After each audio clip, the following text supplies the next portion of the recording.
Craftsmanship deserves a higher Lancers. Just don't get it. It's an easy job, isn't it? Surely you can get my feet on.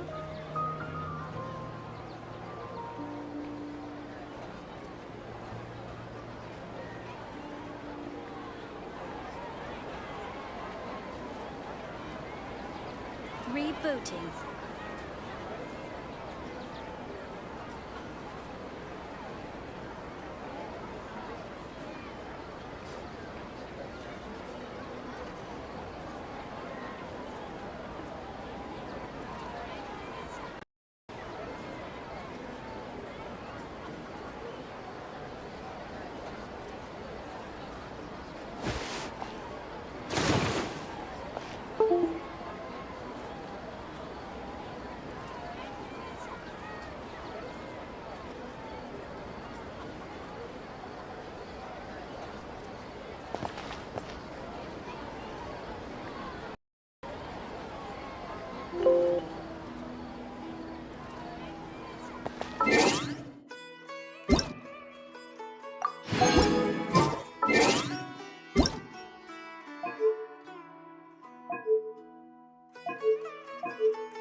Staring into my eyes is ill-advised.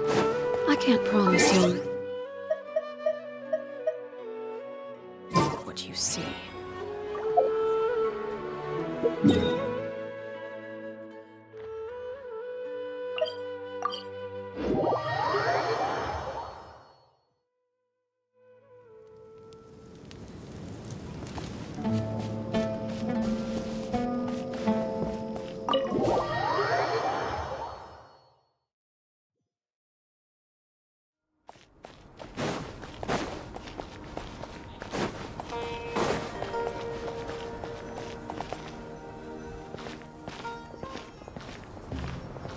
How is the Dendro-Archon?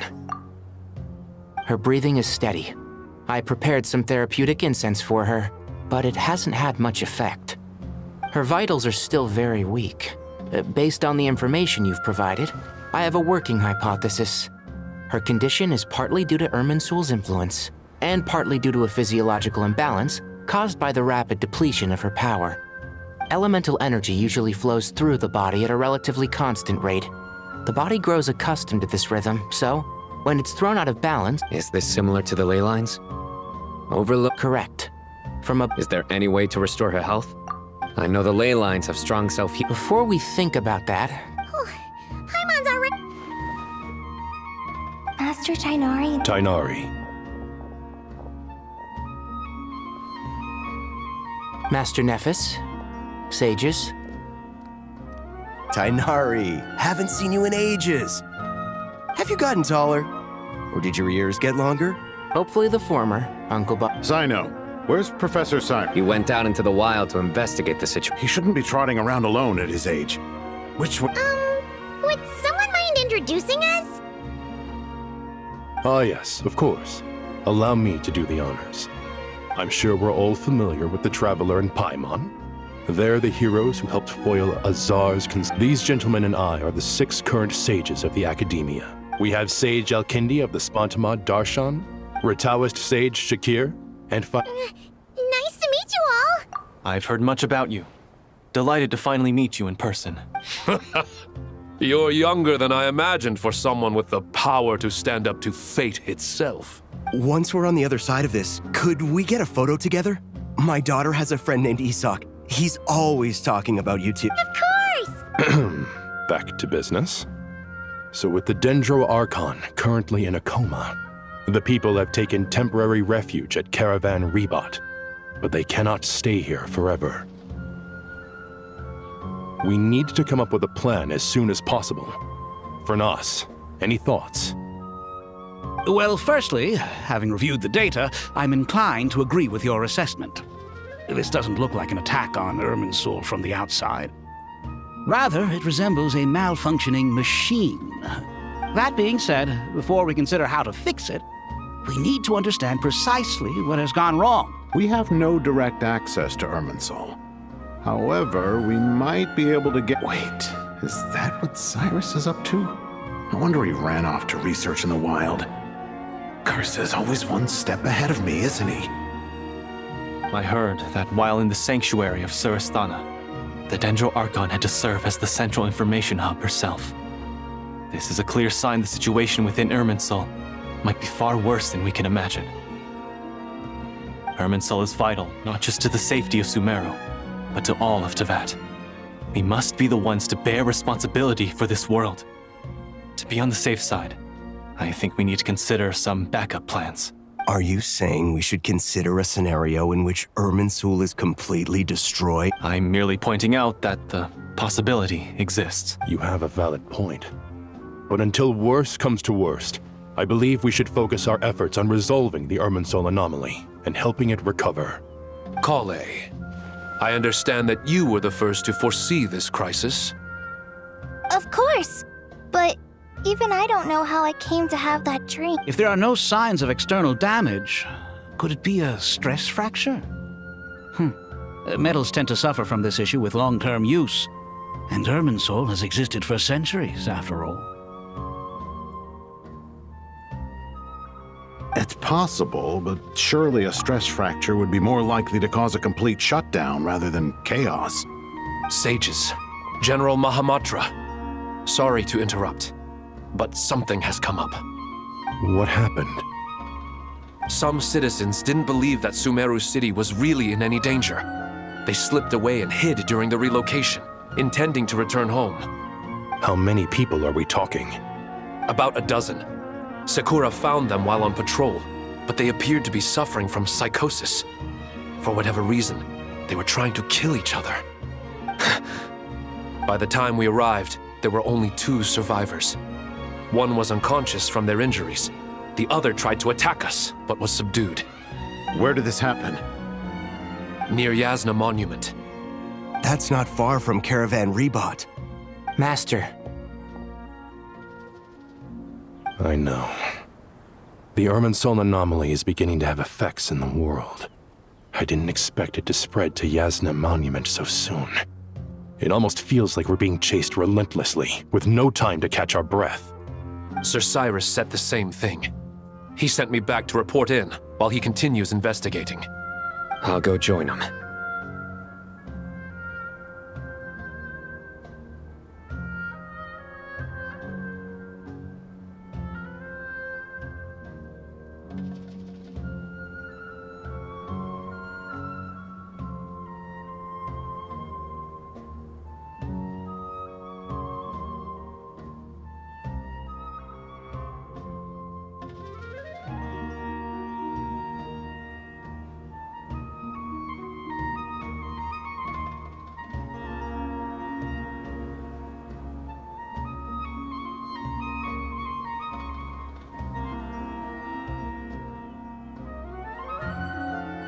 Count me in too. Don't let my age fool you, I can still fend for myself. Very well. Meanwhile, the rest of us will continue discussing our next steps. Get back soon. Take care of yourselves. It's getting dangerous out there.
Something you wish to report? Go on. You have my undivided attention.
What could the children be up to? Never mind. Let them do as they please.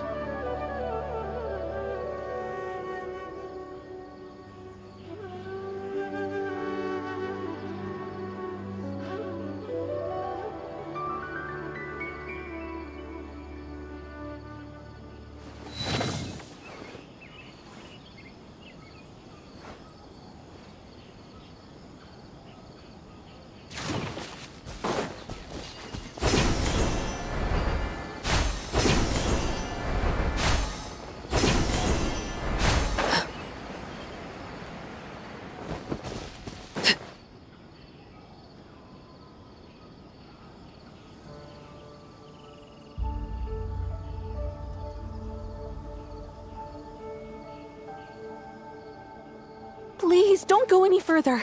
As you get closer to Sumeru City, there's no knowing what dangers you might encounter. So this is our mentally disturbed man? I'm going to gut you all!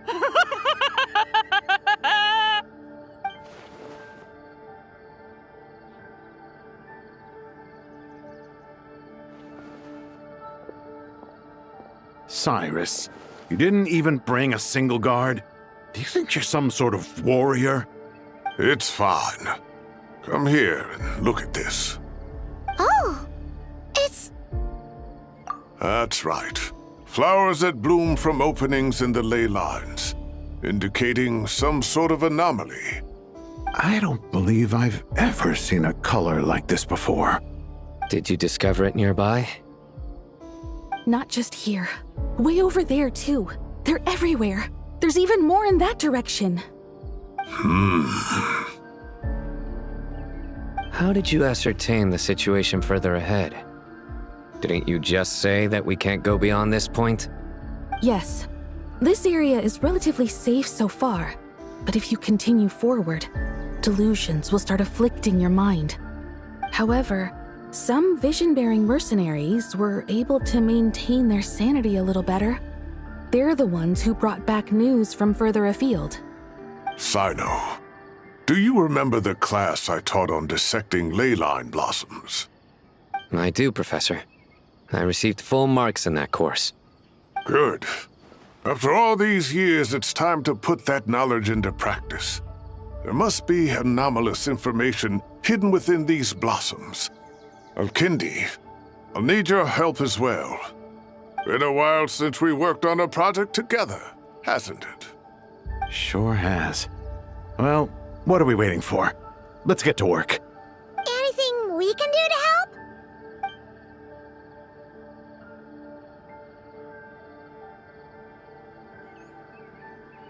Will you need my help? All right, well, don't go too far. There's too many unknowns at this stage. Let's regroup at Caravan Rebot later. Don't worry if you don't show up. I'll come and find you.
That should be the heart of Oasis.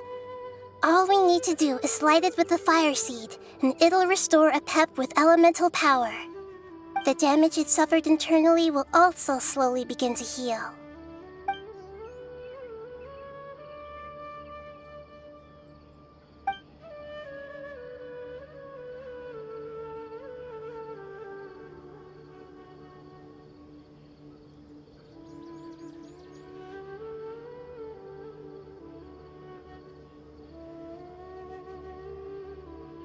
What is it?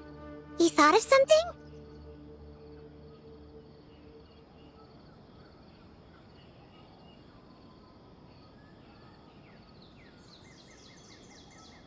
Really?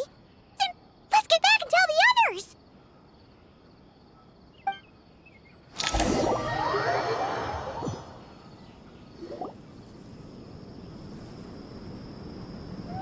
Whew. Glad to see you've returned safe and sound. Any longer and we would have gone out looking for you. Well, this is a nice surprise. Paimon sure feels better with everyone we know. We've made some progress, so let's start by giving you and Paimon a quick update. By dissecting the ley line's blossoms, we've been able to deduce that although Irminsul is experiencing an anomaly, it has not completely rejected access from the outside. The Dendro Archon has the power to connect to Irminsul, but there's also another way. I assume you recall the devices everyone was wearing when you first arrived in Sumeru? Devices? Oh, wait. You mean... The Akasha terminals? That's right. Of course! It's been so long, Paimon almost forgot all about the Akasha. Wasn't it shut down, though? Yes, but although the system isn't currently operational, the technological infrastructure is all still there. And it turns out that a certain someone gets so bored at work that he's actually read through every single one of the instruction manuals. No prizes for guessing who that was. If praising others is that embarrassing for you, you can simply spare yourself the ordeal. As much as it pains me to say anything nice about him, there's no denying his intelligence. He rarely forgets anything he's read. The Akasha is exactly what Sumeru needs at this moment. Between us, we should have all the knowledge and expertise we need to get it up and running again. But if I recall correctly, doesn't the Akasha need a Gnosis to function? That's exactly right. The Akasha relies on the Gnosis as a power source, and in its absence, we'll need to find an alternative. To tackle this problem, It looks like we'll be relocating once again. Namely, to the Temple of Silence. Ring any bells? It's the only major institution in Sumeru dedicated to preserving the knowledge of King Deshret's civilization. You might find the answers you're looking for hiding there. I agree. There's a good chance. Master Nephis and the other sages have discussed it. As the chaos from Irminsul continues to spread, Caravan Rebot won't be a safe haven for much longer. We have to move into the desert next. The scholars and sages will head to the Temple of Silence, while the civilian population seeks refuge in Aru village. The Eremites will keep everyone safe during the journey, and Candace will be there to receive us at the village. This leaves us just one thing to worry about. That Dendro Archon. She's very weak. We can't afford to wait until Irminsul is fixed. There has to be another way to help her. Huh. Well, luckily, the Traveler had a eureka moment while we were out investigating. Really? Wow, nice one, Traveler. Let's hear it. What say our Amorta experts? Theoretically, it's feasible. From what you're saying, although elemental life and elemental energy have their differences, the Dendro Archon has explicitly stated that she can imitate the power of the former. In which case, as long as a Pep is willing, she should be able to convert her own power into a form that the Archon can use. It wouldn't be difficult for her at all. The only problem is convincing her to help.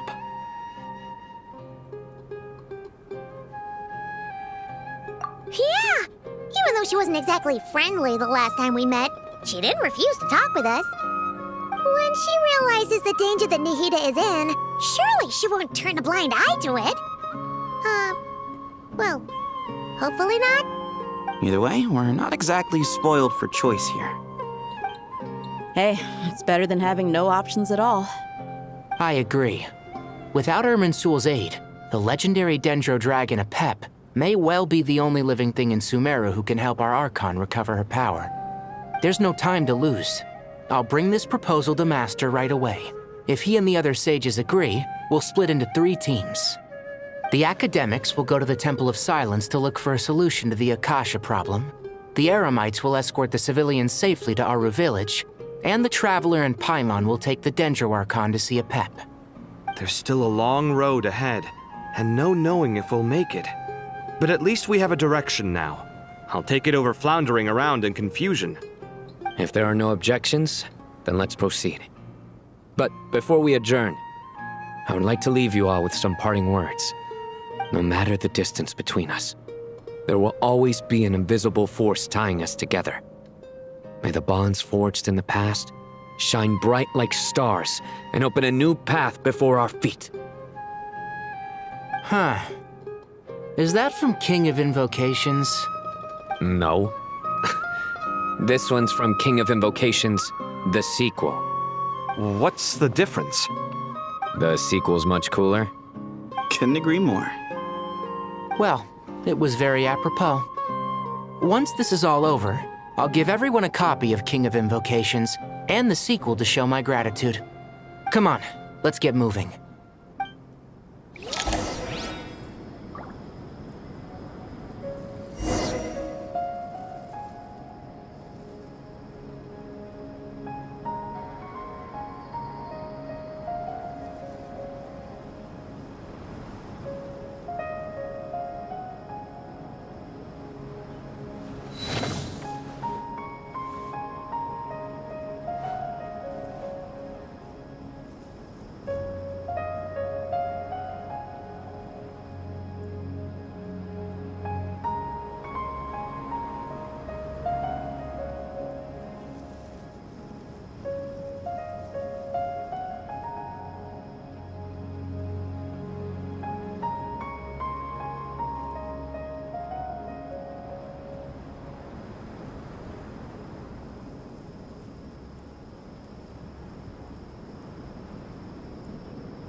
Tighnari has brought me up to speed. I approve of your plan of action, but we can't proceed with everything right away. The people need to rest.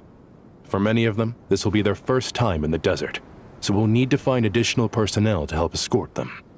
You two, please go on ahead with the Dendro Archon.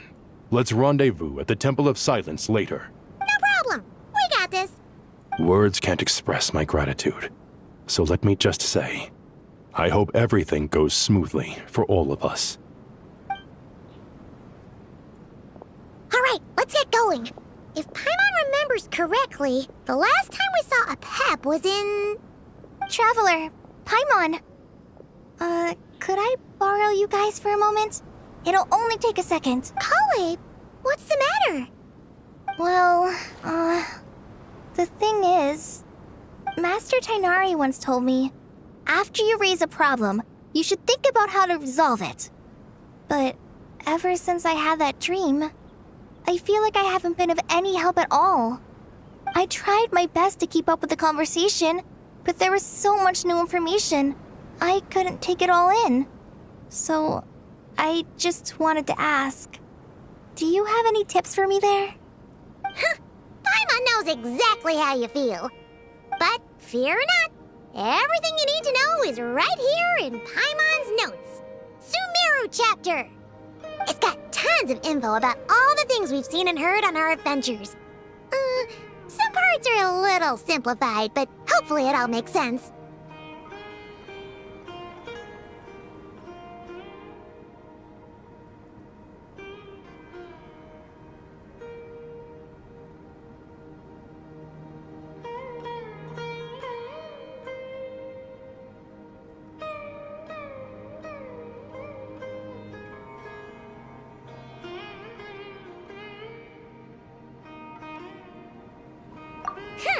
You see?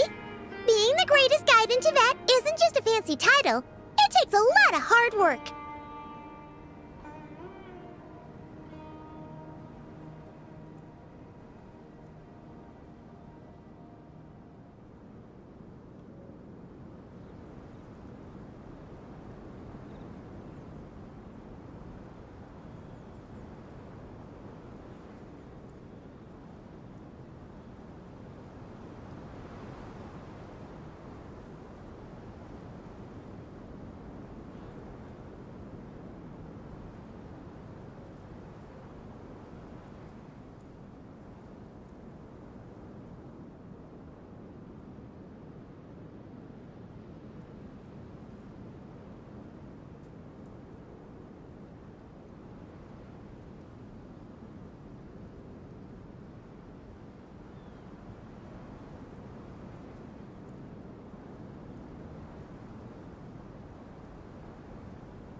Doesn't always understand the things you're talking about with other people.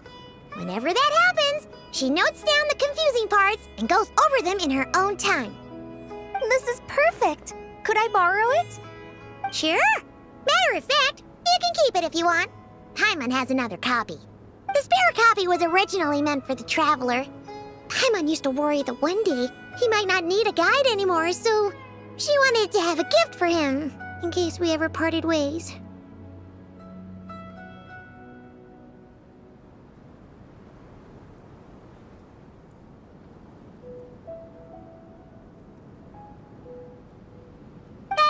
Doesn't seem so necessary nowadays. We have so many more places to see together. One copy will be enough for both of us.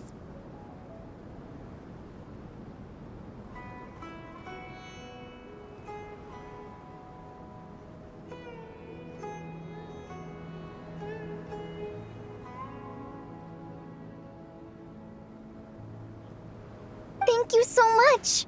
But still, these are your treasured memories. I think I'll make my own copy and then return the original to you. Anyway, that was all. I won't keep you any longer. Have a safe trip. See you again soon. See ya! Alright, time to bring the Hida to see a Pep. Let's hope that old grouch is in a negotiating mood.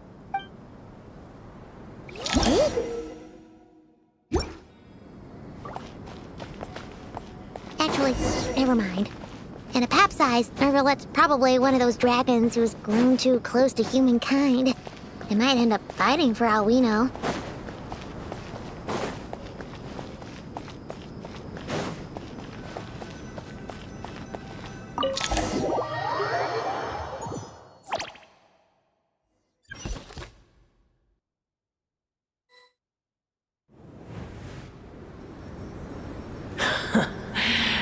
I had a feeling your kind might come calling. The ley lines are in disarray. Something has gone wrong with Irminsul, yes. Even from a great distance away, I can sense that Sumeru is headed for destruction. You who took our home from us, prepare to watch as your own world is plunged into oblivion. Oh, how the cycle of history comes to a This isn't a joke, Apep! Nahida's in grave danger! Can you please help her? Is she now? Then do explain. For what reason should I lend Boer my assistance?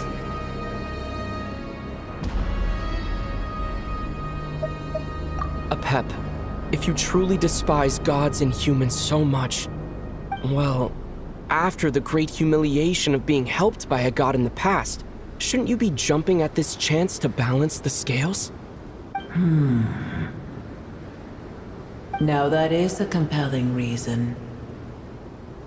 When El Ahmar plotted against me and I was tortured by forbidden knowledge, it was Boer who saved me from agony. And though I regard with shame the pity of my enemies, to receive aid without repaying it would likewise tarnish a dragon's dignity. Oh, tiny Boer, puny humans. Just this once I shall deign to show you the true power of dragonkind. Whoa! It's happening again! We're gonna get sucked in!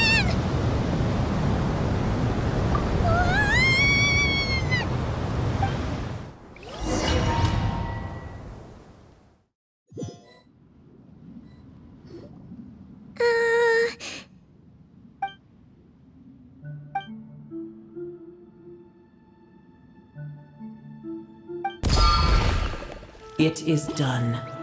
The heart of Oasis is supplying her with life force as we speak. But I should warn you. Boer's existence is closely intertwined with Irminsul.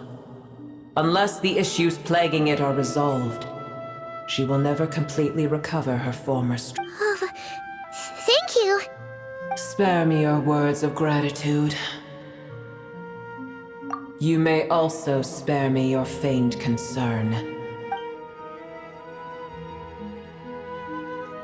A dragon's sovereign's power is far greater than you can imagine. While I was indeed weakened when the heart of Oasis ran dry, providing tiny Boer with a morsel of my life force shall have little consequence for me. Oh, good to hear.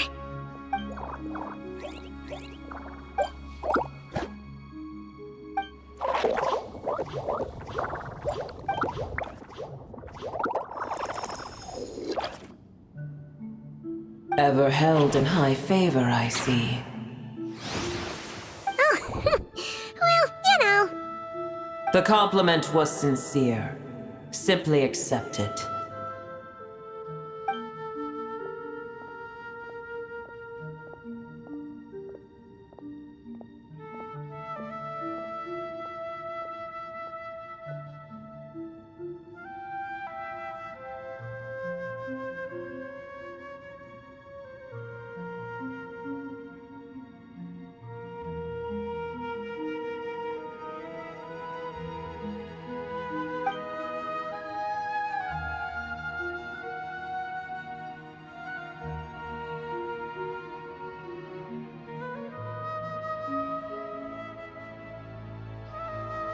I did once. That tree was not planted by the heavenly principles. Irminsul existed before they ever arrived in Teyvat. What? There was a time when it belonged to Teyvat, to dragonkind. Its appearance and function then differed greatly from today. The ley lines flowed with an abundance of a familiar, primitive form of elemental energy. You may know it as the power of the Light Realm. The heavenly principles usurped and refashioned Irminsul, made it serve humanity, and used it to anchor the fate of the world. Yet in the end, humanity has failed to protect it. Heavenly principles, God of gods. It makes me sick. As things stand today, holding a grudge against you would serve no purpose. But there will come a day when we reclaim this world for ourselves. The opportunity will arise no matter how long we must wait. I can already sense that far away from here, the Hydro Dragon has wrested his authority from the hands of the usurpers. Though we have yet to meet, I know that we are both preparing for our revenge day and night. Uh-huh.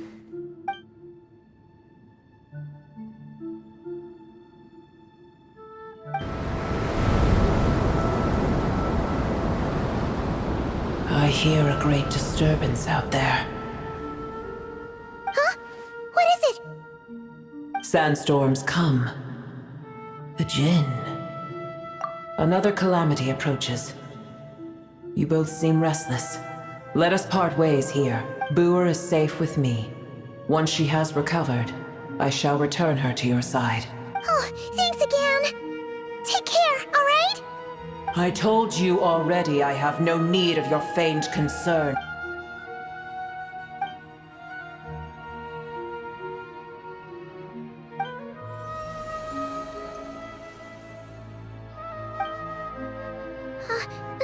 Mahita? You're awake! Are you okay? Cease your interrogation. Yes, she awoke for a brief moment, but she has now lost consciousness again. Take it. We shall talk more at another time.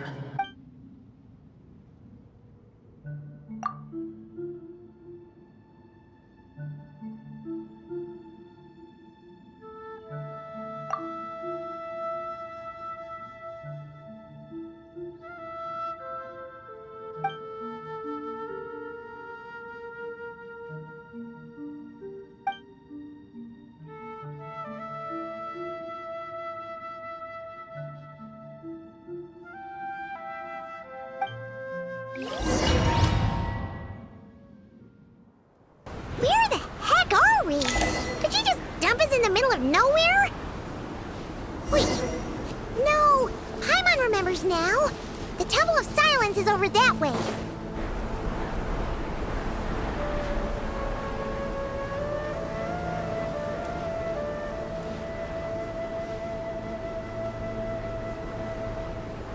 There's no need for everyone to stay here. I'll protect the sages. The rest of you, return to Aru Village. Yes, Mahamatra Sino.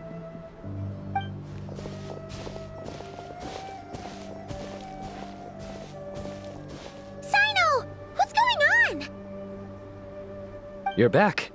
How is the Dendro Archon?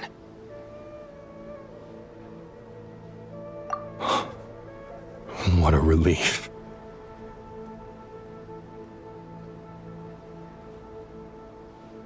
It's the Jinn.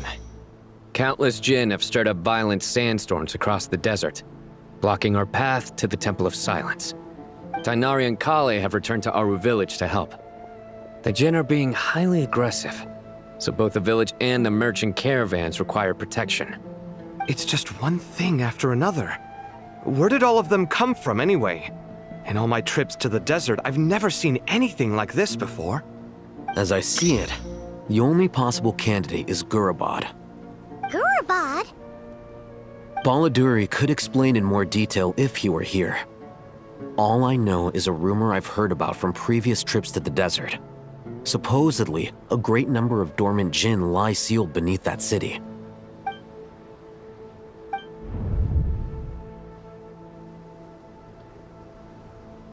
Gorabad is, for me, a fated land.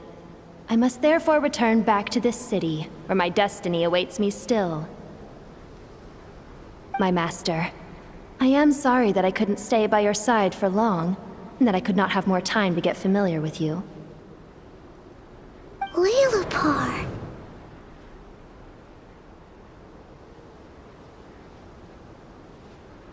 Yeah, we once said goodbye to a friend there. Well, maybe not a friend exactly, but someone we met on the road anyway. She was a strange bottle. If we can find a way to wake her up, maybe she can help solve the situation in Gurabad. Well, be careful. You may find there's more than just the Jinn to worry about. You mean, there are other dangers in Gurabad? It's a sensible assumption to make. The moment we arrived in Caravan Rebad, the Irminsul anomaly started spreading in that direction. Now we've moved to the desert, and suddenly we're plagued by Jinn and sandstorms. To call it a coincidence would be a stretch. Don't worry, we've gotten a lot stronger since our last stint in Sumeru.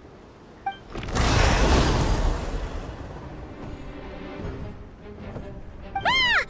When did they show up? It appears the monsters native to the desert have been stirred by the Jinn's activity.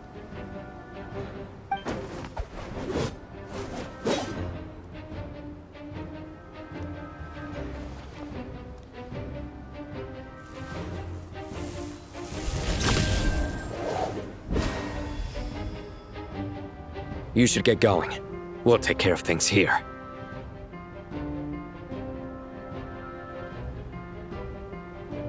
You too. Don't do anything too risky. You got it?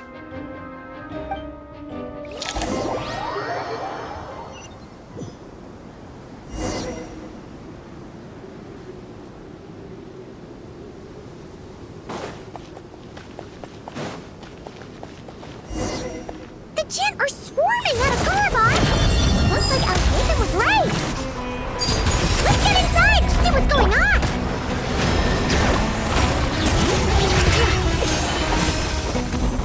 Let the mountain's veins boil! Things are about to get dicey. Quietly now.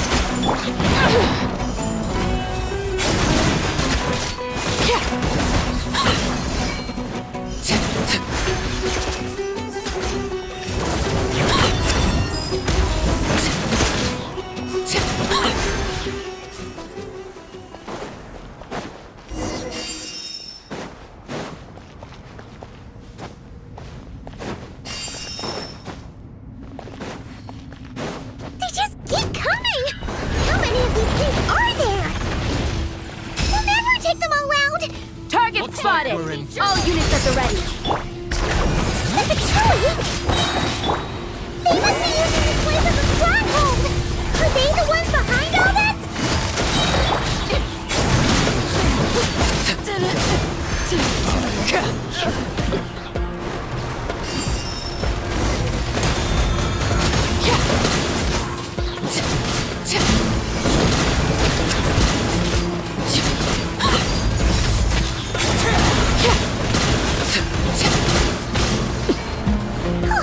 Fighting Jin with one hand and Fatui with the other? This is pure chaos!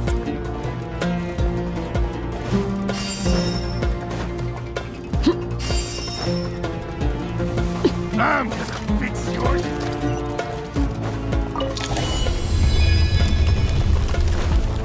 You see that strange machine? Paimon has a sneaking suspicion that that's the thing wrecking Gurabad and setting all those dangerous Jinn free! The target has reached the core zone. Requesting backup. Repeat, requesting backup.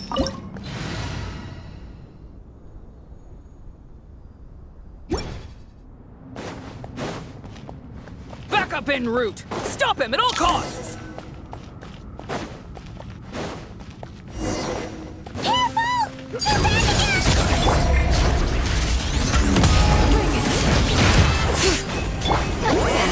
Suffer the wrath of Eastleigh! Gotcha! Here comes the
It seems my subordinates failed to stop you in your tracks. Apologies, sir.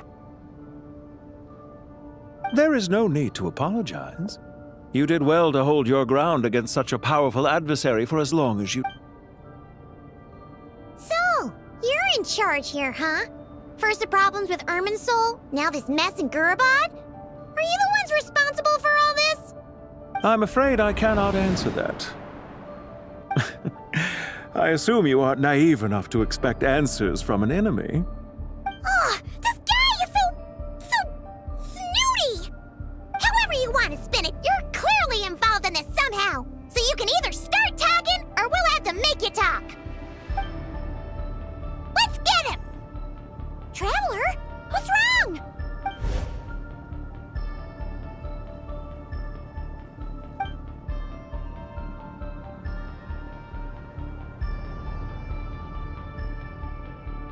You're remarkably calm. Some would act more rashly upon finding the ringleader all alone. But you keep your cool. Even as your enemy, I must applaud you. Did you show yourself just to say that? Is this you trying to take back control of the conversation? Unfortunately, I really don't have anything to say to you. I am here merely to indulge my own curiosity. Your names are well known among the Fatui. Naturally, I wanted to observe you up close while I had the chance. Hey! Don't treat us like we're some kind of exotic animals in a zoo! Oh, I wouldn't dream of it. You seem rather predisposed to misunderstand me. I'm quite aware that you are both heroes of great renown. You have resolved crises in many nations and won countless allies along the way. I've been following your adventures with great admiration. My only regret is that the trajectory of your journey conflicts with our goals. What do you mean, admiration? Sorry, but that sounds pretty weird coming from you. I don't see why. We may happen to occupy opposing sides, but there is no cause for deep-seated enmity between us. To respect one's enemy is to respect oneself. Well, now that you're observing us up close, what do you see? I've observed as keenly as I can. Yet, while I endeavor to understand, your true strength remains a mystery to me. Violence is not my area of expertise either, so, you see, I would much rather converse with you like this than determine a victor with the edge of a blade. Besides, I've heard that even 3 moons in the sky fail to eclipse your brilliance. I know better than to bite off more than I can chew. 3 moons? So you have a connection with the Harbinger, the Doctor. Well deduced. Our commander, Dottore, died in Nodcry, but there are things that do not end with his departure. We must... Look at me. I almost divulged more than I should have. What are you after? Revenge for Dottore? Or are you plotting something else? I've said quite enough, I believe. There's no point in continuing this conversation, except to say, I've noticed that you seem to know your way around here quite well. A repeated visitor to Gurabad, are we? Ugh. I'll take that as a yes. Then I'm sure you'll have heard the story of this place. The mother of the Jinn, Lilupar, and the tragic tale of her vengeance that spanned 3 generations. It was right here that Lilupar once helped the wise to ascend to the throne. But from that moment on, every king who sat upon it was corrupted by power. These degenerate rulers lost control over their nation, and with it, the right to occupy that exalted seat. What are you trying to say? I once admired you for your adventures. That is the earnest truth. But it appears to me that your journey serves ultimately to uphold the rules of this world. Are these rules truly just? Does the heavenly principles rule with wisdom or folly? And how can we be sure that the 7 who wield authority over the world will not be corrupted? Do you seriously think you're gonna convince us of anything? Convince you? I'm sure my commander already tried that. Why would I waste my breath doing the same? If a few words from a stranger were enough to make someone completely change their stance, it would only prove that they never had a firm will to begin with. I am merely stating my position, so that we might understand each other better. One's enemy in the present may not necessarily be an enemy for life. As for what game I'm playing here, I'm simply buying some time. But now I must bid you farewell. It was a wise decision not to attack me immediately. Since you did not fall for my ambush, I will now have to ask those in hiding to reveal themselves. Leave this to us, sir. Very well. I trust you to do what is necessary. Stall him while I execute the next step of the plan. Sumeru City, Irminsul. Hey! Stop right there! Don't you dare leave without explaining yourself! All units, stop them! Protect the commander! Did you hear that? He mentioned Sumeru City and Irminsul! He definitely knows something! We can't let him get away! Get rid of these pesky soldiers, quick!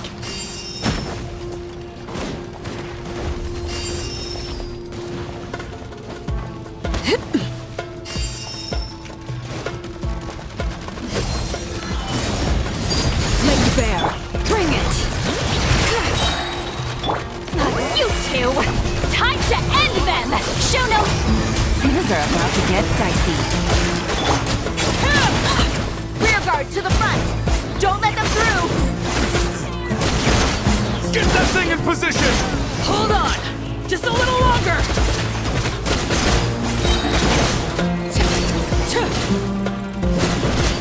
Transfixed!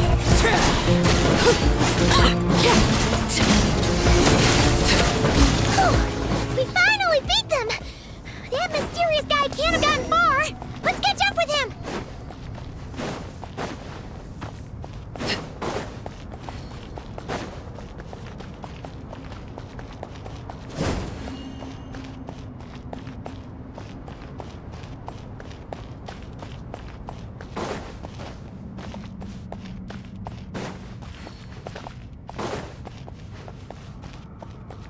Everlasting as the moon! Found him! Over here! You're very persistent. Hey, you! Stop running and explain yourself! What are you trying to...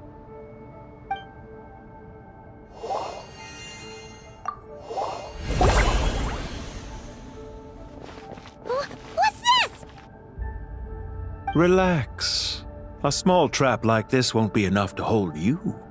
The sandstorms from Gurabad will die down soon enough, but this small window of time was all we needed to launch the next phase of our plan. Don't be discouraged. I knew that someone would come here eventually, so I planned ahead. Where to chat with you, which door to exit from, even which mechanism to wait by for you. I thought through every detail. You, meanwhile, know nothing of who I am. So far, you've only heard my voice, and for all you know, it may not even be real. But not to worry. This is only our first meeting. It shan't be our last. Just answer me one last question. Why do you continue to follow Dottore?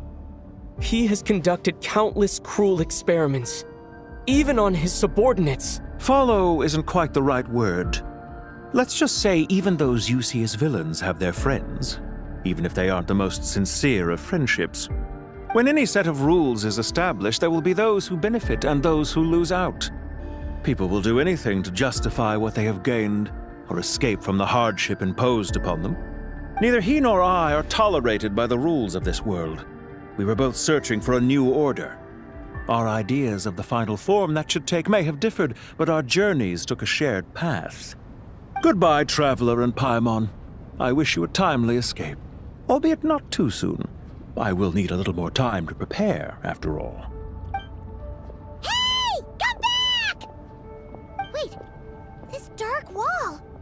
We've seen these on our adventures before. It swallows people up! Oh, I'm sorry. She shouldn't have jumped a gun! Oh, okay. He may have fooled us this time, but we'll get him back!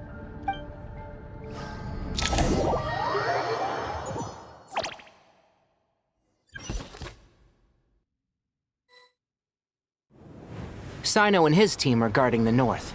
We'll take this side. There's so many Jinn. We can't let them get into Aru Village. Don't fret. I am well prepared for this. Huh. So you have a solution? Perhaps you're unaware that I have a trusty genie partner of my own, Plumpy. If I send her to negotiate with the others, this whole thing will be resolved before you can say Mora. Off you go, Plumpy.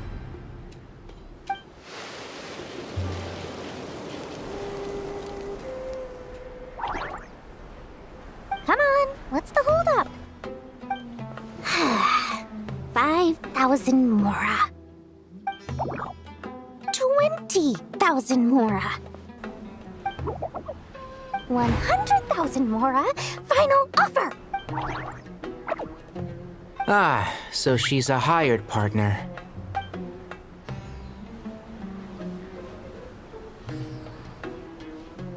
Hired partners are reliable too. Plumpy here is a highly skilled negotiator. You'll see. Just a few words from her and...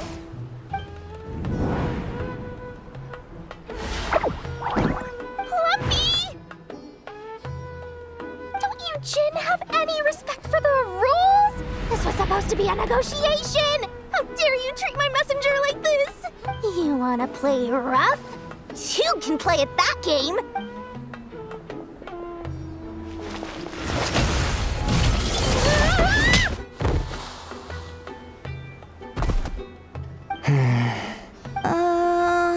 Looks like it's up to us now. Be careful, Kale. Yes, Master.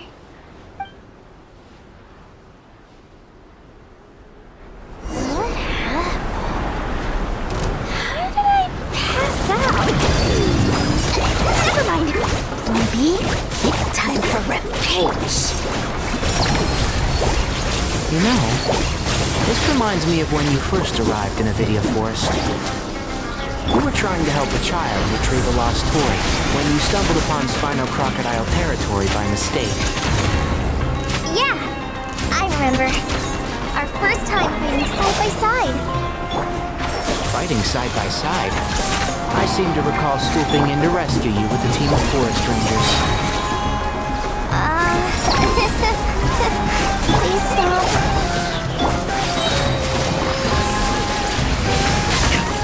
Dust to dust.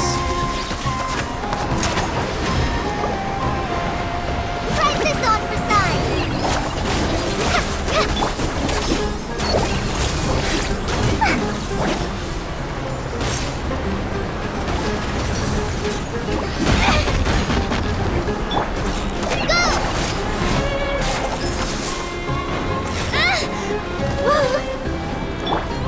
And shroud. Right.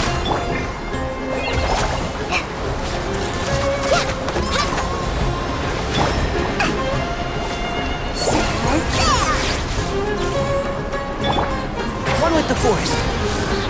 I've not finished my research.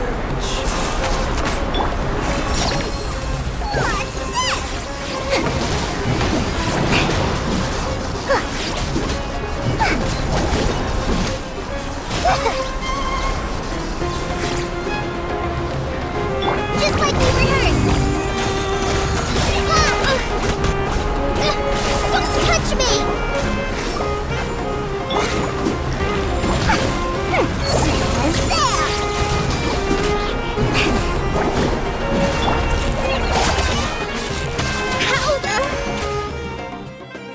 There's too many of them! I can't believe I used 12 rare items in one battle. Ugh. I shudder to think how this is going to affect this month's accounts. The sight of that glaring deficit might be more than my poor heart can take. Tainari, how's the situation on your end? We held the line, though it was a close call.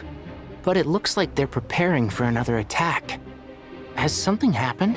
They've breached our defenses in the south. The Jinn are pouring in.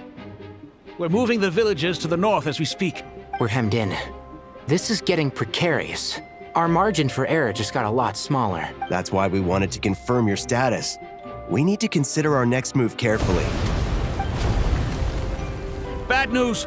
Another line of defense has been breached. Kale, go with them and assess the situation. Dory and I will hold the line here. But Master! Even with 3 of us, we barely managed to. This is not a discussion, Kale. Don't worry about us. She clearly still has plenty of tricks left up her sleeve. Wait, you can't pin all your hopes on me! Oh, great.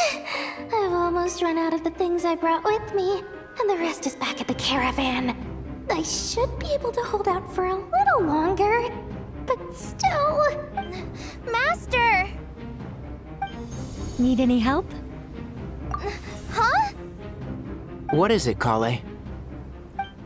If things continue like this, it won't be long before Aru village is overrun by Jinn, and the sandstorms are sure to follow in their wake. I do have a plan, but I can't guarantee it will work. I don't care, whoever you are. Please just help us. The only one who can help is you. I am merely here to guide you along the correct path. I am a spirit created at the beginning. I am a flickering illusion.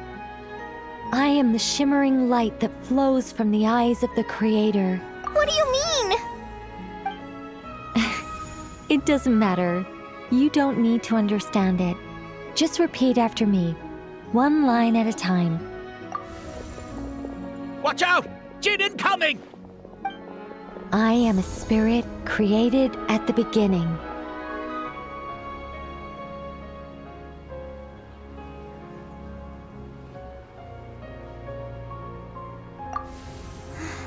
Here goes nothing! I am a spirit, created at the beginning.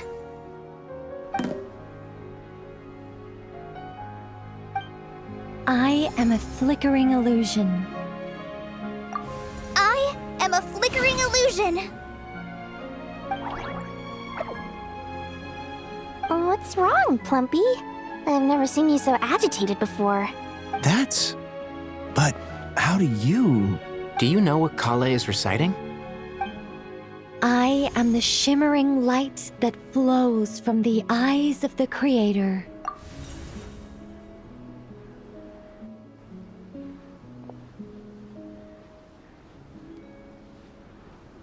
I am the shimmering light that flows from the eyes of the Creator!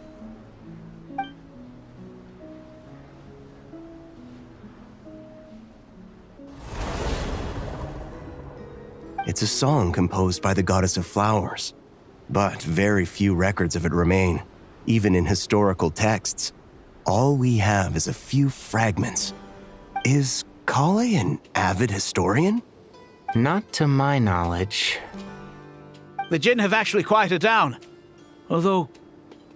No, it's more than that. It looks like they're showing... submission.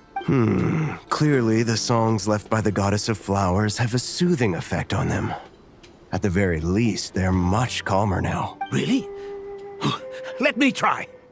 I am a spirit created at the beginning.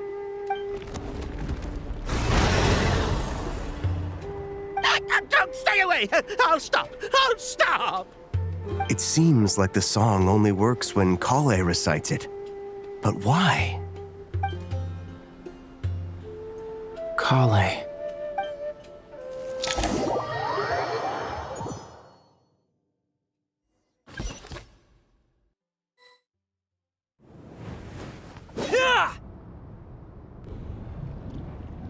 Any luck?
When I heard that loud rumbling in the distance, I thought the shifting sands had bust open the gates to some ancient treasure vault.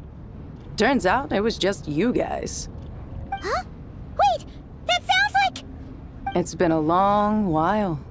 Did you miss me?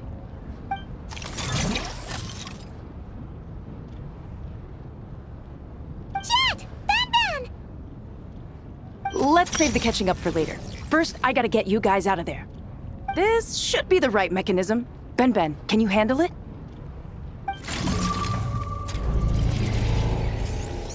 There we go. Come on, let's leave this place.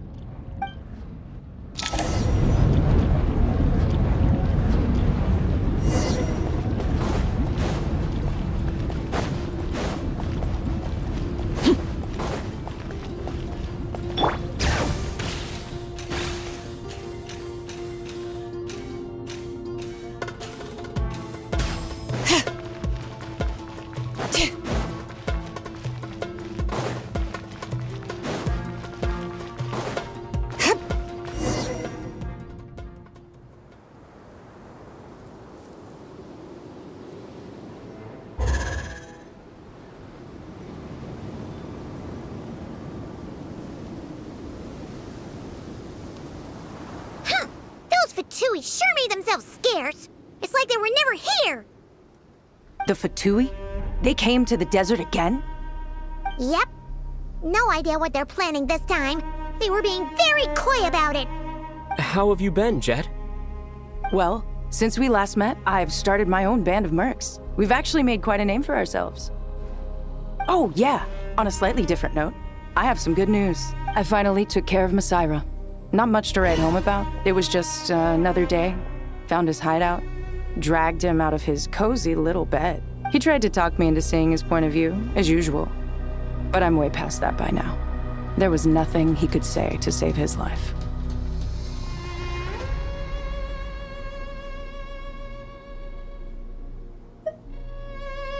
What about you guys? Bet you'd forgotten all about me and Ben, huh? Of course not! We're super duper best friends! Wow. Sounds like I should make time to visit some other nations too.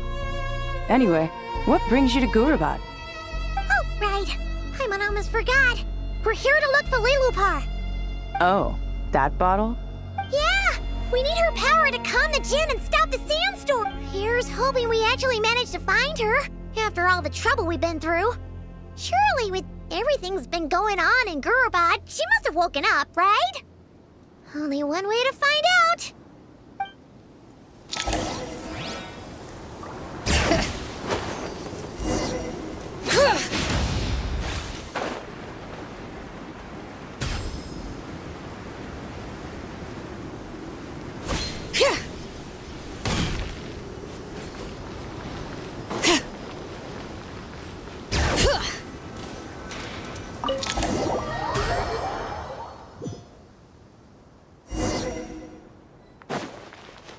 Let's see. She should be around. Aha! Found her!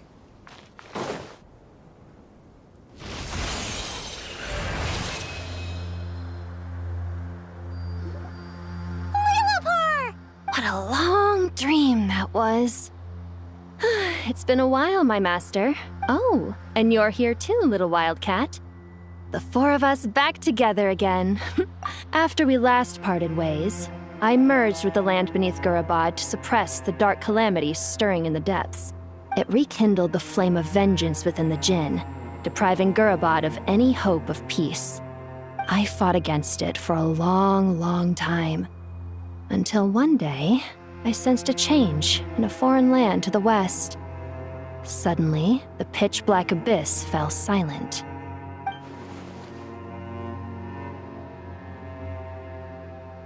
Once satisfied that that dark power could no longer bewitch the Jinn, I too fell into a deep slumber, from which I have only now awoken. Why have you returned to Gurabad, my master? And why is my sand-swept homeland in disarray once more? Well, basically, Sumeru's in danger and a lot of our friends are affected. Some bad guys messed around with Irminsul and now they've released the Jinn in here.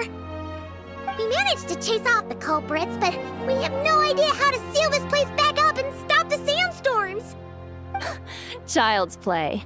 I shall quell the Jinn and scatter the storms. Thank you, Lilupar. No need to thank me, my master. I have granted many wishes in my time, and this was the most trivial of them all.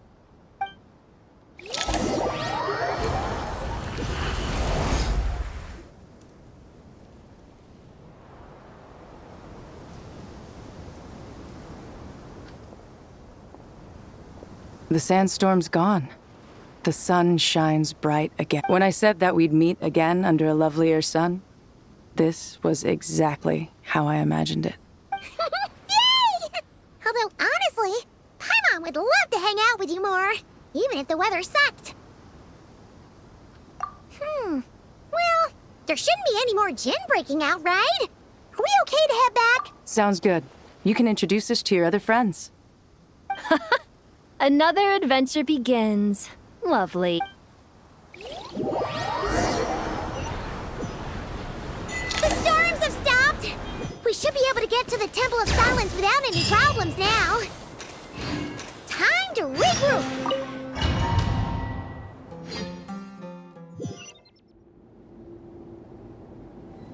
Bring it!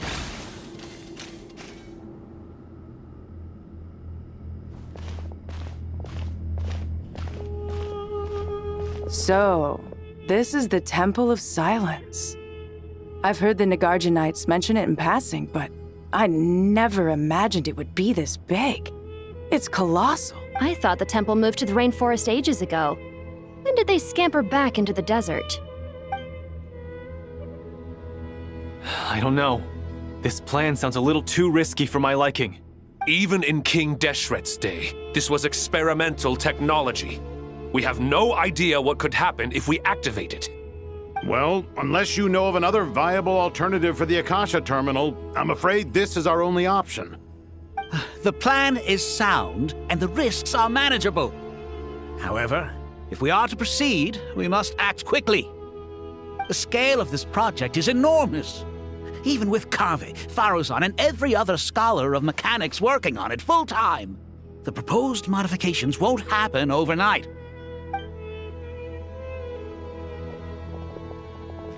You're back. Everything all right?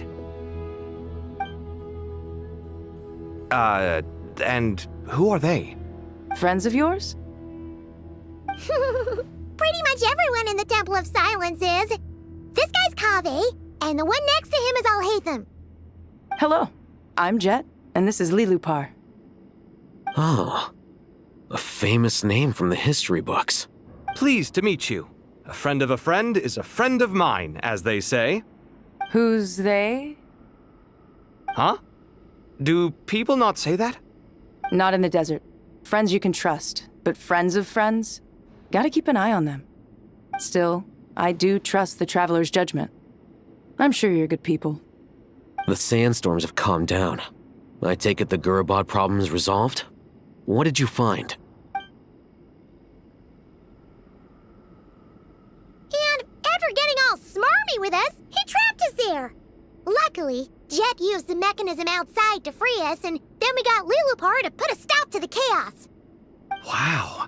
Thanks for being there to help them. So, this mystery man openly admitted that he was merely a Harbinger subordinate. Yeah? Is there...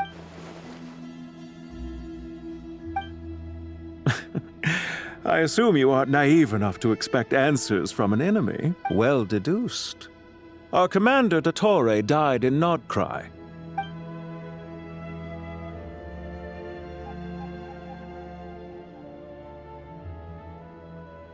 Are you wondering about his true identity? Or do you think there's a big conspiracy behind all this? I wouldn't go as far as to call it a conspiracy.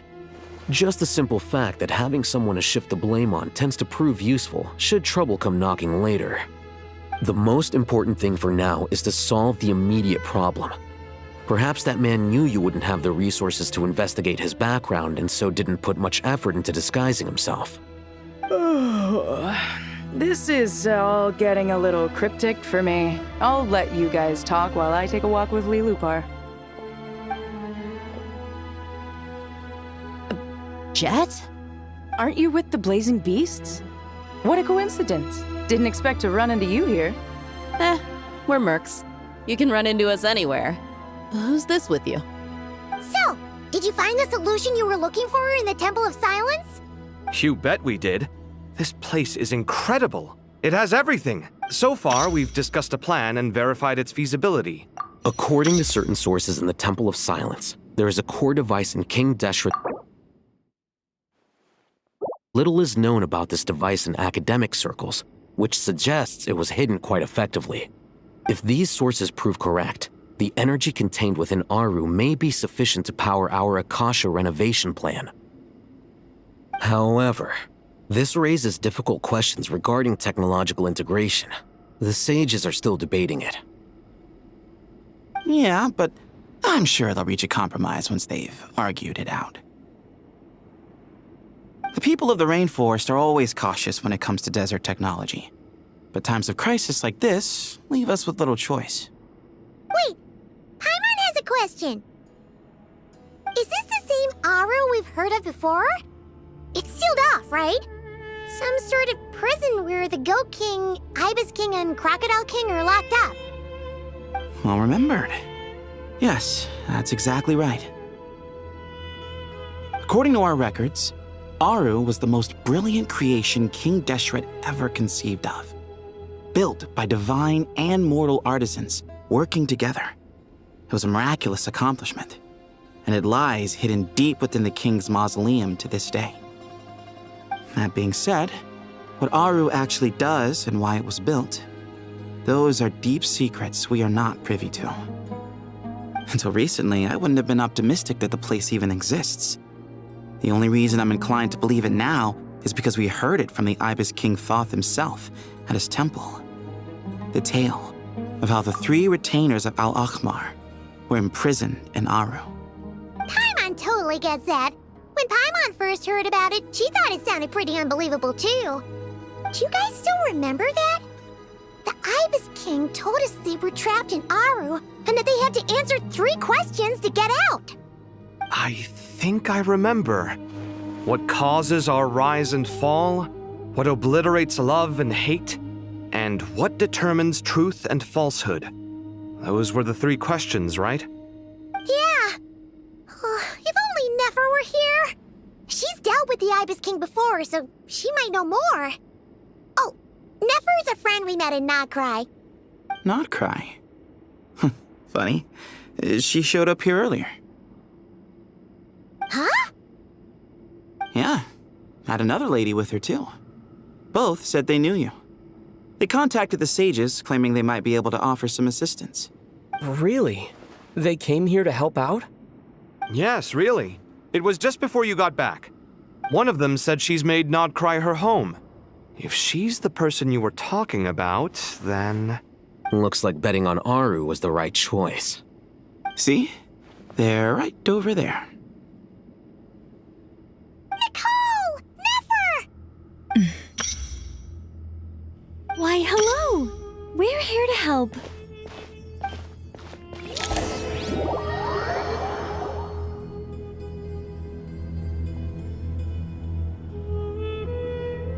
It's a good thing we left early. We almost got locked out. Locked out? What do you mean? Oh, you haven't heard? An invisible barrier has appeared around Sumeru's borders, cutting off all travel in and out. No one can leave and no one can enter. Sumeru has become a lonely island. Are the Fatui behind this too? Actually, no. This has nothing to do with them. I suspect it's a defense mechanism within Irminsul itself. Irminsul is the source of Tevat's ley lines after all, and Sumeru is the nation closest to it. I imagine this function was put in place to seal the entire region off in the event of serious damage, preventing the disaster from spreading to the rest of Tevat. It may have been implemented long ago. But doesn't that mean that the people here won't be able to escape to other nations if the anomaly keeps spreading? Currently, that does appear to be the case, which is precisely why I am here.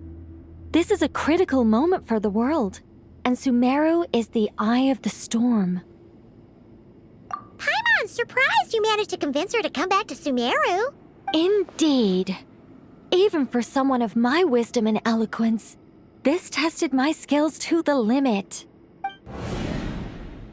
And why should it concern me that Sumeru's in trouble? Surely you don't think I still have feelings for that place? Judging by your tone, I suppose you don't. Sounds like you don't know much about my past. And here I thought you knew everything. All I know is that the Ibis King is the source of your power. He was quite a prominent moon envoy once upon a time, so I do know a thing or two about him. As for your past, I have ways to learn the full story if I wish to. But everyone has secrets they'd rather keep to themselves. Wouldn't you say? I'm glad you see it that way, Miss Nicole. I've chosen to call Nodcry home, which is why I did my part in its hour of need. That doesn't mean world savings become a habit with me. I have no particular desire to play hero in Sumeru, thank you. I understand. Human emotions do not appear and disappear without cause. There is always a reason to be found behind both salvation and destruction. Still, if time has taught me anything, it's that human emotions are often complex and in conflict. That's why people change their minds about things all the time. But that's where we angels come in. Our duty, ultimately, is to guide people towards their deepest, truest desires and help bring them to fruition. So I wish to hear about your past, because I do not believe you are motivated by hatred alone. And if we still arrive at different conclusions in the end, that's okay. I refuse. Wait, what? But I set the atmosphere and everything. Isn't this supposed to be the moment when we finally open up to one another? Is it? Maybe I'm not so good at reading the atmosphere. You're right, Nicole. There's more to me than just hatred. Had it consumed me, I'd be left stuck in the past forever, never living in the present. But I don't think that your guidance can change my mind. The all-consuming sands, the bloodshed, both deserved and undeserved. Those old emotions cling to me like a shadow. Do you wish to shake them off? No. I hope to remember them forever. Those emotions and memories shaped me into the person I am today. They'll always be a part of me. In that case, would you like to hear my perspective, at least? Sure. It's not every day you get to hear an angel's opinion. A long, long time ago, when the angels still walked freely upon the earth, I found life tedious. Monotonous work, lukewarm relationships. Things weren't nearly as interesting as they are now. And yet, since the angels' demise, I have found myself missing those days on more than one occasion. Human emotions are often attached to a person, a place, or an object. When those things are gone, the memories quickly fade, and the emotions slip away along with them. If Sumeru were destroyed, both rainforest and desert would be no more. With the object of your hatred wiped from existence, it would not take long for the memories buried deep in your heart to slowly fade. Both love and hate are intense emotions, but they are nothing compared to the void left behind when they disappear. Most sophisticated, Miss Nicole. But anyone focused on the future could only ever applaud the destruction of the things they hate. Still, I'm a special case.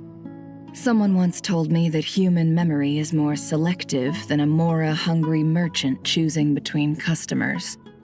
We all need a reality check once in a while, so we don't forget the truth. As much as I dislike Sumeru, this is no way for it to perish. All right, you win. I'll help you out a little, but I won't work for free. How much will you need? You're not gonna melt this for all it's worth, are you? What do you think? I'll be upfront with you. I don't have much more on me. If that's what you need, I could borrow some from Alice. Or perhaps I could pay in sculptures. The ones I carve are actually worth quite a lot. Just cover my travel expenses. Huh? Is that all? That's all. Given all the people I owe favors to, I can just about justify a trip to Sumeru. Yehoda! Here, boss! What do you need? I'm going back to Sumeru for a while. While I'm away, you'll be in charge of the curatorium. Me? I'm in charge? Whoa! Don't worry, boss. You can count on me! And that was how the ingenious Angel Nicole brought you the perfect person for the job in your hour of need. Hip hip hooray! That was far more detailed than necessary. Not lacking in embellishment either. I never thought I'd return. Especially not the desert. But life doesn't always go as planned, I suppose. What's Candace up to? I don't think I've seen her yet. She is still taking care of things in our village. Should be joining us before too long.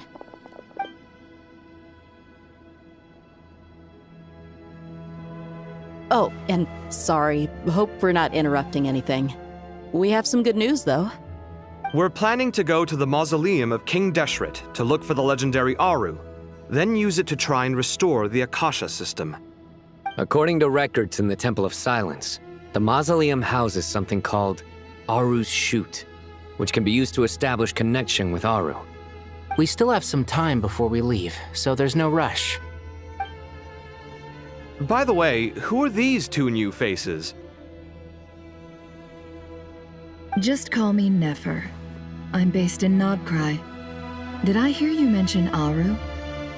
Correct. Well, I happen to have a connection with one of the 3 retainers imprisoned inside, the Ibis King. I'm here to get things done, so if you don't mind, I think I should come with you. That sounds perfect. Miss Nefer, are you from the desert by any chance? Why do you ask? I don't know. There's a familiar air about you. Plus, you mentioned Candace. Sorry, I don't mean to pry. It was just a random thought. I'm Dia, an Eremite mercenary. My work usually keeps me out in the desert. I'm on good terms with Dory, and she's mentioned you all before. It's nice to finally put faces to the names. However, my associate here is probably less well acquainted with you. Why don't you all introduce yourselves? Actually, I'm a little better acquainted than you might think.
Huh.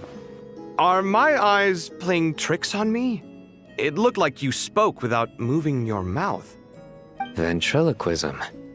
I have heard tell of it before. What is it, Kale?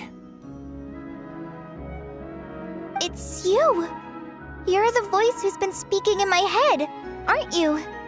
You encouraged me to report my dreams to the Dendro Archon, and got me to recite that magic prayer. Mm-hmm. I have many titles, but let's go with the most pertinent one. I am Nicole Rain, an angel who has lived since ancient times. An angel? Sounds like a big deal, but, what exactly is an angel? Oh, Well, we're a rather long-living race of beings. Not gods, technically, but we can still tell you a lot of stories from ancient history. Yep, and she's also an amazing sculptor. You could say she's a real creative type. Well, ma'am, if both the Traveler and Paimon give you rave reviews, you must be pretty impressive. Oh, please don't call me ma'am. I find it so awkward when people get too formal with me. Just relax and be yourselves. No need to be nervous. Miss Nicole, if it's okay, could I ask you a few questions? Yes, you may. I can see your heart is filled with confusion, and you are desperate for answers. I also know which questions you want to ask me. Why did you dream of Sumeru City in disarray? Why did those verses soothe the Jinn only when recited by you? I can guide you to the truth, but it involves a personal secret of yours. I'd prefer to speak with you alone, if possible.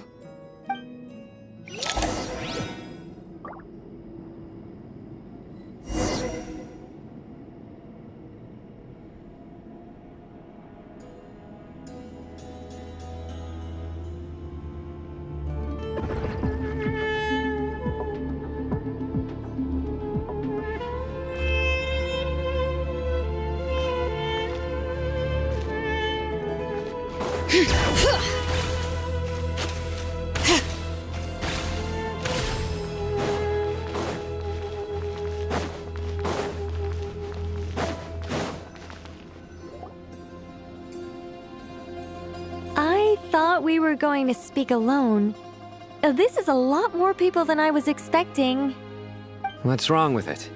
Even the doctors at Dar al-Shifa allow patients to be accompanied by family members. Well, if Kale doesn't mind her secret being revealed, I have no problem with it. Thanks for being so considerate, Miss Nicole. I don't know what secret you mean, but whatever it is, there's no need for me to hide it from my closest friends. Closest friends? It's so nice to hear that.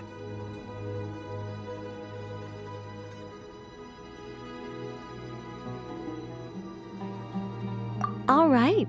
In that case, I'll get right to it. Kale, are you aware that there are god remains inside your body? I am. When I was young, I got sick with Elazar. Nothing could cure it. The Fatui convinced my mom and dad that they could help, and I was sent to an unfamiliar place.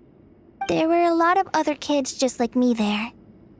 This creepy guy injected us with some strange medicine, which I heard contained god remains. I can still remember the pain like it was yesterday. But thanks to the friends who've stuck by me all this time, I've gradually been able to overcome those memories. Anyway, so you're saying that what happened to me has something to do with the god remains they injected me with? Yes. Those were the remains of Nabu Malikata, the goddess of flowers. What? Huh. Fascinating. You don't seem surprised like the rest of us. Why? The possibility crossed my mind when Kale recited the Goddess of Flowers song and calmed the Jinn. You made Paimon jump! What are you doing here, Lilupar? I was merely passing through when I heard the name of the Goddess of Flowers. Be assured that I share your surprise. You, with the hat. Are you certain? I sense no trace of the Lord of Flowers within her. Well, it is a very small fragment. Unless special methods are used to manifest its power, even her closest acquaintances would find it near impossible to detect. After the goddess passed away, her remains were scattered across the desert. King Deshret gathered all the pieces he could find and buried them in the eternal oasis.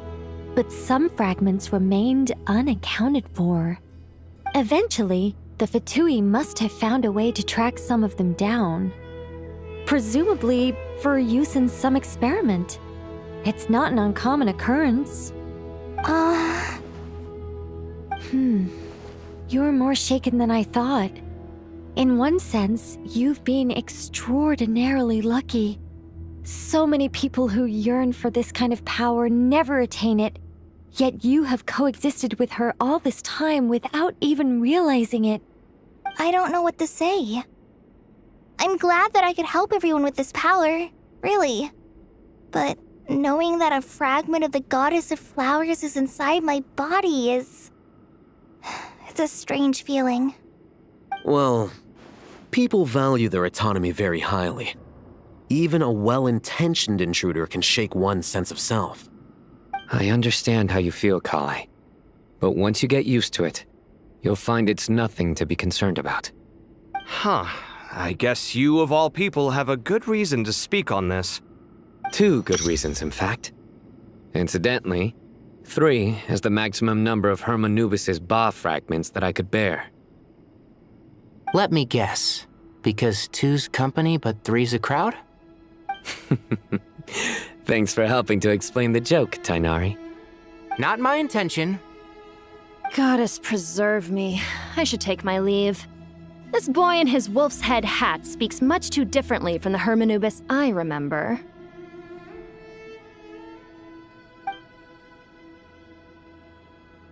Kale, all I'm trying to say is, no matter how many Hermanubis fragments there are within me, you wouldn't think of me as Hermanubis. In the same way, you are simply you. Yeah, I know what you mean. So about that dream I had, was it a warning from the Goddess of Flowers? Yes. Just like me, she was an angel created by the primordial humans, born with the instinct to guide living beings. Though her body and soul have perished, her essence retains its natural instincts. Even her smallest remaining fragments would do their utmost to send you that warning. The Mother of Dreams? Lord of Flowers and Oases? She must have had a premonition. That is why she gave that dream to you. We won't let our efforts go to waste. But I still don't understand. Why me? Yes. Why indeed? You weren't the only one injected with God remains, but only in you have her fragments persisted. I suspect it may be because of the firm will you showed in the face of suffering. She was likely assimilated by that will. Of course, this doesn't mean you have to shoulder any extra responsibility. As this young man said, you are who you are, and that will not change. All right, any further questions from the family members of the patient? If not, we should head to the mausoleum of King Deshret. Let's move out. Time to put our plan into action. We all hope it'll work. But will we really be able to open Aru? And even if all 7 pillars of King Deshret agree to let us proceed... Haven't you handled other big projects before? I mean, the biggest project I've worked on to date is probably the Palace of Alcazarzaray, I guess? But this is orders of magnitude beyond that. It's a total nightmare. Look on the bright side. At least this time you're actually here when Sumeru needs you most. You won't have to come asking me for details after the fact. Mock me all you want. But now that I'm here, things will be resolved far more quickly and smoothly than last time. Kave's self-doubt disappeared in an instant. Like magic. Well, this confidence is most gladdening. Now, go and pack your things. We'll head to the mausoleum as soon as you're ready.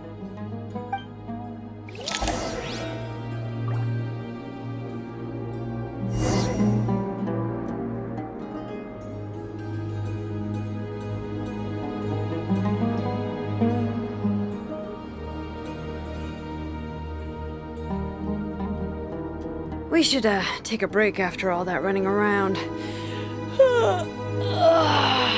Yeah, let's rest here for a bit.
Something you wish to report?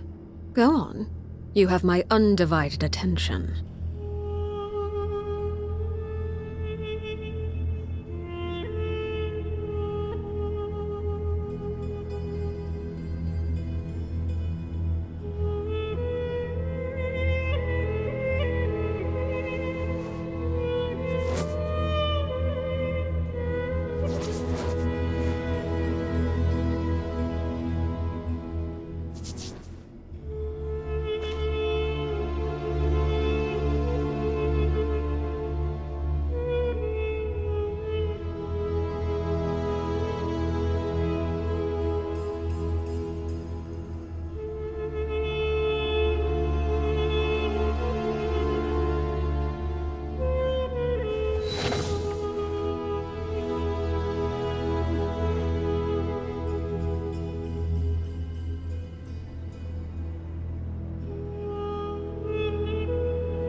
Oh, Miss Nicole.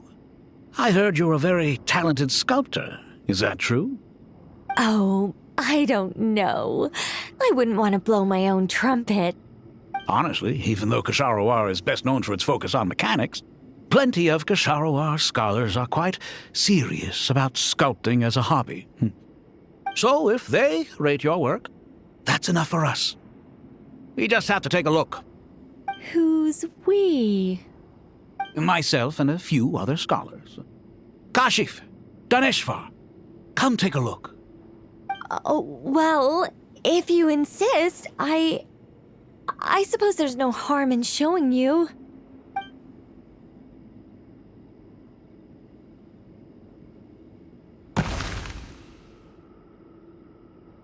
Whoa!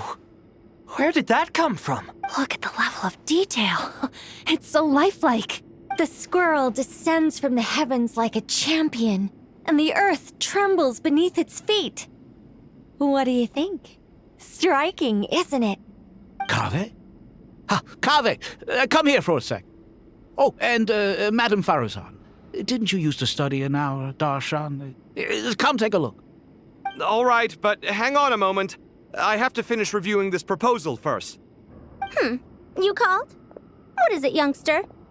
This squirrel statue. Isn't it cute? Oh, a squirrel. I wouldn't say cute per se. The realism is what stands out to me. Were you trying to carve a statue of a hero, young lady? Oh, a hero? I suppose so.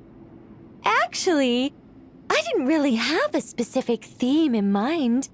I just started working on it, and this is how it turned out. I see. Well, do you tend to read novels about heroes in your spare time? As a matter of fact, I do quite enjoy those. Everyone loves a good tale of daring do, right? Then perhaps this statue represents the heroic tale you long to see deep down inside. Also on the subject of heroism, I feel that if the subject posed with a finger raised towards the heavens, it would lend a greater gravitas to the overall image. I'm sure some would call it cliché or old-fashioned, but not me. I think it would be a perfect fit. It has a certain classical beauty about it. Kaveh! Sorry, Madame Faruzan, I'm a little busy right now. Don't wait up for me. What a pity. That young man has excellent aesthetic tastes. I was hoping to ask him for his opinion. What a genius idea! Why didn't I think of that? Classical beauty is a great direction to explore.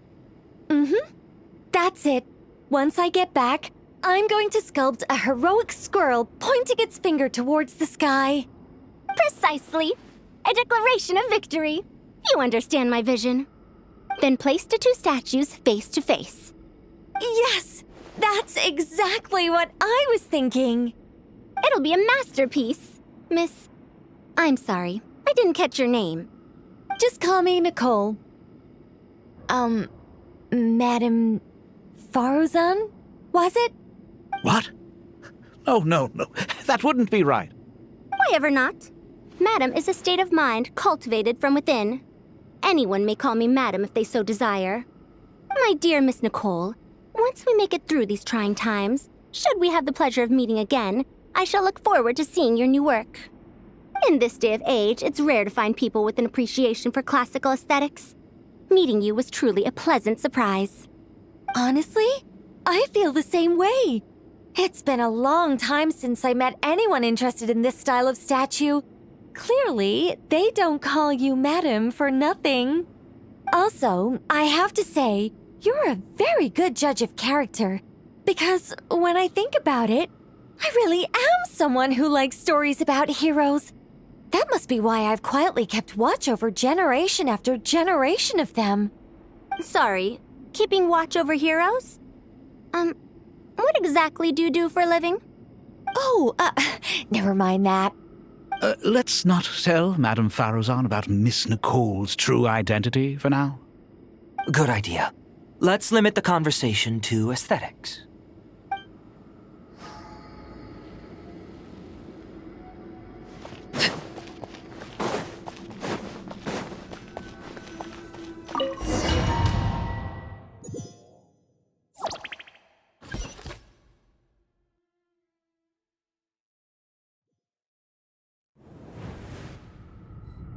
I hope everyone's ready. We'll be arriving at our destination very shortly.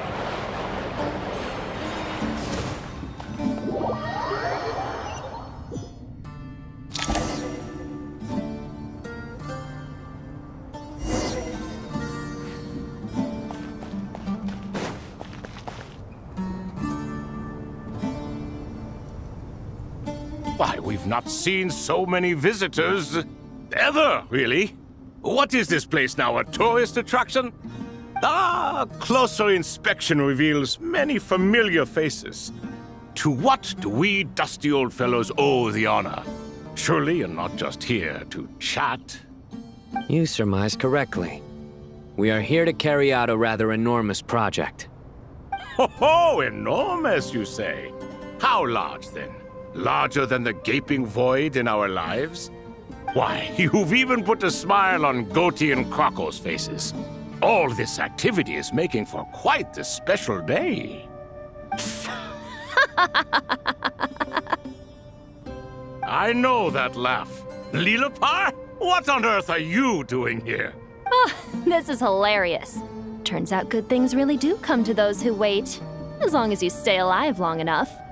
When did you three get locked up in here? And still you act all high and mighty, putting on a show for the younglings. Truly hysterical. Why, you... Yes, I know. No need to shout. You're right, Lilupar. Goatee, Croco, and I all have the same problem. But didn't King Deshret seal you away? How did you break free, and how did you get in here? Who knows?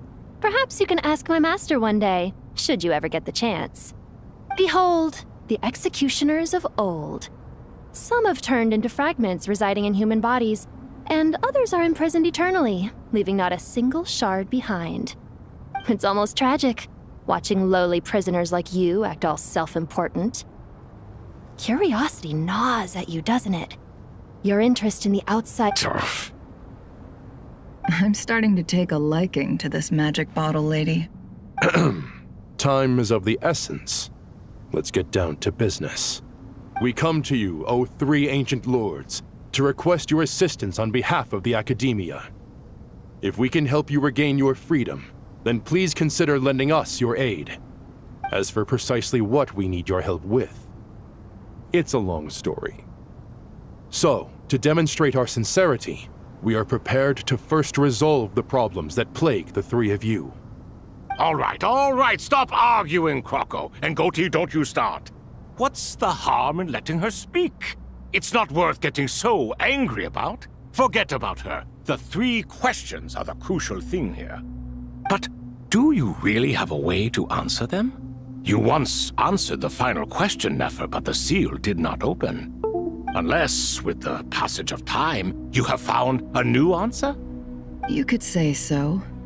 When you first asked me what determines truth and falsehood, my answer was a liar's soul. Liars are the best at seeing through the falsehoods of the world. But I think that makes sense. I found it quite compelling myself, and I told Nefer so. Unfortunately, it brought us no closer to liberation. well, that's simply because it was my answer, not the one King Deshret was looking for. Can you guess which answer Al-Ahmar wanted then? Time. And that's not only the answer to the final question, it's the answer to all three of them. All things wax and wane with the passage of time. Love and hate eventually fade into nothing. Current affairs are always fraught with conflict and controversy. Only time can distinguish between right and wrong. You once described King Deshret as a proud man. I'd say that the prouder someone is, the more inclined they are to believe that only time is qualified to be their judge. Time. Well. Indeed.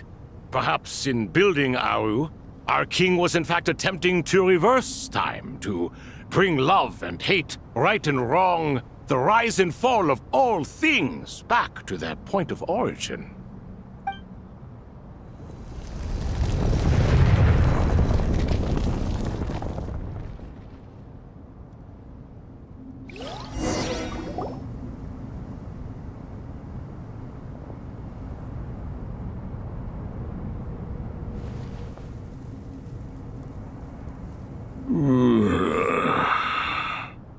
This is the most eventful day I have experienced in a long time.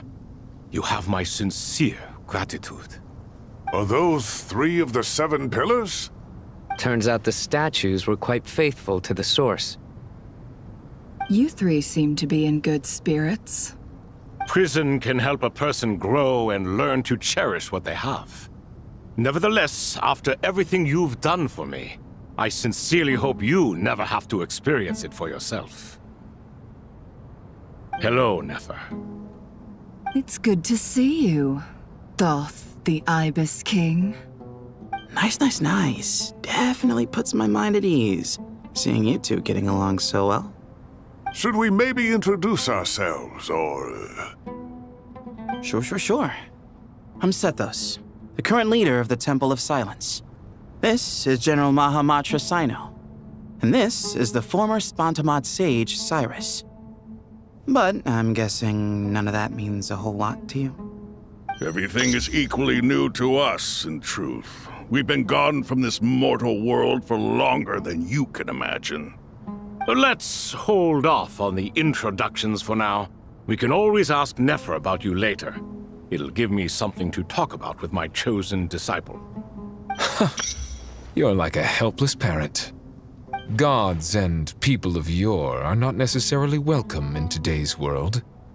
Self-awareness is one of my finest qualities. I thought I ought to share its fruits with you two. Is that so? Well, I think we'll take it in stride, just as we did with the 3 questions. Let's not forget, it was my persistence that won you both your freedom. Fair point. I have to applaud your persistence. And I must praise you for your wisdom.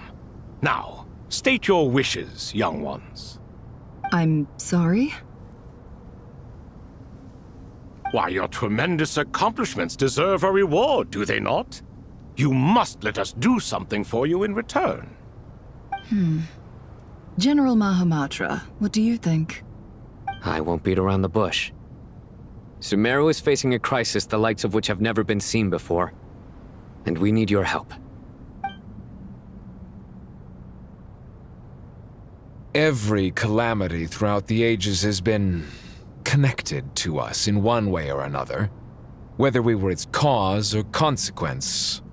Whatever is wrong with Irminsul, it severely affected the Dendro-Archon. She fell into a coma and is currently receiving treatment from the Dendro Dragon. The Dendro Dragon? I'm sorry, the Dendro Dragon is helping to heal the Dendro-Archon?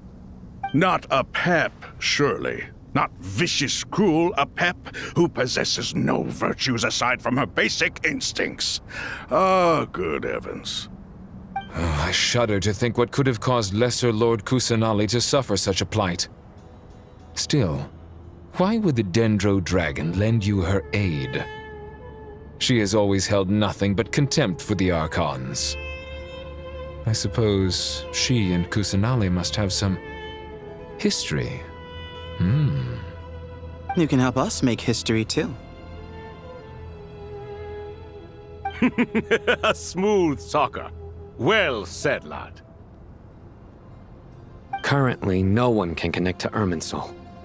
We hope that by opening up Aru and making some modifications to it, we can use its technology to our advantage. Unfortunately, Aru is an imperfect creation. King Deshret never managed to realize his full vision before his death. Much remains to be done if it is to be pitted against Irminsul itself. Besides, I hear your reasons, but to give Aru up over such would be... The archaeological records clearly indicate that although Aru's construction took a long time, it was not beyond human means to achieve. Modern technology should solve the efficiency issues. We have no choice but to go all in on this. This is by no means a threat. But the only reason we helped you escape from Aru was to gain the necessary leverage to negotiate with you. You asked us to state our wishes, and we have. Each one of us here needs your help, as do all the thousands of people living in Sumeru. They need you, and they need Aru. What do we think, my fellow old fogies? Shall we lend our support or not? Since you ask so nicely, naturally. Naturally what? Are you for or against? I simply mean we shall do what comes naturally. You claim that you wish to open Aru. Know you then that the golden slumber created by King Deshret is preserved within? We do. We understand the risks involved. In all likelihood, the mortal world will never again be able to replicate King Deshret's work. Never will there be another chance to come so close to creating a utopia. Knowing this, are you sure of your decision? We are sure. Before people can dream, they must first live. If your minds are made up, very well. We shall summon our erstwhile colleagues to discuss this further. Saint Shezepank, Saint Bennu, once you surrendered to silence and were buried with King Deshret. But now, we invoke the right to awaken you with our voices.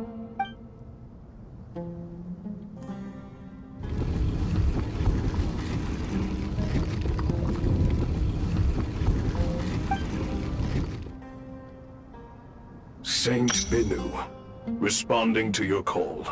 3 kings detected. Initiating autonomous will. Saint Shezepank, responding to your call. 3 kings detected. Initiating autonomous will. Ah, Lord Herreshoff. What a long time it has been. I trust you are keeping well. Then your trust in my well-being has long outlived your physical body. You have always opened with that same phrase, in life, death, and now even beyond. Al-Akhmar is long gone.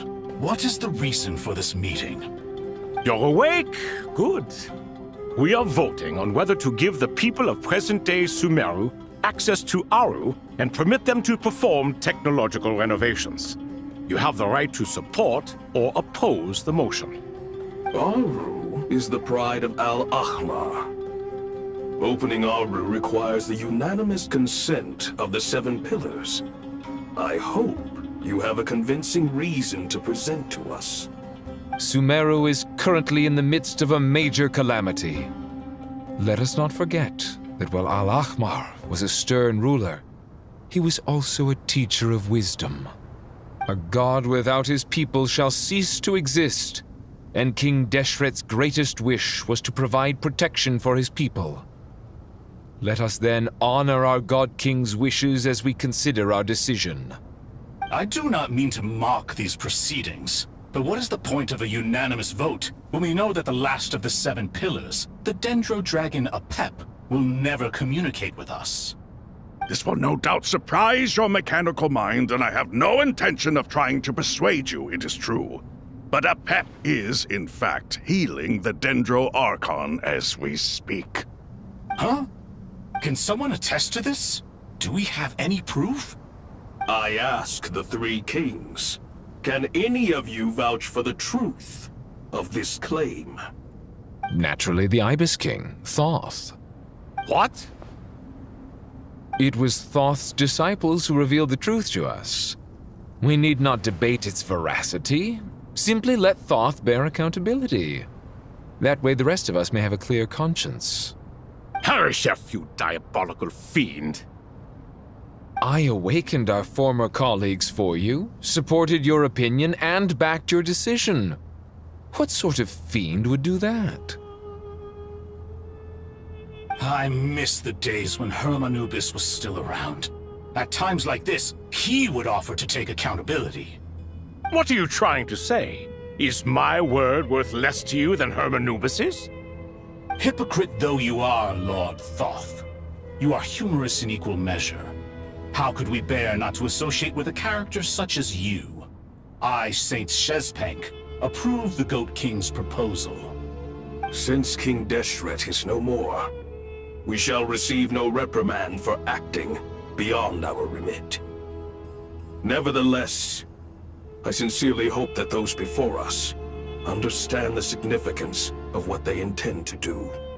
Remember, the moment that Aru is liberated, the myriad souls residing within the Golden Slumber will return to the ley lines.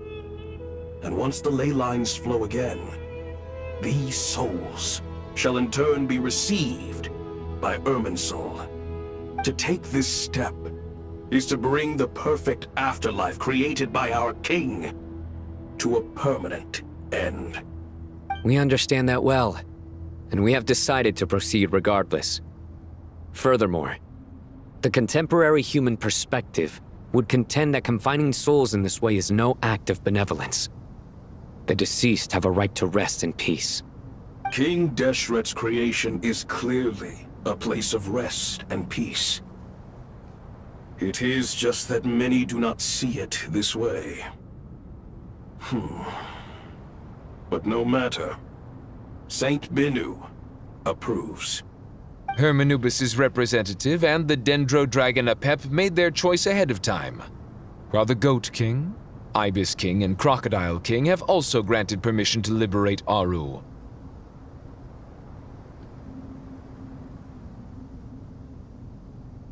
By the grace of His Majesty, guided by His wisdom and will, let the gates of Aru be reopened.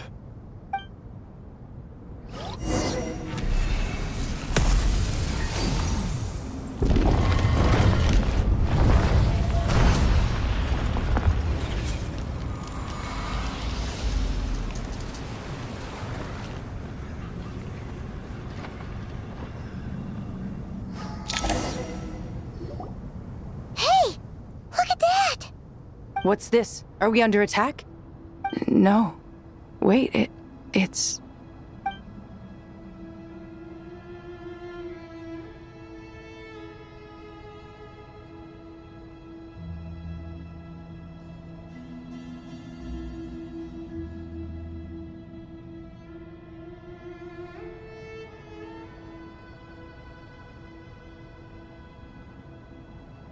Here you are. Through the sands of time, I see you. Father. Father, is it really you? It's Jet's father, Jibriel! That's right! He entered the golden slumber, didn't he? I smell blood and sand on you.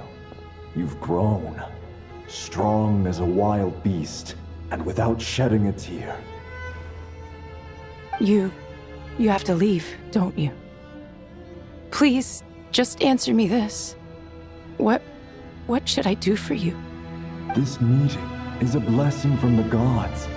My soul, once imprisoned along with that of Semayu, is finally free. I am truly grateful for the chance to see you again. That the dead should meet the living is itself a miracle. One brief, precious moment is enough. Enough to set my heart at ease. Do not weep for me, Jet. I know you will accomplish many great things in your life. You will go further and climb higher than I ever did. All I ask is that you take good care of yourself.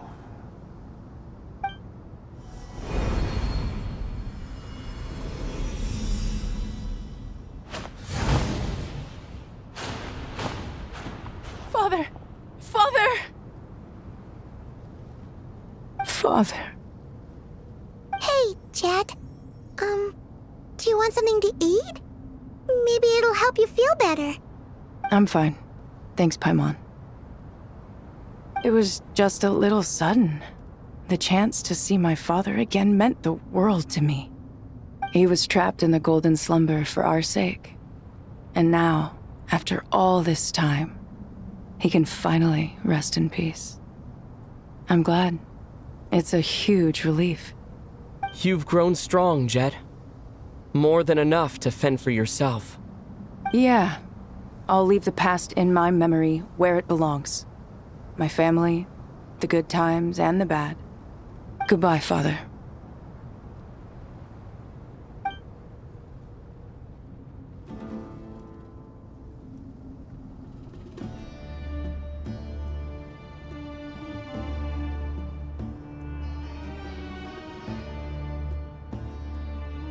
Ah, me, what a touching reunion that was. It seems we did a good deed today.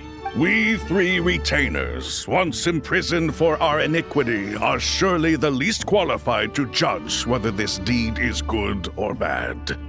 Either way, Aru is open. Now you have your opportunity, and with it, whatever trouble may ensue. Although Aru was created by a god, human craftsmanship was nevertheless required to build the gate that connects it to this world. Perhaps the relationship between gods and humanity follows a similar principle. As for your proposed renovations, we cannot determine which functions to keep or discard. Proceed as you see fit, but please entrust the task to your most accomplished scholars. or Bennu will be most displeased. It matters not. The Ibis King shall be accountable if any problems arise. Ibis, you chose to take on disciples, and so it follows that you must accept the risks of associating with humans. If I'd known you'd be like this, I would have locked all of you away in Aru, never to leave again for all eternity. All of us? What does this have to do with me? Vilify me no further. Scholars, since you have liberated Aru, allow me to present you with a gift. Using Aru's power, we shall install a defense mechanism at our king's mausoleum. You must be guarded even against Irminsul itself. This shall afford you some convenience. Unseen and unheard. From this moment forth, none may by sight or hearing perceive anything said or done within the mausoleum. Amazing. And all this is achieved just with the power of Aru? With technology from the heavens, the possibilities are endless. Just because King Deshret did not use it for this purpose does not mean that it cannot be done. So, marvel away. This is the reward you have earned. All right. Well, that resolves the issue of confidentiality. What about the technical side? Do we have the manpower? Why, yes. I've already contacted them. They'll be here soon.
Staring into my eyes is ill-advised.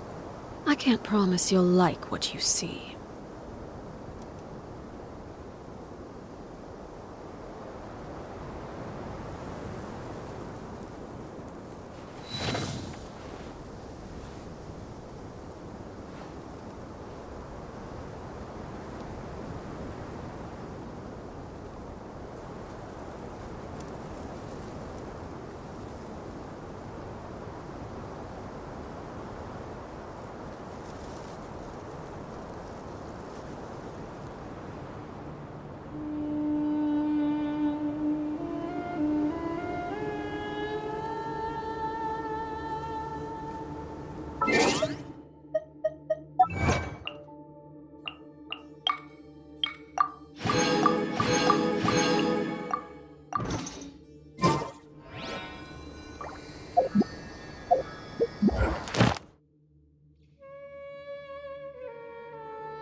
Something you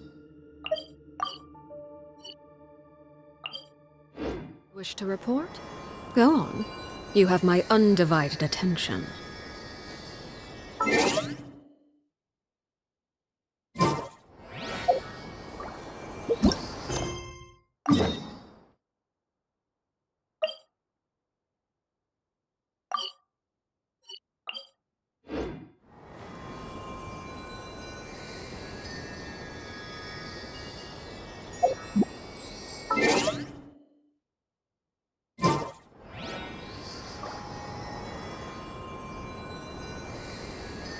What could the children be up to? Never mind. Let them do as they please.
You must be the ones tasked by the Academia with renovating Aru?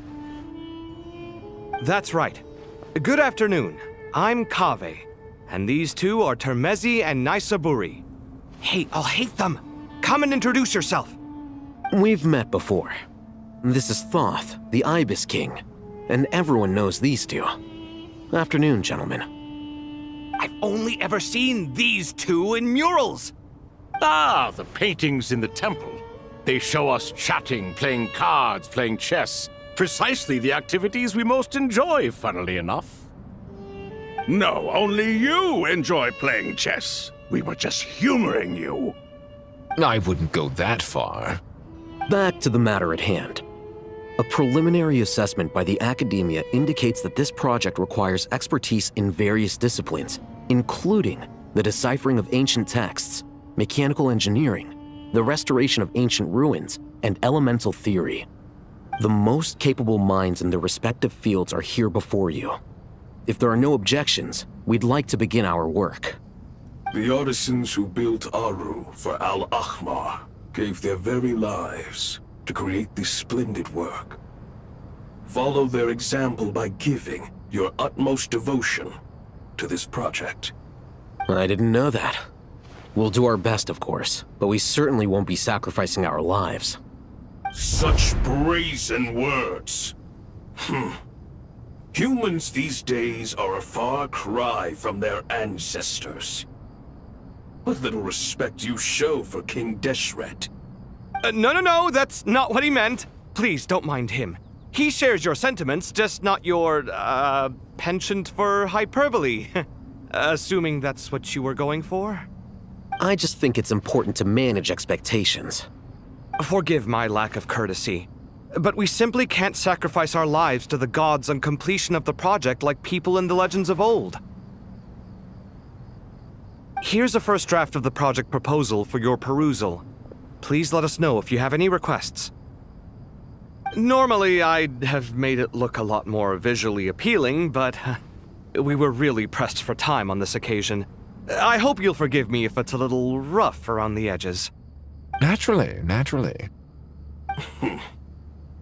If my fellow ministers deem this meager display of respect sufficient, I suppose I can consider agreeing to their proposal. Why are you so preoccupied with the ostentatious displays of respect to Al-Ahmar?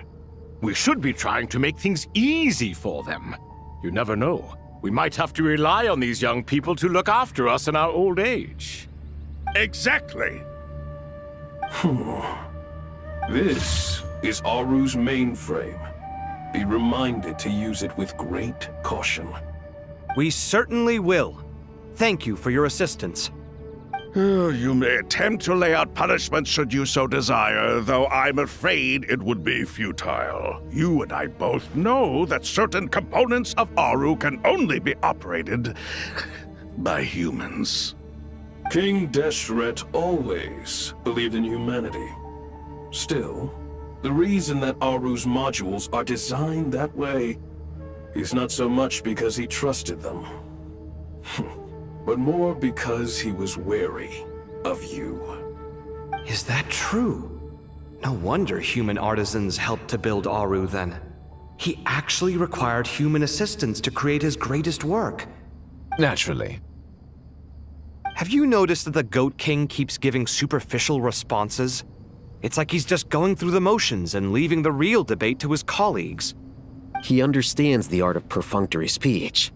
That's what earned him his position as the Minister of Ministers. It seems the rumors about King Deshret being a poor judge of character are baseless after all.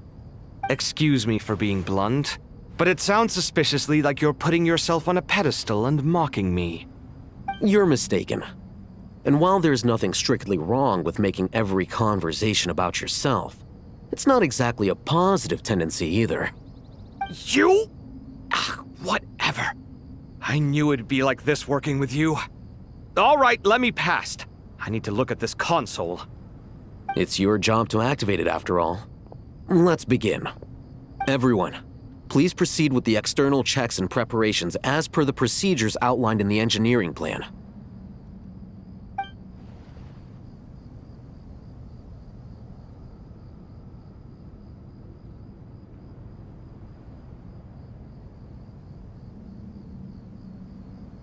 Hello there, youngsters. Whoa, the Ibis King came to life. What do you mean, came to life? I've been alive the whole time. You did say we could start our research, right? Are you having second thoughts now? I've reviewed the proposal. The work you're planning to carry out on this grand device is ambitious in its scope. You have ample confidence in your abilities, I take it? I wouldn't say I'm feeling hugely confident, but given how bad things are, I'd rather at least try something than sit around waiting to die. You are the top scholars of your day. I trust you are aware that there are countless links between Aru and the Akasha? Aru and the Akasha? But I thought the Akasha was the Academia's greatest technological accomplishment, created years ago by the Dendro ARCHON to help her people access knowledge. And you too? Do you not know either? You've read the instruction manual, right? You tell them. An instruction manual? The Akasha has an instruction manual? The Dendro Archon is a kind and thoughtful god indeed. It used to sit on a shelf in the corner at the House of Dana. Not the most popular read. If the manual is to be believed, Aru was in fact the original inspiration for the Akasha system. What? But there are so few records about Aru anywhere. And practically none of the scientific expeditions into the desert had anything to do with it. Ah, but this is something you could not possibly have known. You may have heard many stories about the desert, but what is the most important aspect of history? Consider this a quiz. Anyone from Vahumana present? I'm from Vahumana. It's, well, veracity. Precisely. And a large part of veracity is the chronological order in which events occur. I may as well tell you. In the beginning, Nabu Malikata, the goddess of flowers, descended upon Sumeru. The glory of the heaven was within her. She brought life, oases, and knowledge to this land. Then she created the Jinn, enlightened them, and ordered them to serve her.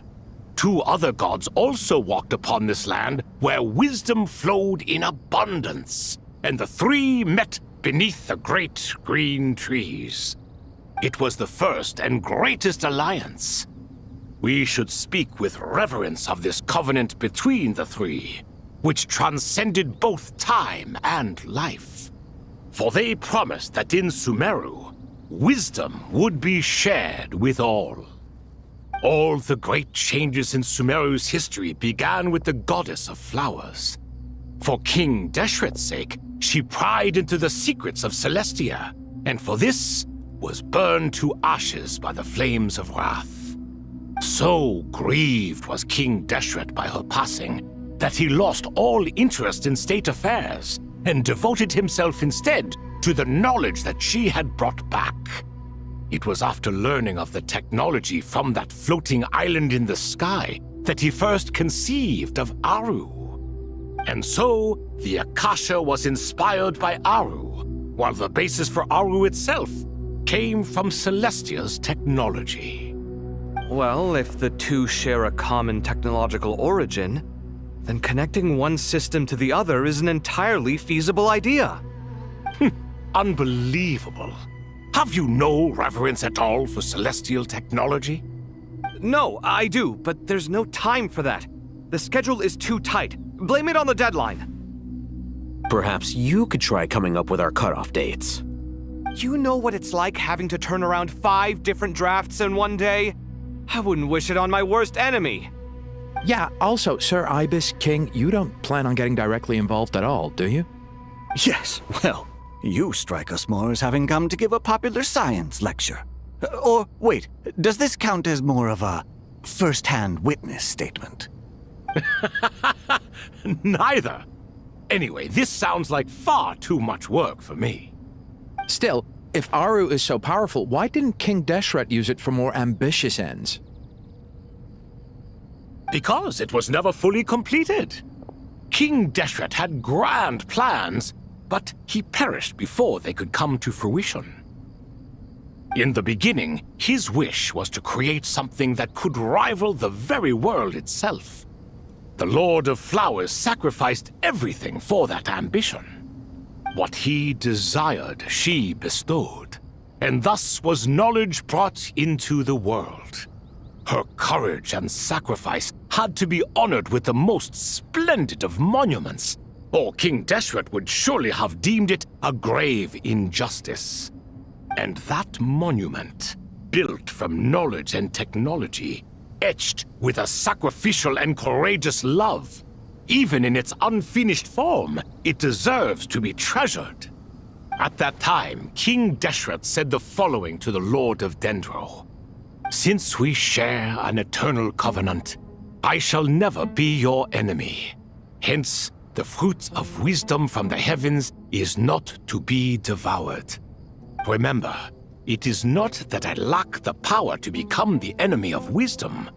Yet you and she have taught me much and shown me kindness. For this, I cherish you both.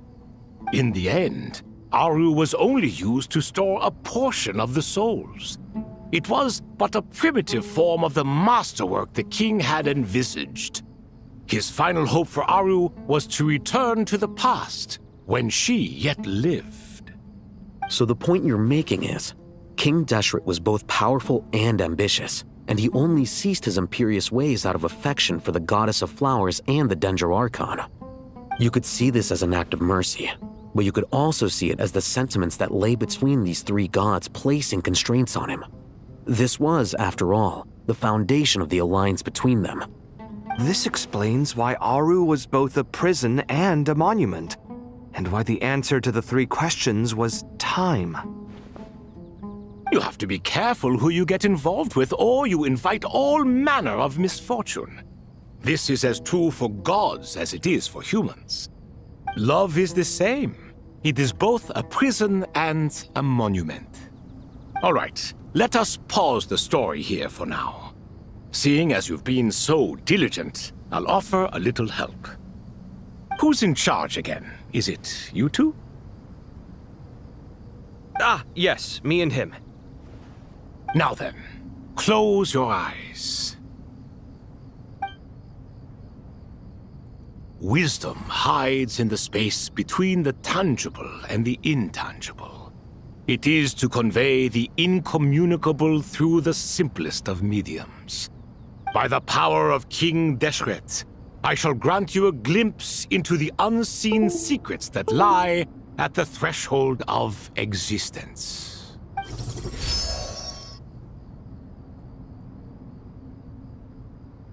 Where did this come from? Is it a new mechanism? It looks more like some form of externalized information. You've rendered it visible? Just as the Akasha allows you to access a greater range of knowledge, the power of our king permits one to perceive ingenuities that do not belong to this world. This is no ordinary mechanism.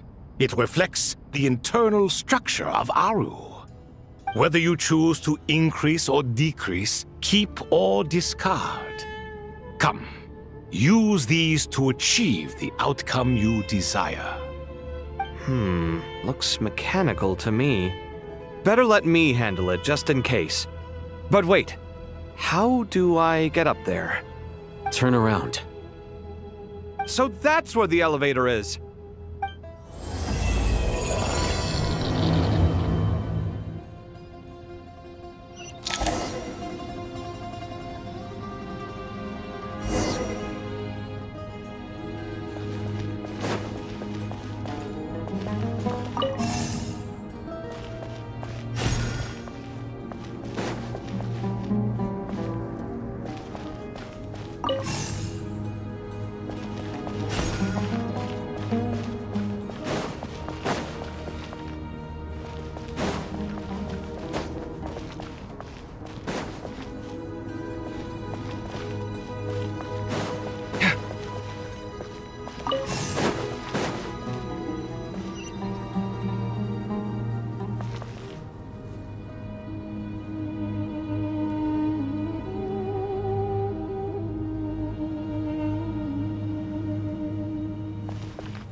Obelisks were used to record important information in the ancient desert civilization.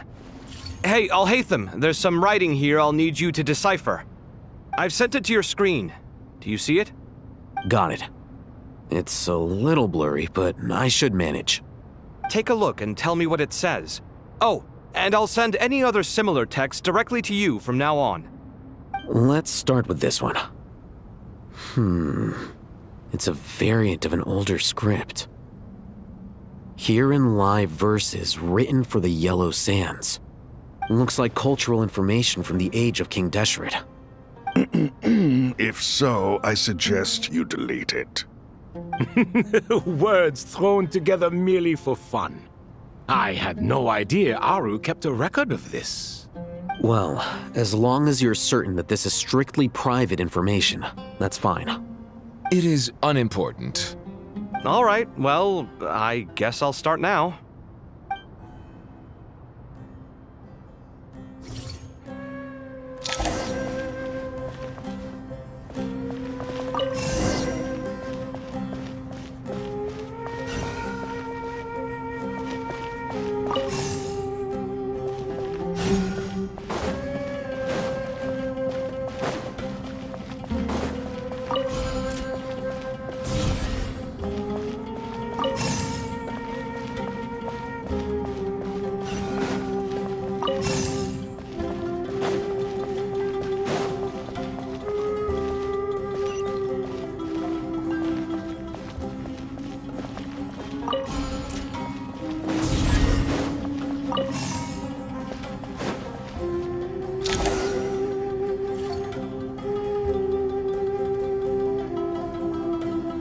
Found some more. Sending them over to you now.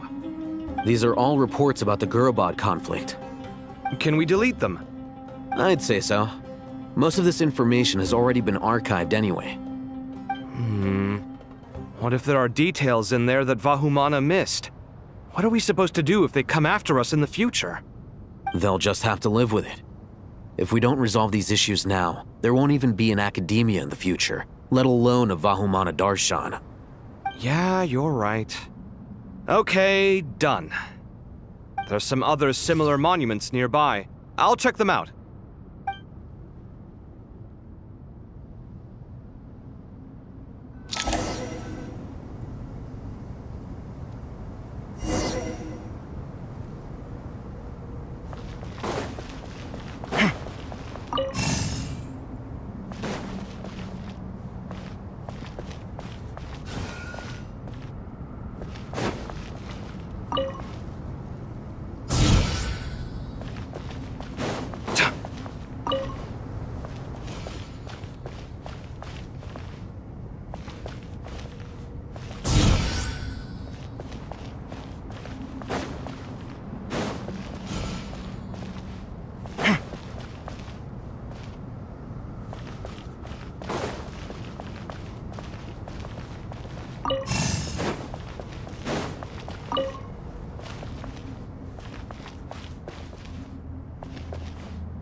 Another monument.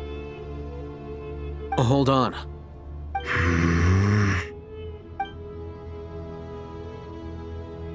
You're still reading it? How long is it? It records the development and governance of the Oasis civilization. Most of it concerns the Jinn, but it also contains records left by the artisans who built Aru. Is it important? Some of it. There was no way for me to read the whole thing in its entirety, so I had to rely on my intuition to pick the parts worth keeping. What about the artisans' records? What do they mention? They're speculations, mostly. For instance, they were wondering how to protect themselves if King Deshret decided to silence them after the construction of Aru was complete. Sounds like pure mythology to me. Surely that kind of thing didn't really happen. The records do emphasize that this was merely their conjecture based on various myths. Still, the artisans did leave details of their plans to survive, including blueprints for their escape route. Even that got recorded? Okay, well, I'll make a copy of this first before I delete it. Is that truly necessary? You won't be needing those. No, the blueprints are important. I want to keep them as a memento.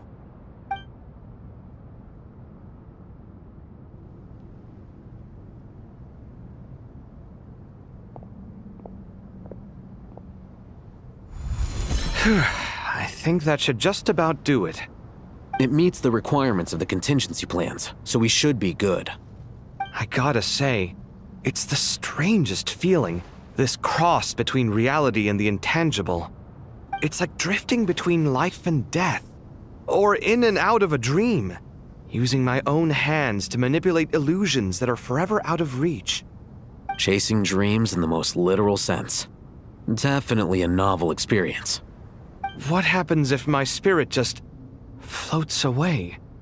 That won't happen. Anyway, I wouldn't celebrate just yet if I were you. There's likely to be a phase 2 of this project. All right. I'd better keep my wits about me then.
Traveler from afar, do you worry for the fate of Sumeru as well?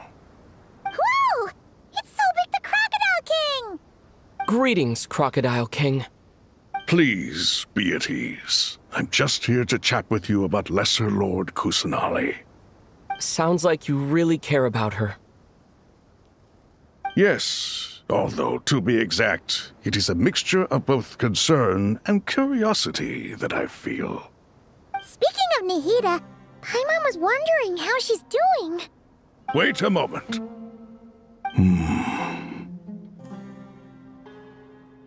What is it? I tried calling out to a pep, but there was no response. This can only mean that she is focusing all her energy on taking care of Lesser Lord Kusanali. All the gods who served King Deshret seemed super surprised to hear that Apep agreed to help Nahida. Guessing she made a bad impression on you or something. Are you aware of the history between her and our king?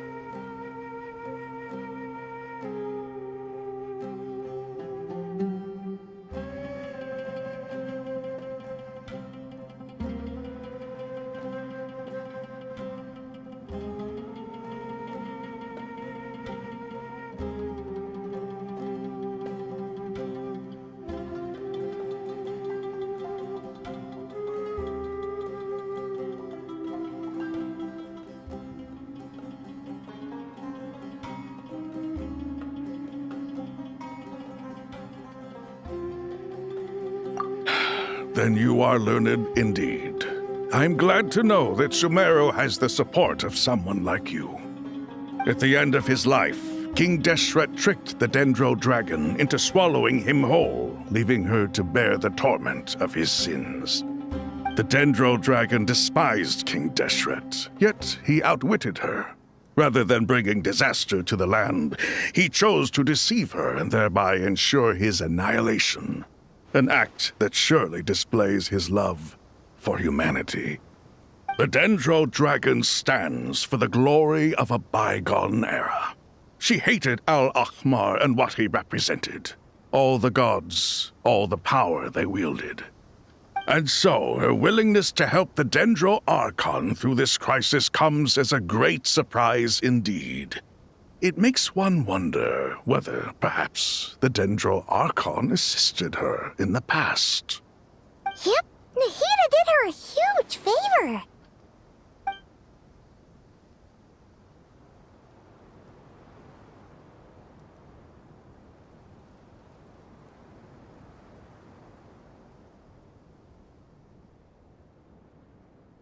So Lesser Lord Kusanali put an end to the Dendro Dragon's many long years of torment. As much as she loathes the Seven, Apep knows kindness when she sees it. No wonder she was willing to make an exception. Yeah, that's the sense we got from dealing with her too. She is not incapable of coexisting with other living things. Rather, she actively chooses to avoid coexistence. And this despite the fact that she symbolizes life itself. How ironic. All of this being said, I wouldn't expect too much from her if I were you. Nothing will change her hatred towards humanity and gods. We'll keep that in mind. Anyway, how much longer do you think Nahida needs to stay with Apep?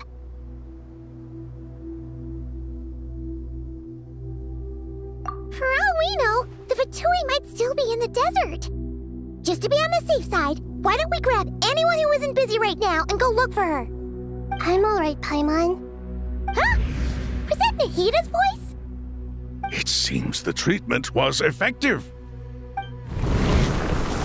Since when do my deeds require your evaluation? Here will do just fine. I had no intention of taking you any further. One ought not expect greater generosity than they have earned. You always hide your kindness away like an oasis within a sandstorm. Only those who make it through the swirling winds can know just how beautiful that oasis is, and how much hope it brings. You dare appraise my being? No, I'm expressing my gratitude. I want to thank you for sharing your precious life force with me.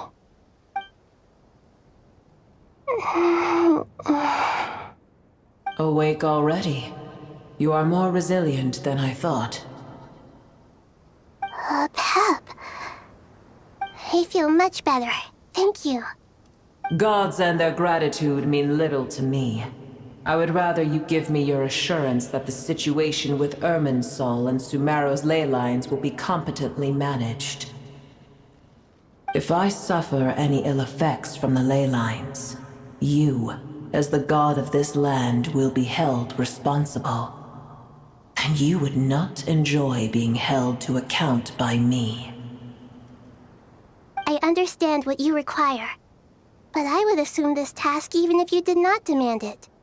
Sumeru is my responsibility. I must resume my duties as soon as possible. A farcical notion. God of Sumeru, I hope you realize how unextraordinary your strength is. And yet, maybe it is precisely what defines me. A god of wisdom is not meant to rule by force. Then hold steady. We go forth. Well, I'll be. Is that a pep? Do my eyes deceive me? Of all places, the Dendro Dragon has decided to visit the mausoleum of King Deshret? I see that after all this time, El Ahmar's menagerie of ministers remain as vile as ever. It's a pleasure, Dendro Dragon. Had you arrived but a little sooner, you might have attended a meeting of the Seven Pillars. What a nauseating thought. You are not the first insects I have had the displeasure of dealing with today. A swarm of them tugged on my tail on my way over. Goodness knows what hovels they crawled from. Why do all the creatures of this world remain so lowly after all this time? What did you do with them? I cast them away. What would you have me do? Keep them as trinkets? Boer, this is where we shall part ways. To be clear, I do not wish to see you or anyone else here ever again, unless absolutely necessary. Then I wish you peace as you return to your dwelling place. It matters not to me. Simply refrain from bothering me again. A force to be reckoned with. At times like this, I feel glad that she has no interest in any of this. Hold on, just hold on, okay? We're almost there. We made it. Huh? Wait, that voice! It's... Uh-oh, I'm gonna fall!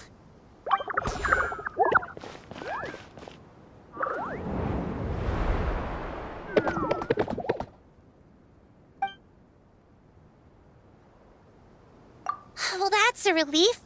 A pair of safe hands indeed. The Dendro Archon's familiars. They are the last thing I expected to see here. Huh? Wait, what are the R&R doing here? Don't you guys hate the desert? Obviously I was worried about the Dendro Archon. I've been supporting them with my Pari powers the whole way here. Oh, you seem pretty nervous. Is it because there are too many people around? Not just people. It's all these non-human beings, too. It's hard on them. I can't believe you made such a long and dangerous journey just for my sake. I appreciate your support so much. Thank you all. I'll have to ask everyone to wait while I help our new arrival settle in.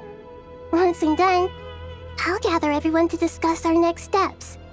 Traveler, Paimon, shall we find a place for our friends to stay?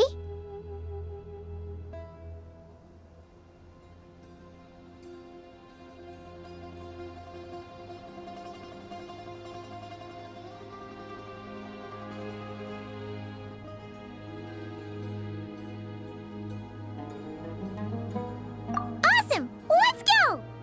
Well, first I have some questions.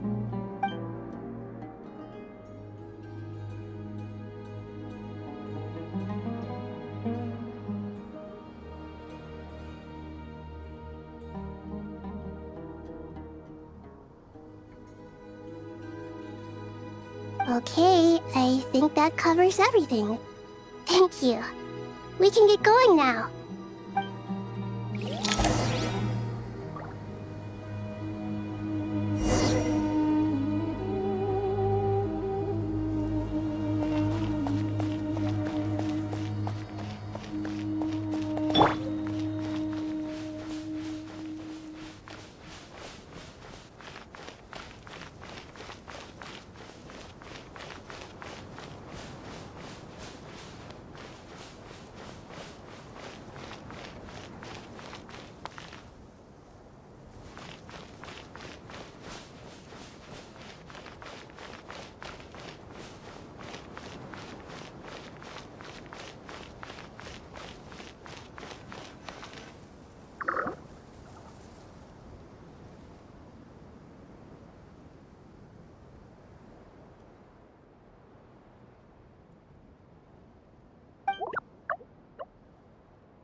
everyone.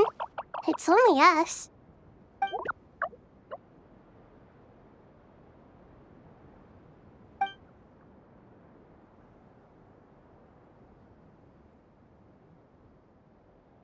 It must be very tough for you coming all the way out here, especially since you don't like the Voluka.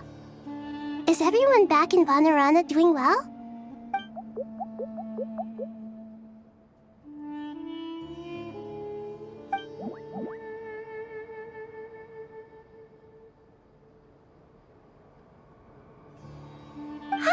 Everyone's here. Good. Are you okay? You look like you were about to pass out back there. Then you're forgetting who I am. Don't underestimate me.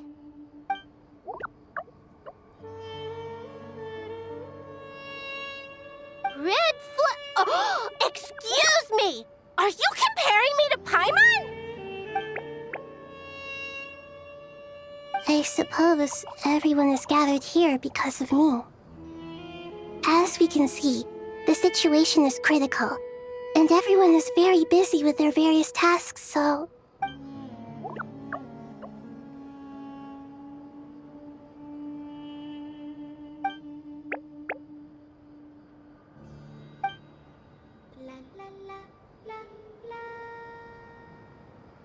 I can't thank you enough. Right now, we're focused on restructuring Aru, processing excess information, and helping restore everyone's confidence.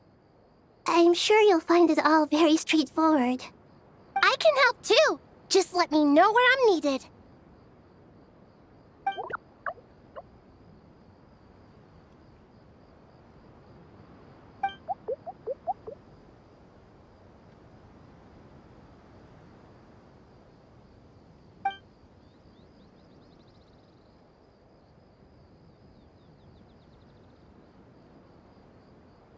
Up to no good?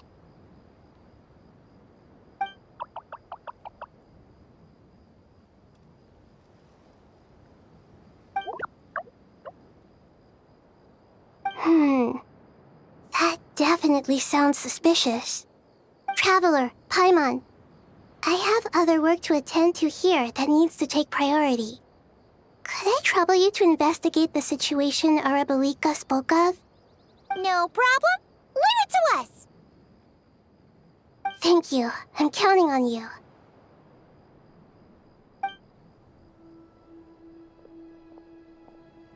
There's one other thing. If you are to work alongside the people of Sumeru, you will need to make yourselves visible to them. Is that acceptable to everyone?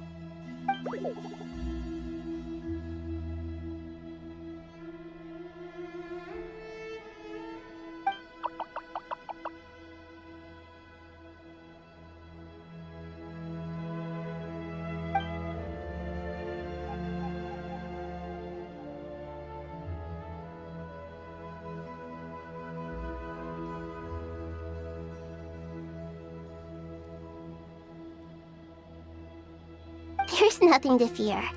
No one here will hurt you. But if you do feel afraid, don't worry. Just call my name and I'll be there. Very well. Now, I shall bestow a small blessing upon you all. Whenever people see you and interact with you, from the moment their gaze meets yours, they will experience the most beautiful of dreams.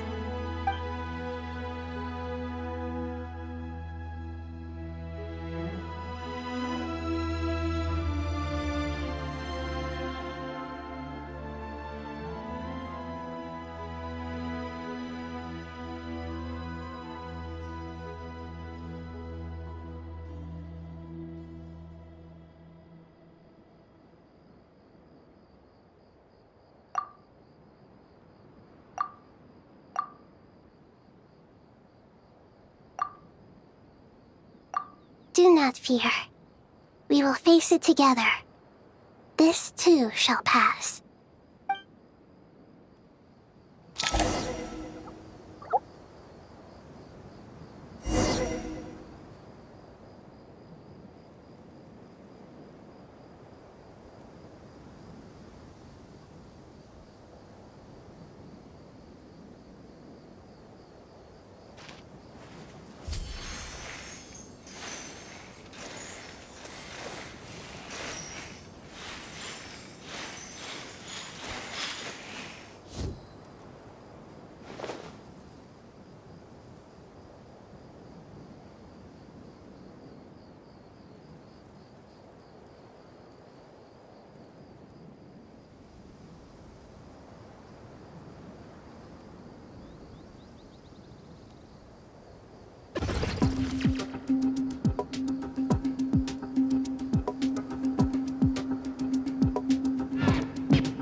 Bring it!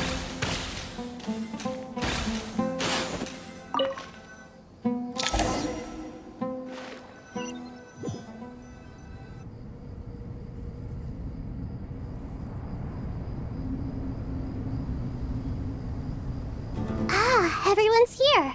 Wonderful. Dendro Archon, you're back. Are you recovering all right? You mustn't push yourself too hard. I'm doing very well. Thank you for your concern.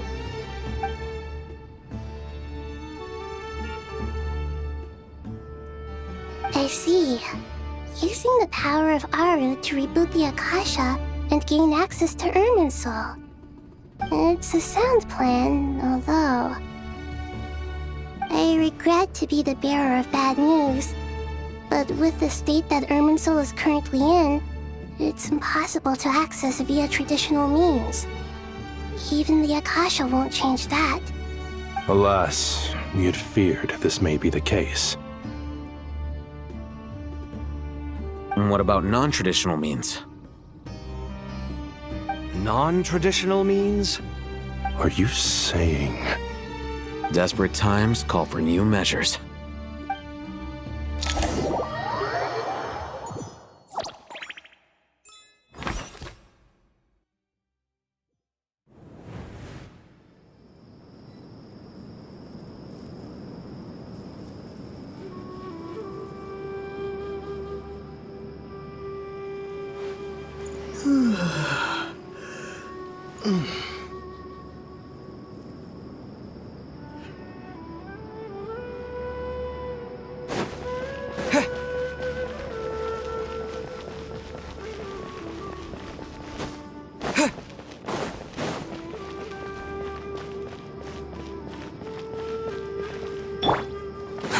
Squall Fury! Search for it!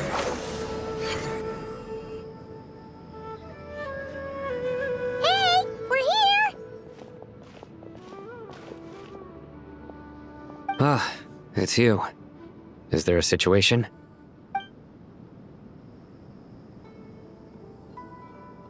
The Aranara have good intuition when it comes to people. In other words, there may well be a traitor among us. Given everything that's going on, I'd be more surprised if there wasn't. Miss Nefer, as a professional intelligence broker, I trust you have a solution? Not one that I'm willing to volunteer. What's in it for me? Let's say I'll treat this as a pilot project aimed at expanding your intelligence operations. Whatever business you're in, an avenue to demonstrate your abilities could never hurt. I like the sound of that. Glad we're on the same page. Given that you rarely set foot in Sumeru, practically no one at Caravan Rebot knows who you are. I take it you've read the files on everyone in the area? Yes. I also skimmed the list of evacuees, and am more or less up to date on where everyone stands. Any initial suspects? Limiting the scopes to males whose recent activity could be viewed as suspicious, I've identified 3 names. The Aranara saw 2 people talking, but currently we only have 1 suspect. The other person was probably just a messenger, and in all likelihood has already left Caravan Rebot. Everyone is heading for the desert per the evacuation order. Anyone willing to turn back at this stage is almost certainly with the Fatui. There's no way it was a spur-of-the-moment decision to act at a time like this. This spy must have been planted long ago. We need to smoke him out from wherever he's hiding. Sounds like you have the beginnings of a plan.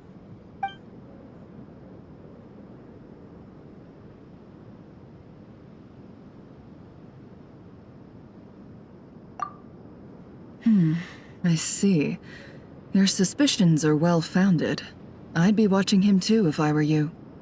So far, we still lack solid evidence that he's been bribed. He hasn't made any recent purchases that would indicate he came into some cash.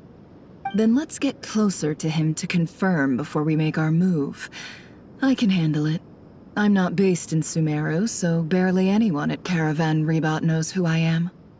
And you're certain you've never encountered this person in Nodcry? I'm certain. Besides, it's extremely rare for me to have had any direct contact with Sumeru mercenaries besides Jet. There's no way he could have seen my face before. Sino, stay out of sight and wait for my signal. If he raises any red flags, I'll bring him toward the main road. Understood. I'll take it from there. Excellent. Well, it's a pleasure working with you.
Why does Ashru sit up on the counter?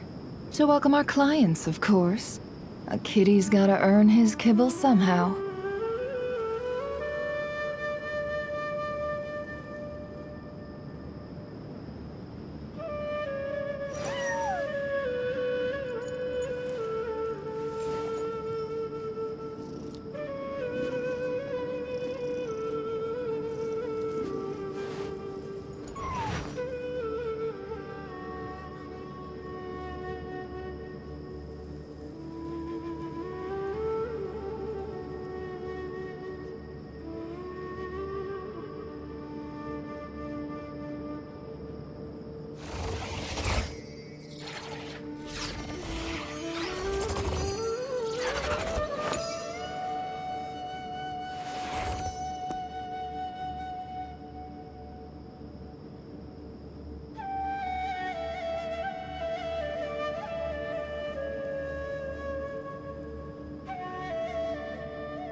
Don't trust your eyes uncritically. People only see what they want to, so don't be your own fool.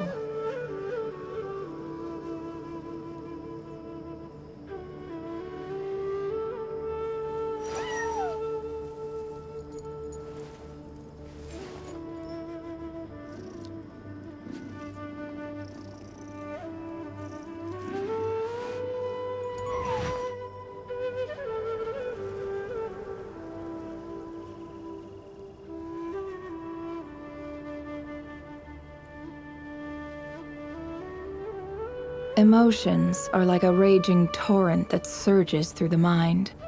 More often than not, if you try to hold them back, you'll be swept away by their unstoppable force.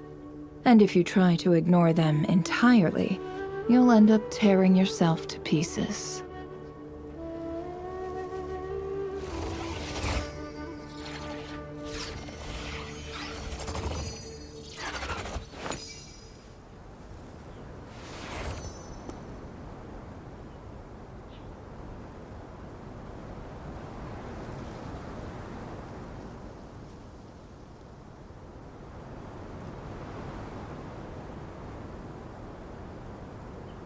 Don't trust your eyes uncritically.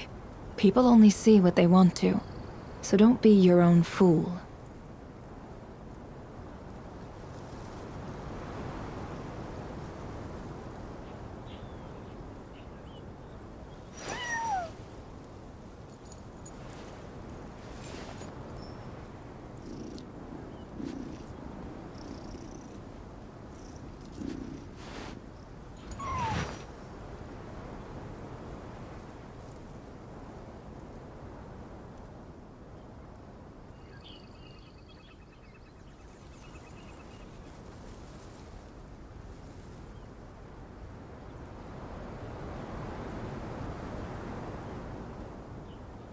Why does Ashru sit up on the counter?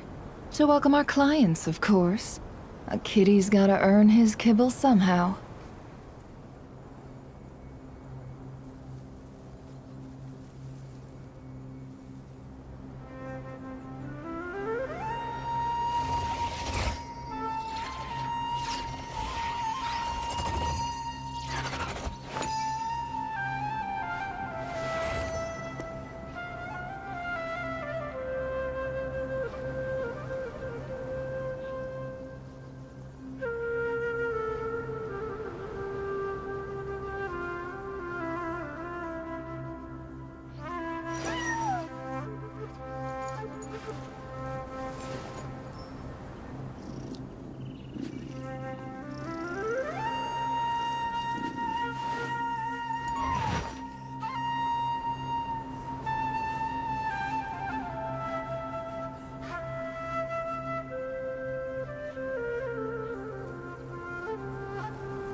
Emotions are like a raging torrent that surges through the mind. More often than not, if you try to hold them back, you'll be swept away by their unstoppable force. And if you try to ignore them entirely, you'll end up tearing yourself to pieces.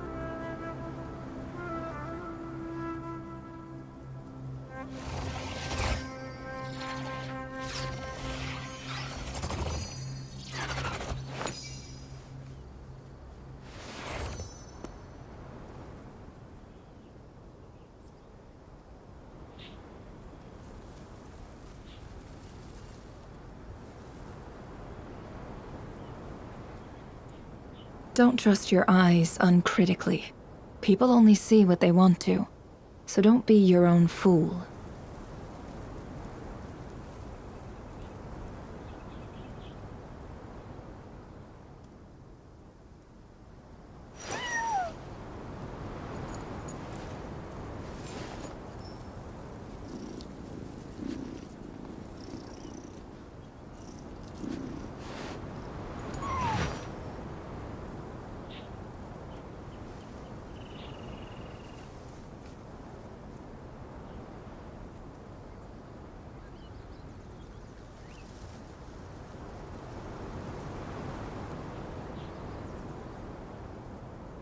Why does Ashru sit up on the counter?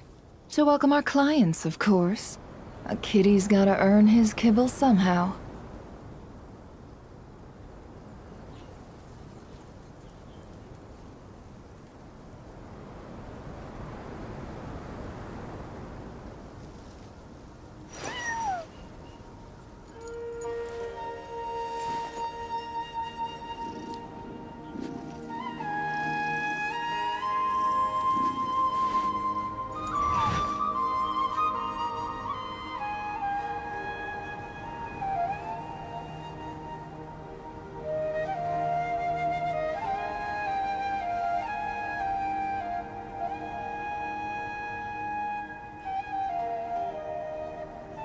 Don't trust your eyes uncritically.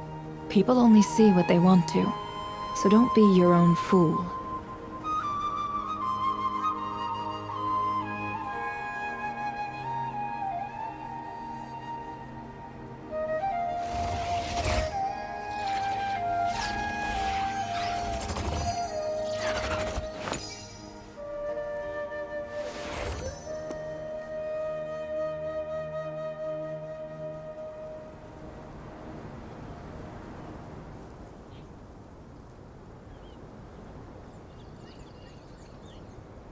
Why does Ashru sit up on the counter?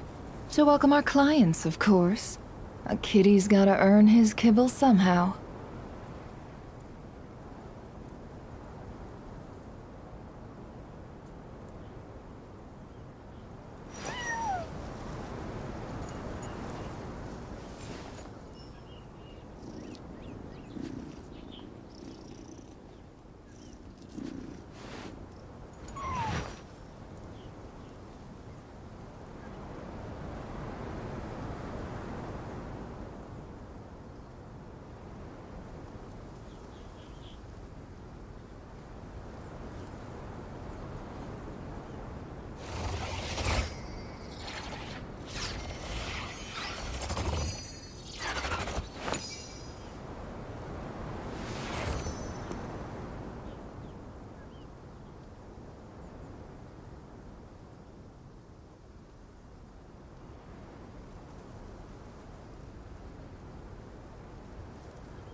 Emotions are like a raging torrent that surges through the mind.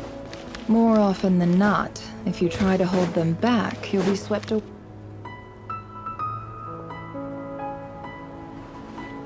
Darker skin, scars, frequents the desert and has ample combat experience.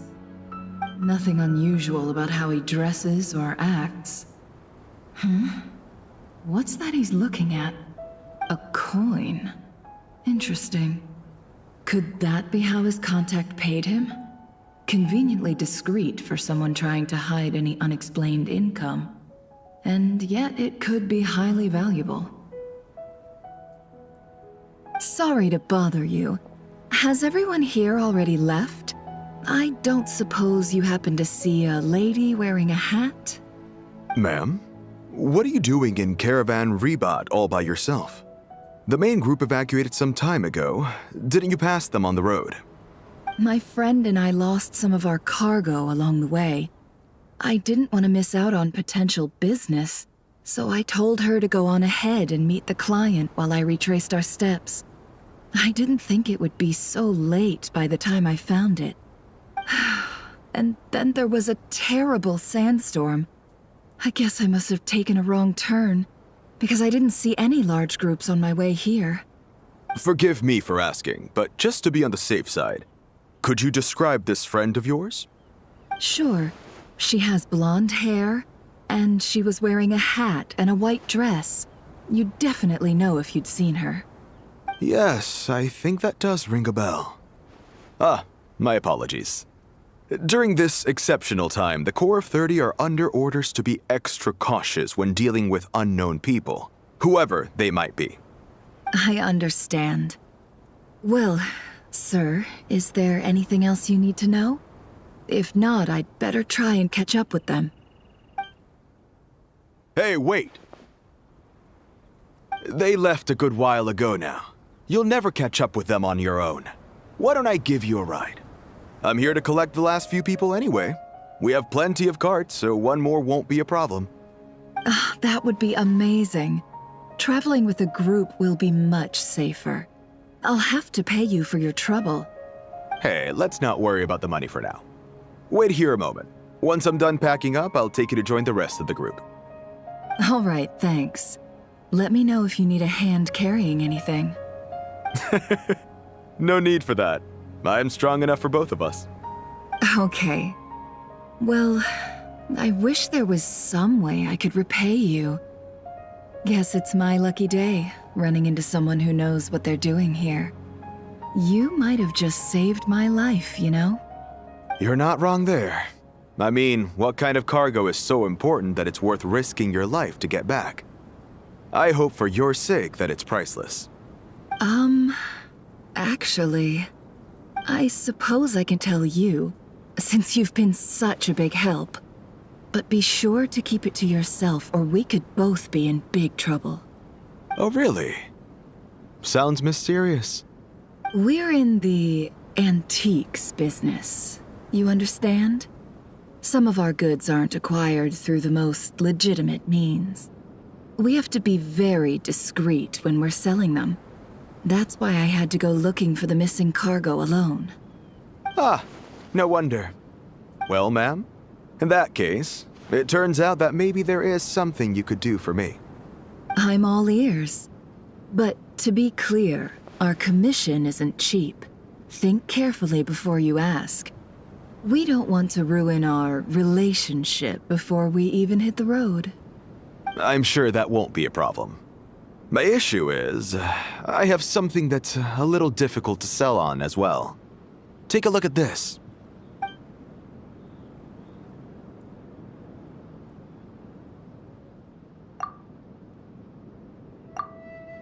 Pure gold. That's quite something. How'd you come across it? Dig it out of some ancient tomb? If you look hard enough, there are many treasures to be found in the mausoleum of King Deshret. It has no distinct Snezhnayan markings. That'll be why he's going with that story. And he clearly doesn't want to arouse suspicion, so he's on the lookout for an opportunity to make a quiet trade. Surely you have an existing business partner. Won't they take it off your hands? I hope I won't be attracting the wrath of my competitors by helping you sell this. The shop I used to work with is having cash flow issues at the moment after losing some money. I'm under enough pressure as it is without having to deal with them. On the off chance anything went wrong, I'd never get my money back. I understand. Gold is the last thing that traders with cash flow problems want to see. Well, in that case, I think we can work something out. As it happens, I'm just about done packing. Shall we make a move? Sure. Let's walk and talk. This evacuation was a huge operation. They needed a few people to stay behind and tie up loose ends. And I ended up being one of them. You're lucky you ran into us in time. I certainly am.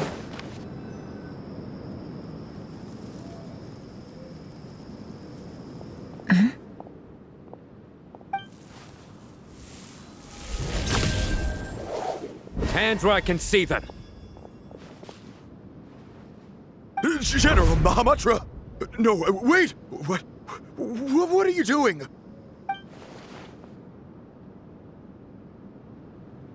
This is the coin? Good. Sadly, you won't have the chance to spend it. Nicely done. Looks like Sumeru's Matra are a well-oiled machine nowadays. Unmarked gold coins are quite difficult to trace.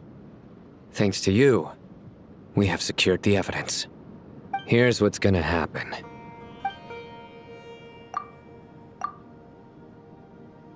Southeast from here, leeward side of the hill. That's where he's meeting his contact. Great work. Candace tells me your interrogation skills are highly effective. Hers are quickly catching up. She's improved a lot in recent years. Looks like it's over to you for the next step. Because I'm quickest on my feet? Because you know how to trail a target. Plus, it'll be easier to monitor their activity from the air. Fine. I'll be quick. One more thing. The Traveler just brought a message from the Dendro Archon. Once you're done with this, we're to meet up at the mausoleum of King Deshret. Got it. Will do. Are you sure you'll be okay on your own? Gee, I don't know. Maybe you should come with me. Okay. Then Paimon's coming with you. Really? You do know this is a stealth operation, right? Meaning, you have to be quiet? Paimon, are you sure about this? Well, Paimon at least wants to give it a shot.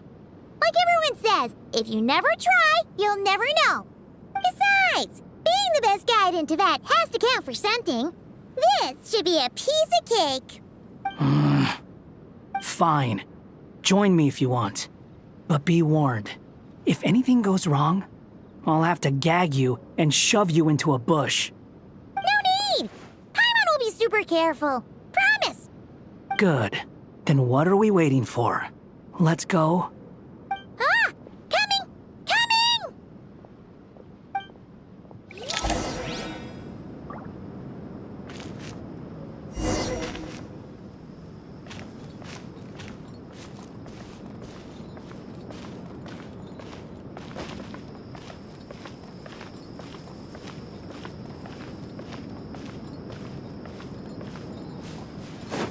The wind rises.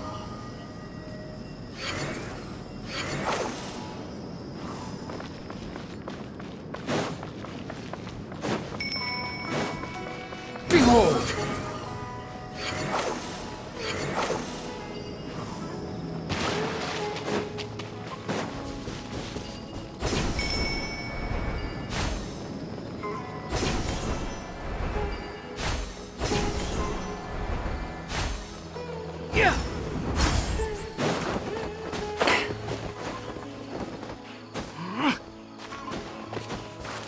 Quit following me.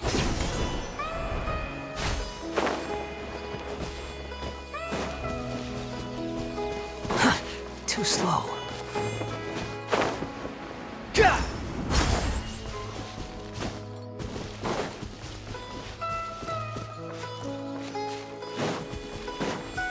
Squall and Fury. Upon the gale. Hey, guy! Wait up! Hey, slow down, will ya? We're here. Now we wait. Okay, yeah, cool. Cool. What's on your mind, Paimon? Huh? Nothing? I thought all you cared about besides being a guide was food and sleep. Why the sudden urge to go on a dangerous mission? What's that supposed to mean? Paimon's been on plenty of dangerous missions before. But never on your own. You hardly ever leave the traveler's side. Just saying. I'm kind of at loose ends right now. So if you did want to share, I suppose I'd have to listen. If not, suit yourself. Makes no difference to me. Hat guy? Do you think Paimon is useless? What? Where's that coming from? When we were in Notcry, Paimon suddenly realized something. Even though Paimon's with a traveler every single day, whenever we face real danger, she can't do anything to help. Paimon doesn't get like this very often. She just got really scared when the traveler got kidnapped that time. What if he never came back? What would Paimon do then? And the more Paimon thought about it, the more useless she felt. But Paimon doesn't want to be a burden. Paimon wants to be a friend who's actually useful. Does that make any sense? You know, that feeling of just being completely useless and... Oh. Paimon probably sounds so ridiculous right now. You asked the right person. Boy, do I know that feeling. Oh, that guy. I'm not gonna try and encourage you. What I will say is this. When you start doubting yourself, you have two choices. Give up or change. You have to make the decision to move forward. Otherwise, no amount of consultation from other people is gonna help you. So ask yourself, what do you want? To get stronger? To learn more? Whatever it is, go do it. You won't have any regrets if you can at least say that you tried. Something's not right. Shouldn't they be here by now? Paimon, is it just me? Or is it a little too quiet around here? Should Paimon take a look? We'll give it another hour. If nothing happens, we head back. Okay.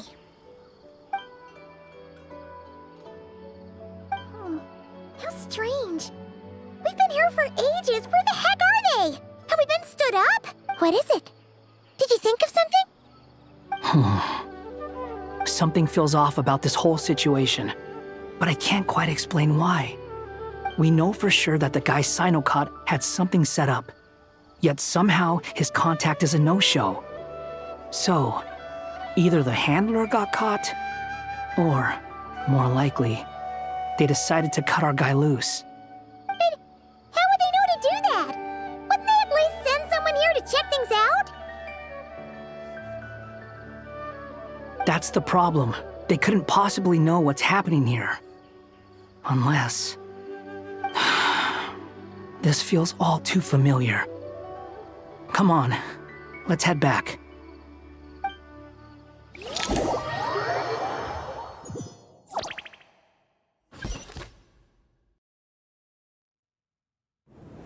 Even though this isn't a formal meeting, I'd still like to start by saying how grateful I am to each and every one of you. Thank you all for coming here and standing by our side. Shesipank and Bennu are currently assisting the scholars with the maintenance of Aru. Please forgive their absence. As for Hermanubis, may he rest in peace. We remember him with great fondness. There have been times when I imagined what it might be like to meet you all. Now that it's really happening, I feel quite emotional. Time has taken many things away, but that which remains is all the more resilient. I must say, there is one thing that rather surprises me. You appear to be in good spirits, Lesser Lord Kusanali.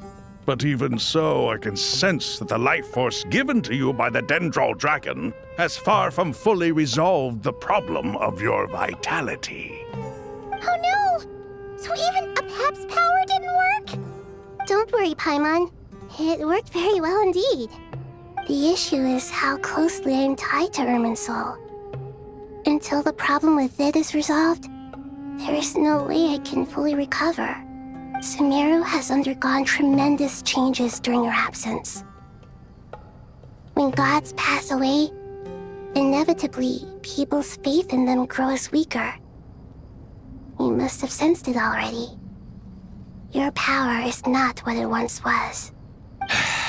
Regrettably, this is true. I too have grown weaker due to the effects of Irminsul. Right now, we're all in quite a sorry state. Then what do you suggest? We take all the help we can get. Sumeru is our shared home. You and I, gods and humans alike. We must unite all our strength in this moment. Though Al-Ahmar is no longer with us, the alliance between the three gods remains in force.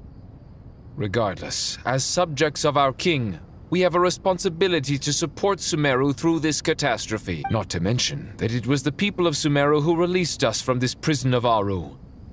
Times have changed, and the people of today possess greater wisdom than those of the past. You really know how to give a rousing speech, Koti. Now then, let us learn more about your plan. The brightest minds of the Sumeru Academia are busy opening and renovating Aru. They claim it has something to do with Irminsul? Correct. Irminsul has existed in Teyvat since the very beginning. But during the Age of the Dragons, it did not possess the significance it holds today. After the heavenly principles arrived, the power of the Light Realm was divided into elemental energy, and Irminsul was refashioned as a device that records and preserves all information. Since then, everything in this world has been inextricably linked to it. As the Dendro Archon, I have a duty to protect Irminsul. To Sumeru, it is both a national treasure and undeniably a major threat. Teyvat has seen many upheavals in the last few years. The most recent of these was a major crisis in Notcry, which forced Sumeru to be even more vigilant than usual. I made sure to monitor all the pathways through which an outsider could potentially transmit themselves into Irminsul. But despite my efforts, a major problem still arose within. I still believe that someone has actively invaded Irminsul. But rather than taking any of the pathways I referred to, the intruder chose instead to utilize the most direct route, and the only one that cannot be protected against, by entering Irminsul through death. I see what you mean. You cannot simply stop all deceased souls from returning to the ley lines because of a potential invasion that could occur at any time. That's right. As important as it is to guard against external threats, I couldn't allow myself to stop the souls of the departed from finding peace. Please, understand how difficult this predicament was for the Dendro Archon. Defense has never been an easy task. After Irminsul was invaded, my authority was quickly restricted. Soon after that, the tree began denying access to any connections. I'm sure you feel responsible, but you are not to blame. No one can predict every possible disaster. There will always be trials and tribulations for the world to endure. But the people of Sumeru should not have to endure this. We must find a way to break through the lockdown and connect to Irminsul. And this is why you need Aru. Yes. The only thing in Sumeru capable of rivaling Irminsul in terms of overall function and performance is Al-Ahmar's legacy, Aru. All I managed to do before falling into a coma was make some minor adjustments to Irminsul. Using Aru is a last resort, and a move that comes with enormous risks. The Scholar's initial plan was to borrow Aru's power to reboot the Akasha, then use the Akasha to connect to Irminsul and investigate. Unfortunately, Irminsul has suffered far greater damage than they first thought, rendering that plan futile. To rise to the challenge, we had to resort to more extreme and far costlier means. This has led to a number of new contingency plans. To reclaim Irminsul, our brightest scholars have made further modifications to Aru with multiple goals in mind. I thank you all for giving them your blessing in this endeavor. Human wisdom has clearly improved over the millennia. You have not only our support, but that of the Jinn, the Aranara, and the Pari. Together, we will do everything in our power to save Irminsul. By the way, when you spoke earlier of an intruder, it almost sounded as if you knew who you were dealing with and what they were capable of.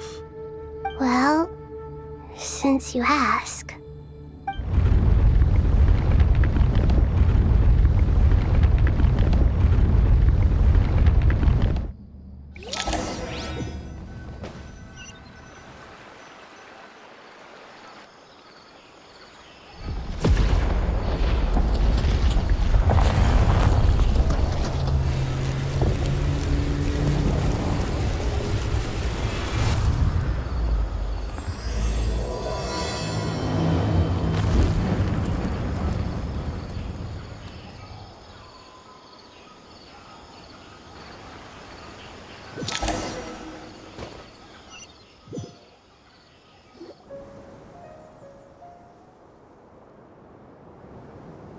Master Tainari! What is that? Is this Irminsul? How did this happen? What's going on inside? Luckily, we managed to evacuate everyone. What in the world was that? That was terrifying!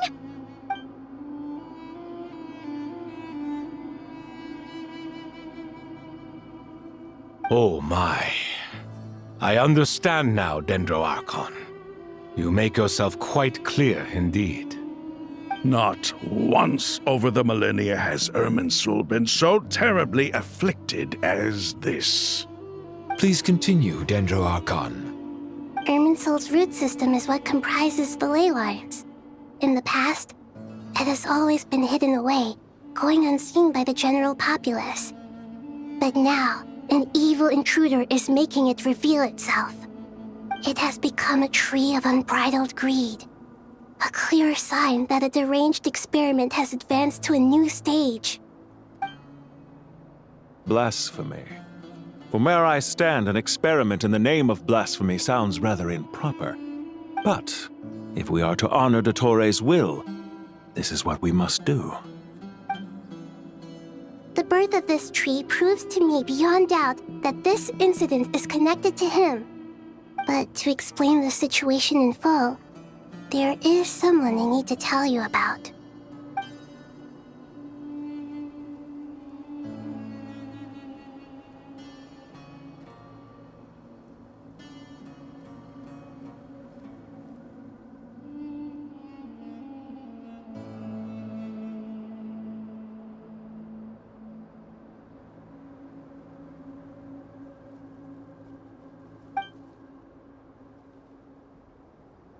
Zandik. So it was him. I saw him in the desert once. A man of supreme arrogance. So this is where it has taken him. But didn't Dottore die and not cry? How is he still able to do all this? He must still have loyal followers amongst the Fatui. Even so, I'm still unclear as to how he has been able to wield such a profound influence over Irminsul. I can confirm.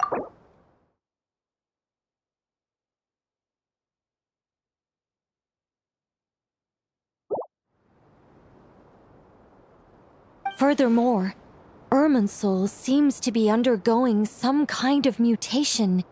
Evil branches are beginning to grow. Things that do not belong to this world are slowly but surely materializing.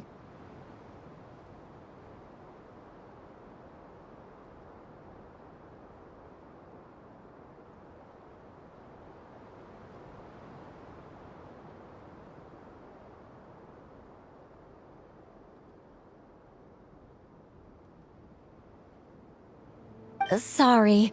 I couldn't think of any other word to describe it.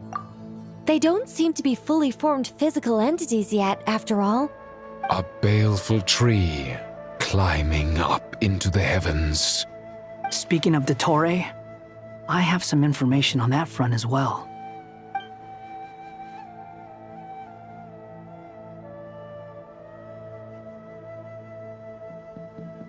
I didn't think it was wise to state this out in the open.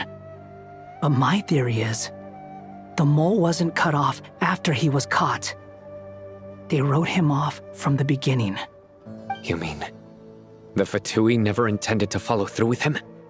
Then why plant a mole at all? It's hardly a conventional strategy, and the rationale behind it is pretty twisted. But as it happens, I know someone who works exactly this way. And when it comes down to it, his goals are very simple.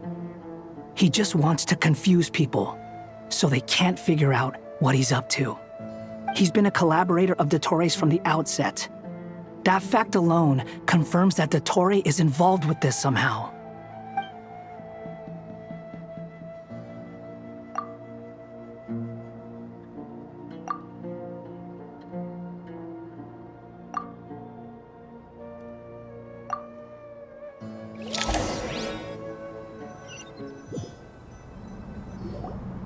There is still much to be done. Everyone, please remember our core strategy. As per the discussions, the following groups must act immediately. Mr. Al-Haytham and Mr. Kave, the next phase of the Aru renovation project must begin right away. Godspeed to you both. We'll give it everything we've got. The plan looks feasible, but the implementation will require certain resources. General Mahamatra Sino and his team will help to procure the materials required for modifying the terminal. No problem. I've already spoken with Sethos and Hat Guy, and they've agreed to assist me. This kind of thing is best left to the fleet-footed, right, Hat Guy? If it's efficiency you're after, we're the right people for the job. Following up on the elemental energy amplifier we discussed, Ms. Dory, I assume you're the one most familiar with the status of this project. Aside from the Dendro Archon, of course. Yep, that's right. Leave it to Lord Sangamabe. Got it. Well, I'd like Madame Farazan, Kale, and Nicole to support Dory on the technical side. You can count on us. Will do. Rest assured, I'll take good care of Kale. Dia, Candace, and Nefer, you'll be in charge of negotiating between the various parties. I trust you remember our goal. You bet. We can handle it. Good. I believe that covers everything. Tainari will provide ad hoc support as needed, if that's okay. Poor Tainari. Must be tough being Nephis' student. Getting bossed around all day, every day. Hey, don't try and drive a wedge between us, you old rascal. All it says to me is that Master Nephis has faith in everyone's abilities. While I'm nominally here as backup, I doubt there will be many situations where my help is needed. Exactly. Finally, Traveler, you and I will head to the border between Sumeru and Natlan. Once that task is complete, I'll be asking some of you to accompany me to the Eternal Oasis. The Eternal Oasis? I thought that was just a legend. So it does exist after all. Regarding your trip to Natlan, under normal circumstances, a meeting between our two nations would be a far more formal affair. Unfortunately, Sumeru is all but completely cut off from the outside world at present. So regretfully, we won't be able to give the Pyro Archon Mawika the grand reception that she deserves. My apologies for the inconvenience. No point putting too much pressure on yourselves. That goes for everyone. Right. Especially you, Dendro Archon. I'm sure you're still feeling quite weak. Don't worry about me. The Dendro Dragon's life force will sustain me. Plus, we'll be there every step of the way. Nahida will be just fine. Yes. I believe in myself. And I believe in every one of you.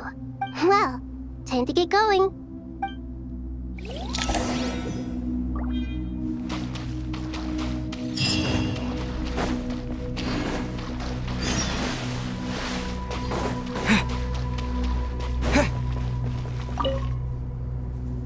To what extent we can implement the final plan depends on how successfully the Akasha can be modified and configured.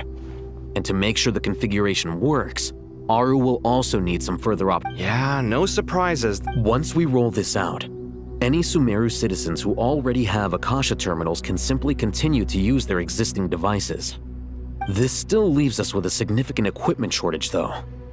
Many groups of people were never issued Akasha terminals, including mercenaries, the desert folk, and many others. We'll need a supply of rare materials for the renovation of Aru and the production of new terminals. Right now, the best place to source these locally is from the primal constructs within King Deshret's mausoleum. Time is not on our side here. It's gonna be a race against the clock. The Aru merge and renovation project will have to be carried out by you two. Everything's riding on this, so failure is not an option.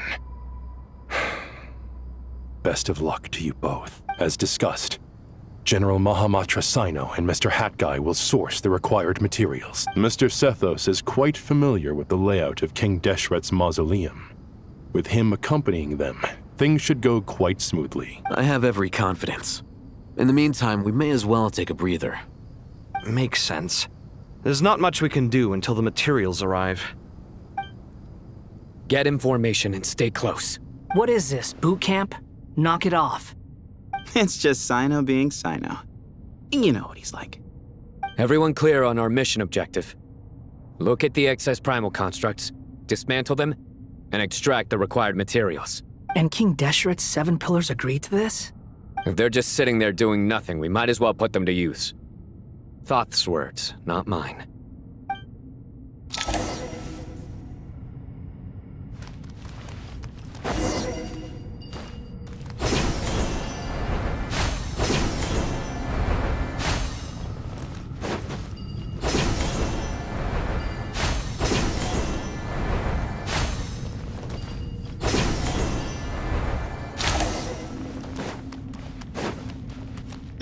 The wind rises.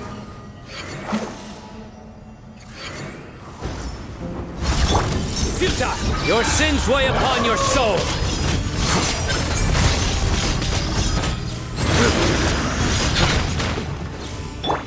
To Al Akmar! Give me some space.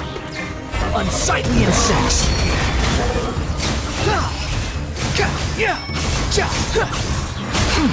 That's far enough.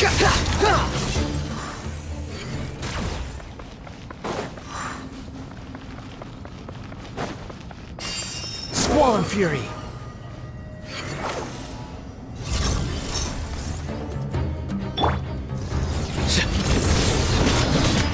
Excuse me?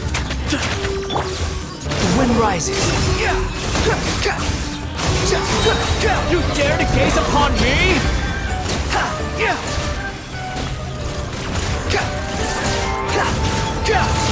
Behold!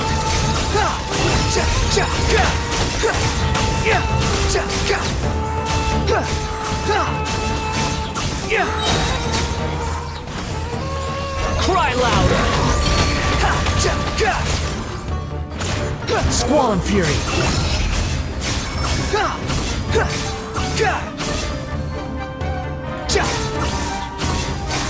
Search for it! Judgment is upon you! Guilty!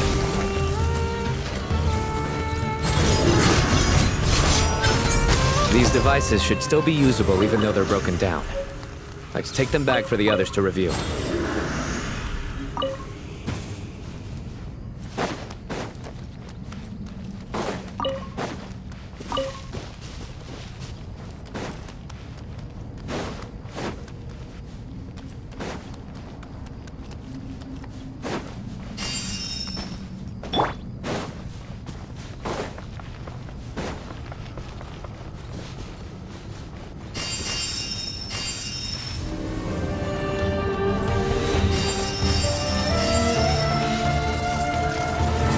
Following me.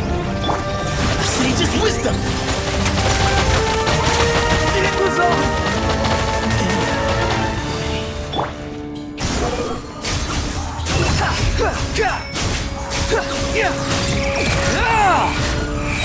How amusing. Wretched vermin!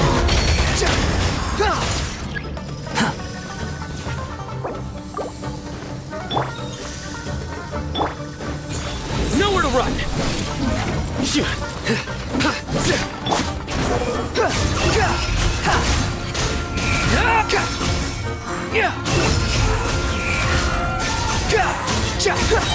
Bow your head! Quit following me. How many do we need again? Enough to make an Akasha terminal for everyone who doesn't own one. I remember you telling me how revolutionary these Akasha terminals were. The Academia declared the Akasha to be the most powerful and comprehensive wisdom dissemination system in history. That should give you an idea of how powerful it is. Certainly sounds impressive. Neither Hat Guy nor I have ever had an Akasha terminal. Well, if it all goes to plan, that's about to change.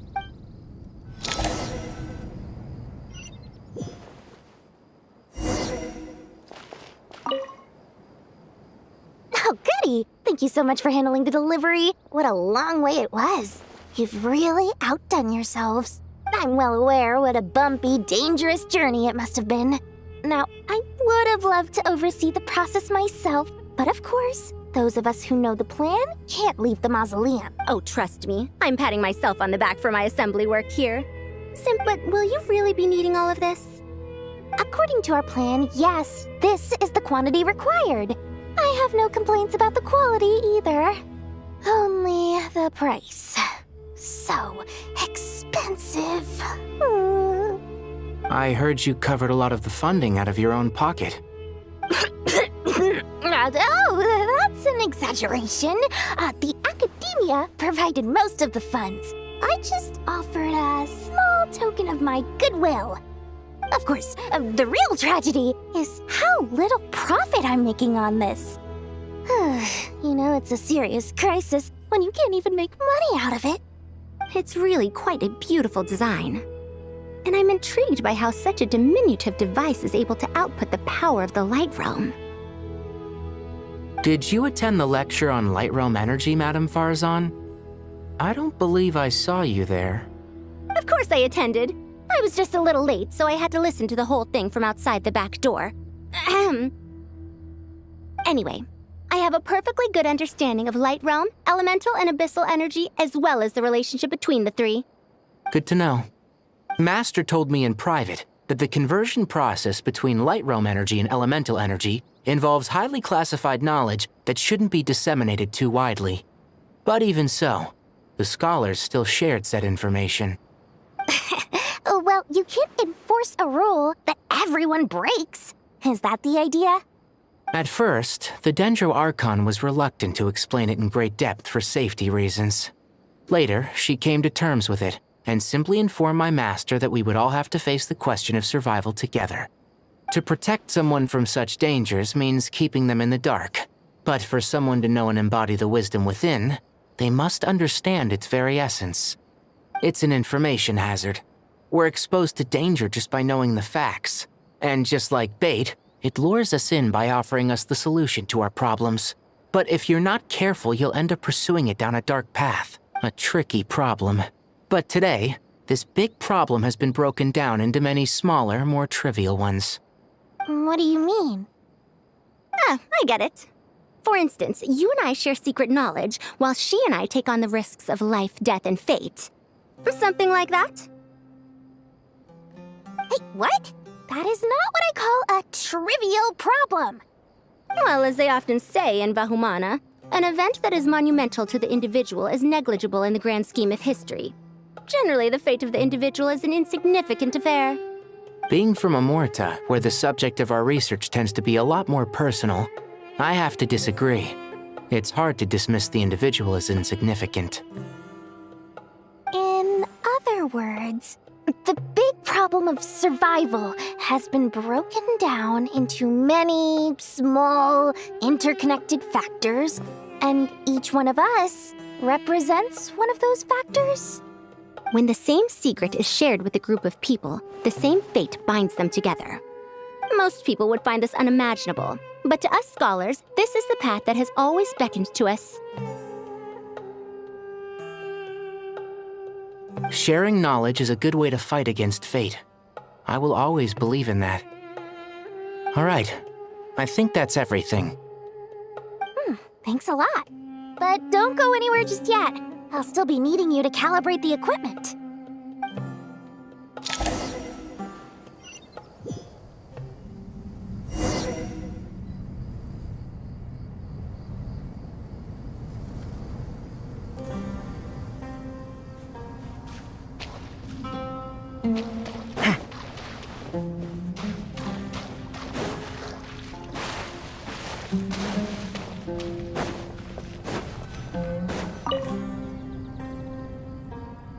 Okay, the materials are ready. We can proceed with the next phase. Alhaitham, how are you getting along? Most of the information in Aru is written in ancient desert scripts. Oh. Not lost to history, I hope. Some are. All we can do is infer the meaning based on the rules of related languages. Although, this section actually fills in some of the missing historical record. I'm transcribing it so we can bring it back to the academia. After Aru started up, 2 more lines of text appeared here. Can you read them? Humans may not read what is written by the gods, except by not reading. Victory should not be easy to attain, for it symbolizes divine wisdom. Knowledge must not waver, for it has external borders. Is this a clue to solving a puzzle? Or is it being symbolic? You can't read it unless you don't read it. Victory is wisdom. Knowledge is confined by borders. Wait, I think I've got it. It's a metaphor, isn't it? It's talking about a chessboard.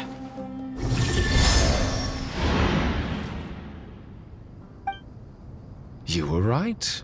The youth of today are skilled at solving riddles.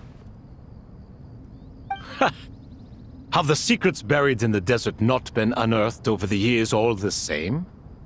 Since Aru is a place reachable through wisdom, this day was bound to come sooner or later. Oh, I've always been against overly cryptic sentences. Don't you get tired of reading and writing all that? Ah, it's you 3, just in time. We've been delving deep into Aru, and now this board has appeared. I've heard this was how you'd while away your free hours. You must be quite the experts by now in that case. It is true. King Deshret's chess games are some of the most well-loved of all his wonderful creations. If you have ever been to Safhe Shatranj, you may well be familiar with the chess pieces you see here. Is this chessboard supposed to be another visualization of the interior of Aru, then? Naturally. Visitors, everything is ready. Only by completing the challenge on the board in accordance with the rules will you be permitted to overwrite Aru. 1 second. It's not dangerous, is it? Dangerous? Why, yes, of course. I should be the one to go, then. Wait for me here. Sounds like the self-confidence of our present company has rubbed off on you. Don't be ridiculous. I'm your upperclassman, and that means I have to look out for you. I appreciate the sentiment, but a game of chess typically requires 2 players. Besides, I'm sure they won't let things get out of hand. Keeping things relatively safe is in your best interest too, isn't it? Fair enough. I mean, you guys are controlling the difficulty, so please don't go too hard on us, all right?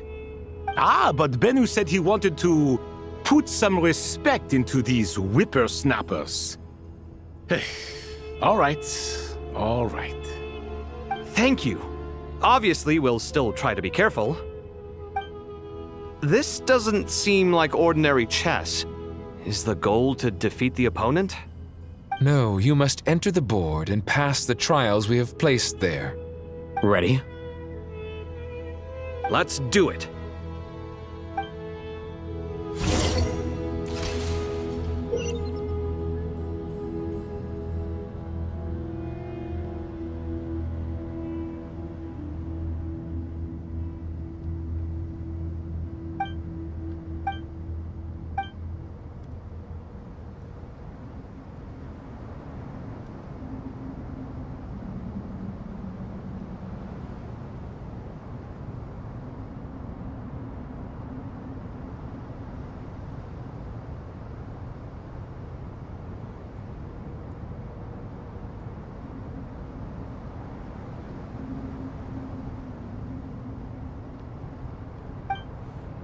The first trial is posed by me. I don't think this is gonna stop us.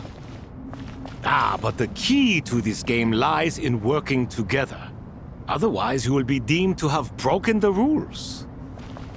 Looks like it's up to me. Marak, can you open it? King Deshret's favorite primal construct, living on in suitcase form of all things. Amusing. Ho! Excellent work.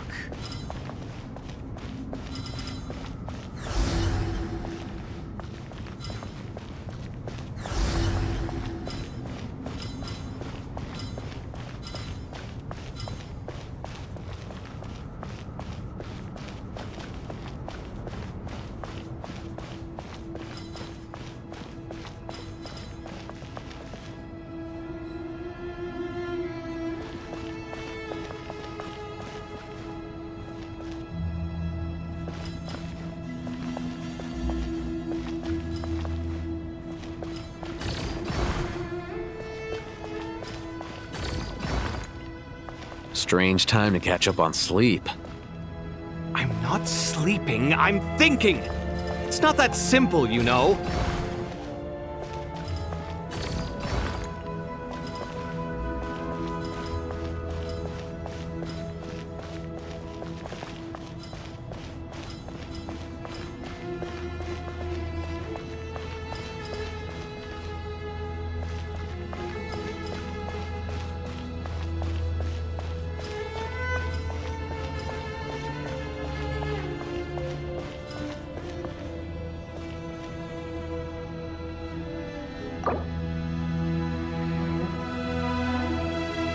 Strange time to catch up on sleep. I'm not sleeping, I'm thinking!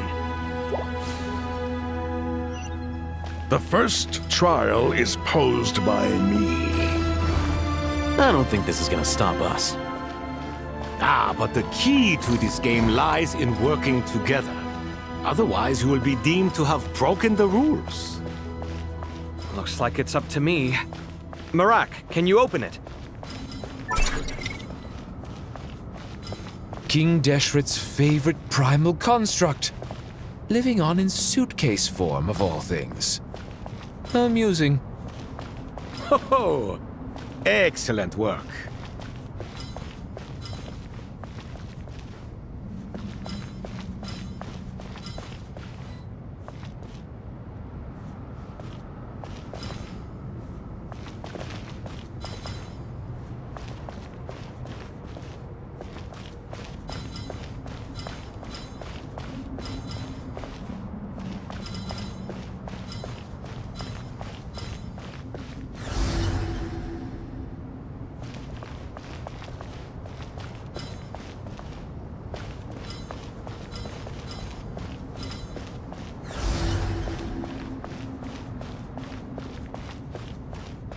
Strange time to catch up on sleep.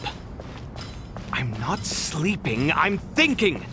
It's not that simple, you know.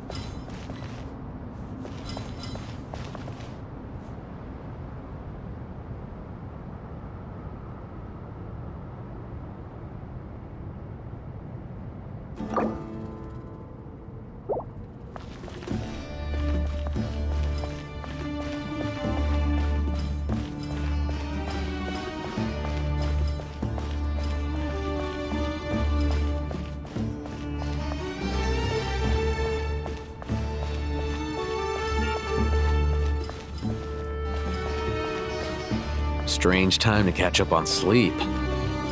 I'm not sleeping, I'm thinking! It's not that simple, you know.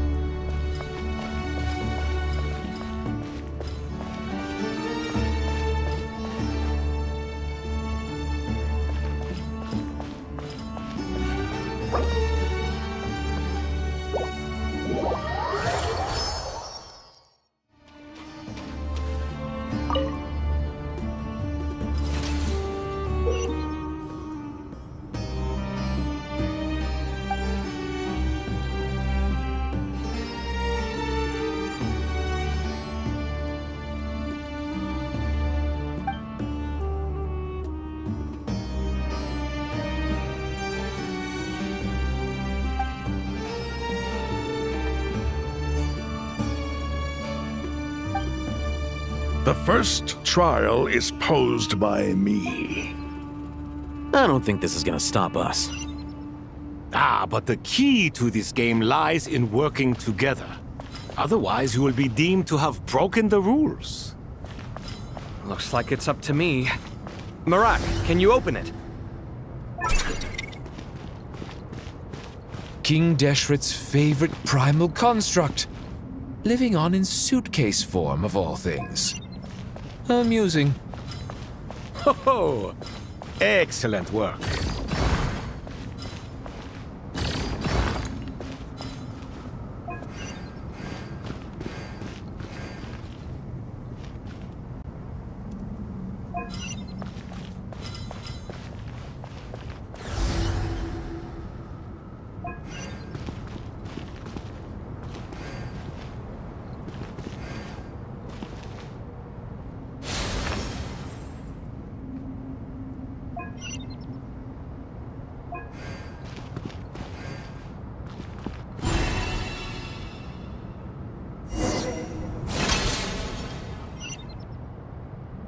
Now is the time for my trial. Now, don't be nervous. I'll make it nice and easy for you. Really? Thanks in advance. We appreciate it.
Strange time to catch up on sleep. I'm not sleeping, I'm thinking! It's not that simple, you know.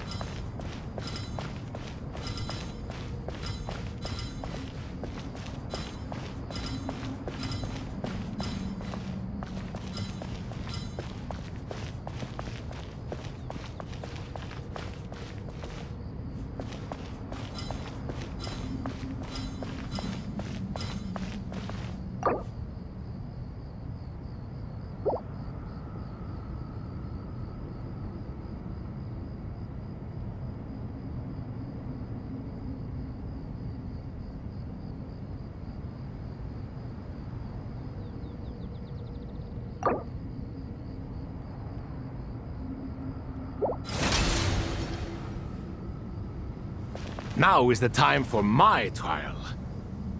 Now, don't be nervous. I'll make it nice and easy for you. Really? Thanks in advance. We appreciate it.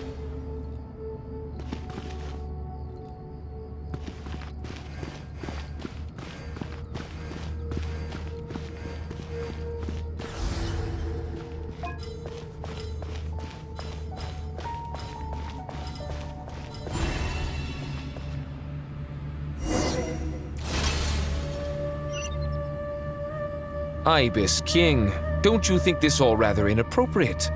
You may as well be handing them victory on a silver platter. Do not expect me to follow your lead. Ha! Suit yourself.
Strange time to catch up on sleep. I'm not sleeping, I'm thinking! It's not that simple, you know.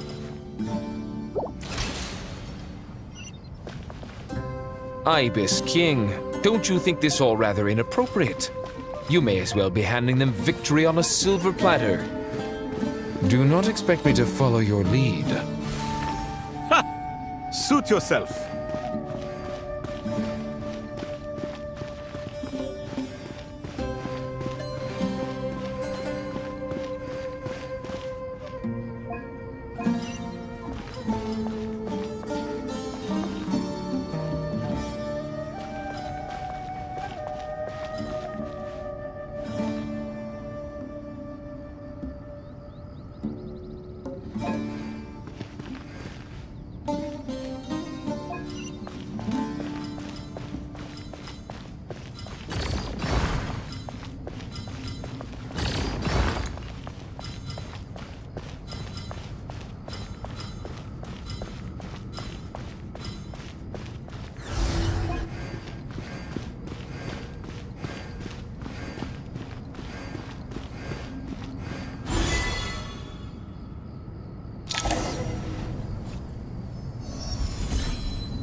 Done. Finally. It's over. But seriously, that was incredible. Standing on the chessboard felt completely different from standing on solid ground. And also... Oh, sorry. I'll save my thoughts for later. Thanks to the three of you for helping us out with this. Is it just me, or were you giving us quite a lot of guidance along the way? We made but a humble contribution. You lived up to our expectations. Bravo! Our aid was not given for naught. In addition to the existing functions, I'd like to ask you for another favor. Since Aru's interference shield can cover the entirety of the mausoleum, it should be possible to extend its range even further. Perhaps you can find a way. So, building upon the existing functions to... I'm with you! Imagine for a moment. What would the ideal outcome look like if this function were compatible with the devices? I agree. This is the best solution possible. Please, everyone, we beg you to help us. Me, oh my! Well, since you ask so very nicely, I suppose... Goti? Kroko? What do you say? Naturally.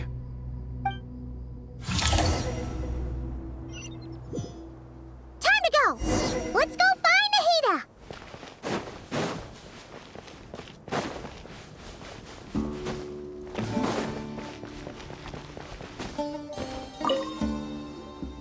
There you are. Miss Nicole truly is an angel. She shows great wisdom in guiding others, and she has already sent word to Natlan on our behalf. She said that while the other members of the Hexen Circle are busy with important work, she is quite free, and she's more than willing to accompany the people of Sumeru for the entire journey. Oh, there's Nicole, all right. Always super patient and loves to help everyone out. She's the best. She is. So kind and enthusiastic. Well, time for us to get going. Let's head out.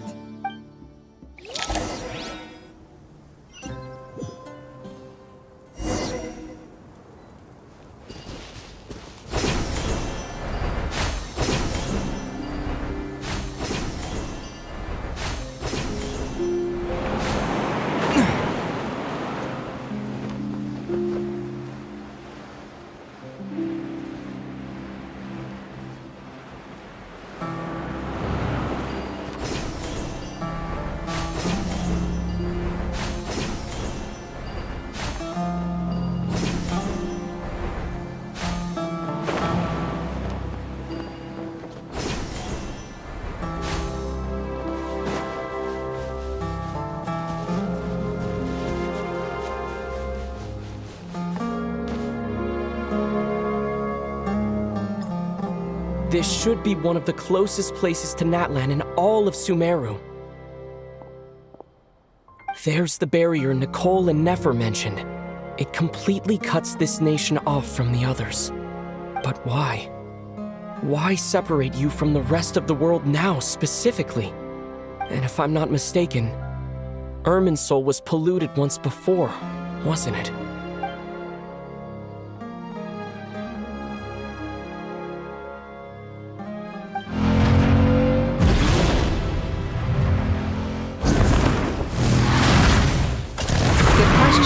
I'm wondering the same thing myself.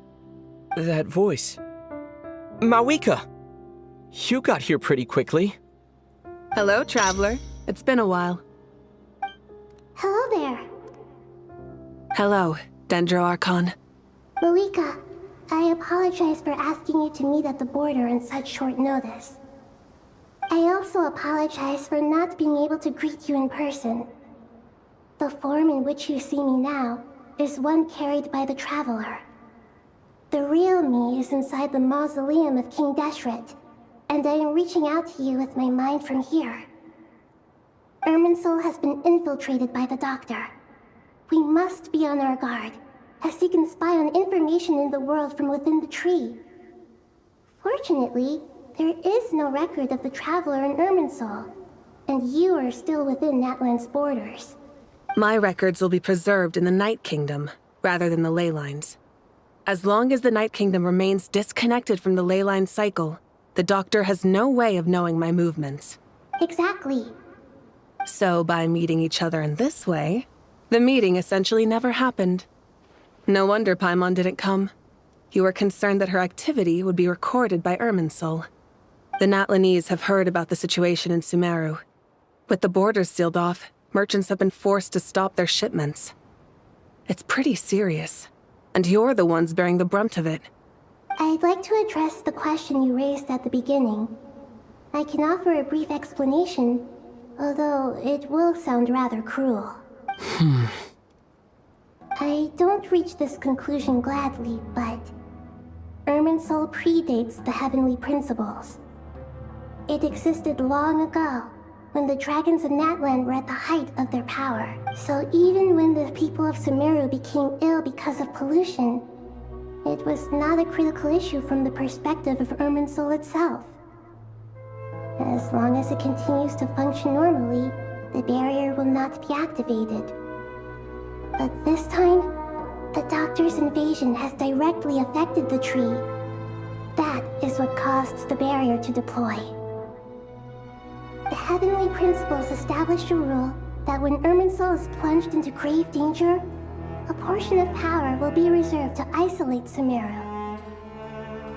That way, even if Sumeru is destroyed, the outside world at least has some time to catch its breath.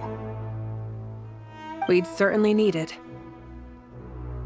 The heavenly principles created almost everything that exists in Teyvat today. To them, preserving the existence of the world and its inhabitants takes priority over protecting Sumeru. Meaning, protecting Sumeru now falls to you. Yes. My own power may be limited, especially compared to yours. But that doesn't mean that we're just gonna sit around and wait for the end. If necessary, I will utilize any and every means at my disposal. Nicole of the Hexen Circle didn't say exactly what this meeting was about. But after hearing everything you've said so far, I think I can guess where this is going. That's right. Nahida and I discussed it at length. We both know how presumptuous this is, but... You need the Pyronosis, don't you? Yes, you guessed correctly. Originally, I only intended to borrow it, but the situation is far graver than I foresaw. So instead, what I ask of you is to please give the Pyronosis to Sumeru. Why do you sound so nervous? There's no need to be shy. Surely a gnosis is pretty important to a god. I guess, but it's not as if losing it would suddenly render us powerless. But I'm sure you don't need me to tell you that. With all the nations you've traveled to, and all the gods you've met, you must have realized that by now. As far as I'm concerned, a gnosis is basically an elemental energy enhancer. But I don't usually use it. You know me. I like to think I'm pretty strong without it. Yeah, not about to dispute that. So you see, you don't need to sweat it. Here, take the Pyronosis. Huh? Just like that? Uh-huh, just like that. To tell the truth, I've always toyed with the idea of giving it to someone who needs it more than I do. I know you accompanied Nahida here to try and increase the chance of success. It's a good thing you did, because your involvement is one of the main reasons you've managed to persuade me. Are you sure about this? Handing over your gnosis just because of me? I won't try to quantify it, but trust me, handing over the gnosis to Tumaini is far from the craziest idea I could think of. Besides, even if you hadn't come here personally, I think I still would have agreed to Nahida's request. Irminsul doesn't just affect Sumeru. It impacts all of Teyvat. I know all too well how difficult it can be to protect the things you care about. So logically, morally, or however you want to cut it, helping you is the right thing to do. You don't need to tell me the specifics of your plan. Where the gnosis is involved, the tighter the secrecy, the higher your chances of success. Malika, my heartfelt thanks go to you and the people of Natlan. Don't mention it. But now for the hard part. How do I actually give it to you? The Irminsul barrier is right in the way. I have an idea.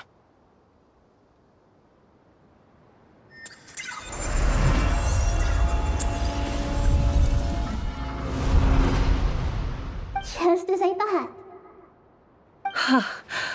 Incredible. What did you do? Just made a lucky guess. This seems to happen quite a lot. Things that apply to everyone else don't seem to apply to me. I figured the same might be true here. Irminsul usually produces effects based on the records it holds. Since the Traveler is a descender, Irminsul contains no records of him, and thus has no way to impede him. Is that right? You really are full of surprises. Catch. Whoa! Thank you, Mawika. Thank you for trusting us with something so important. All right. No need to get so formal. It's not like we're strangers. Besides, there's still one problem. You might be able to pass through the barrier, but I don't know about the Gnosis. Any other surprises for us, Traveler? Let me try something. I have the Pyronosis in my hand. It feels strangely ordinary. Not particularly heavy, and yet this tiny thing symbolizes the mighty authority of a god. I need to think hard about my memories of Pyro. My memories of journeying through Natlan. All those important experiences I've had. The Gnosis disappeared. Traveler, are you alright? I'm fine. The Pyronosis disappeared into my body. Just like phlogiston. Maybe it resonates with you because you've mastered the power of phlogiston. You might not be recorded in the ley lines, but you're still our Tumaini. Whew.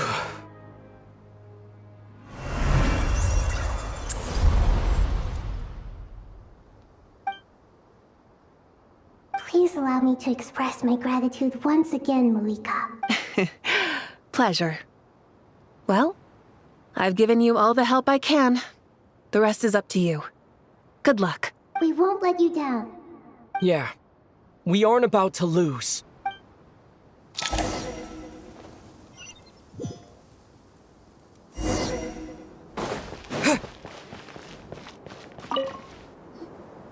Traveler, Paimon, how are you feeling? Paimon's a teensy bit nervous, but only a teeny tiny bit.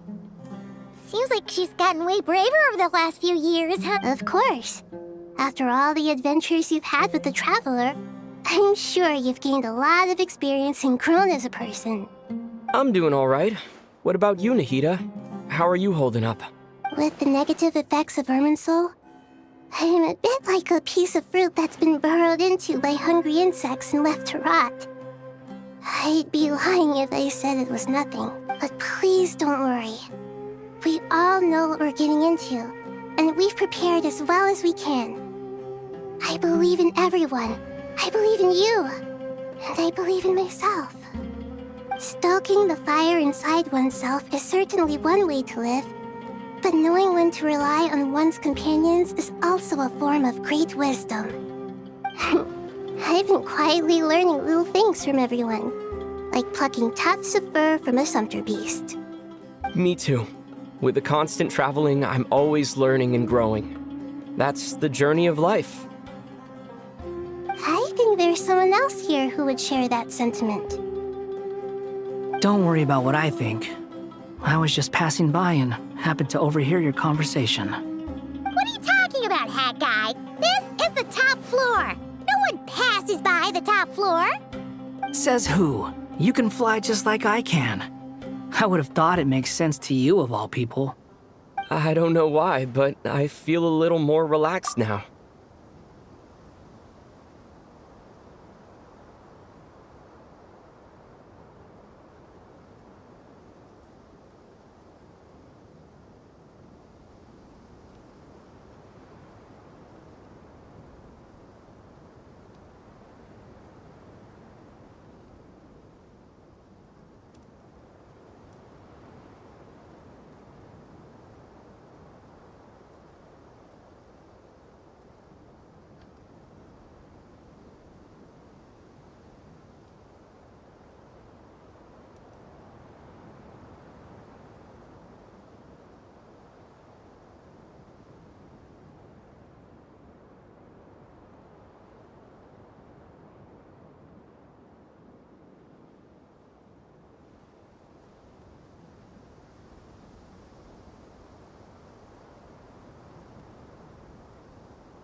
It shows that you feel comfortable laying down your burdens in our presence.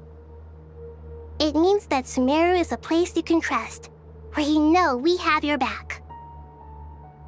And we feel exactly the same way around you. That's what it means to be friends.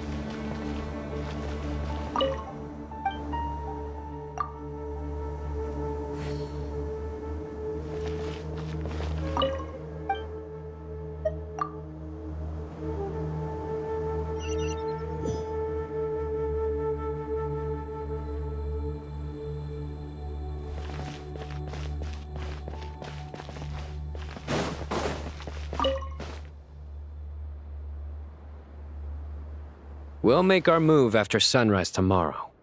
Good. Is everything ready? As much as possible.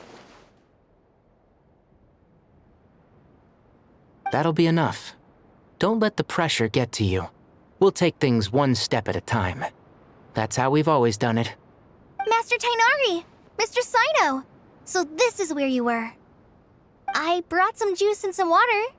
Would you like some? I know how easily you get dehydrated in the desert, so you should definitely have some water. In which case, I'll have the juice. I gotta ask, though.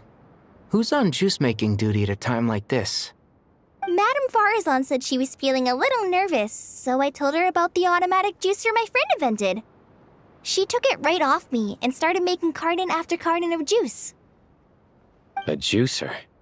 Did Sucrose send that to you? Yeah. I hadn't had the chance to try it out before this incident occurred, but I couldn't bear to leave it behind in Gandharvaville. The juice is very sweet. I think so too. Kale, how are you feeling? Physically, I'm okay. It just still feels strange to me. Why would a great power like this come to someone like me? I know the feeling well. That same question ran through my mind every day as a kid. At least now, you have someone who can relate to you. All the more reason that you should apply for Spontamod. Tainari fiercely opposes the idea, though. Those two things are completely unrelated. What are we all chatting about, Would anyone like any juice? Oh, you have some already. I had some earlier, ma'am. Maybe give the extra to someone else? Very well, very well. I shall be off then. There's this enormous power, and then there's little old you. You feel like there's no connection between the two. And that sense of dissonance is difficult to get used to. Yeah. But after all this time, I can't believe this stuff still gets to me sometimes. Makes me feel a little childish. Kale, just because we normally keep the conversation light doesn't mean we can't discuss deeper issues. I don't think it's childish at all. You were the victim of a terrible crime. It's normal to struggle with the fallout from it. You have absolutely nothing to be ashamed of.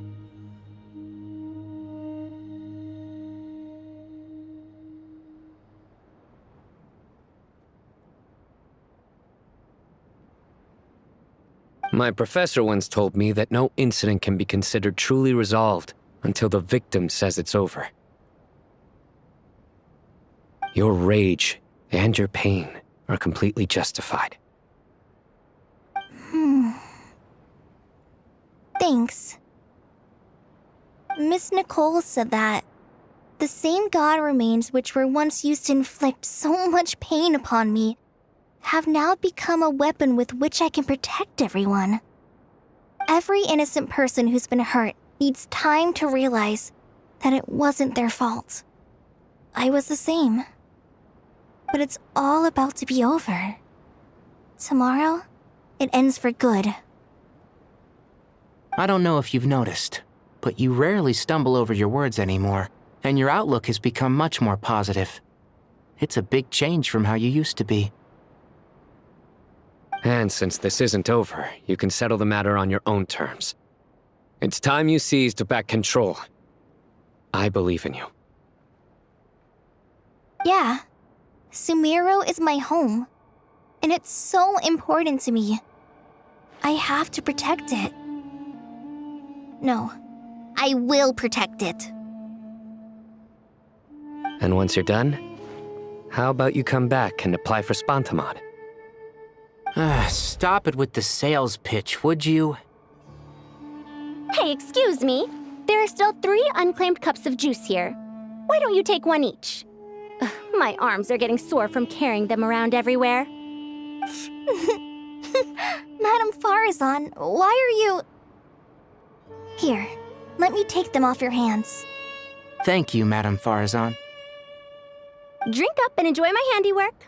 I think I'm going to make something else now instead. Please, try to relax, Madame Farazan. Your nerves are starting to get the better of you. I know.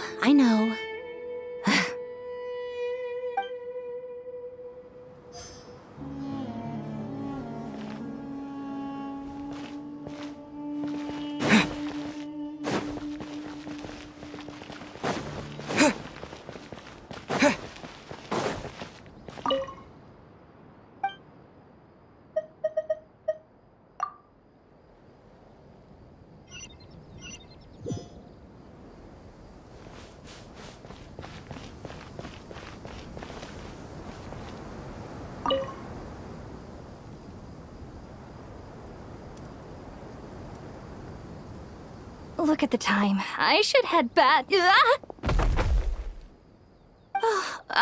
I'm so sorry. I was in a hurry and didn't look where I was going. Are you all right? I'm fine. Wait, you're...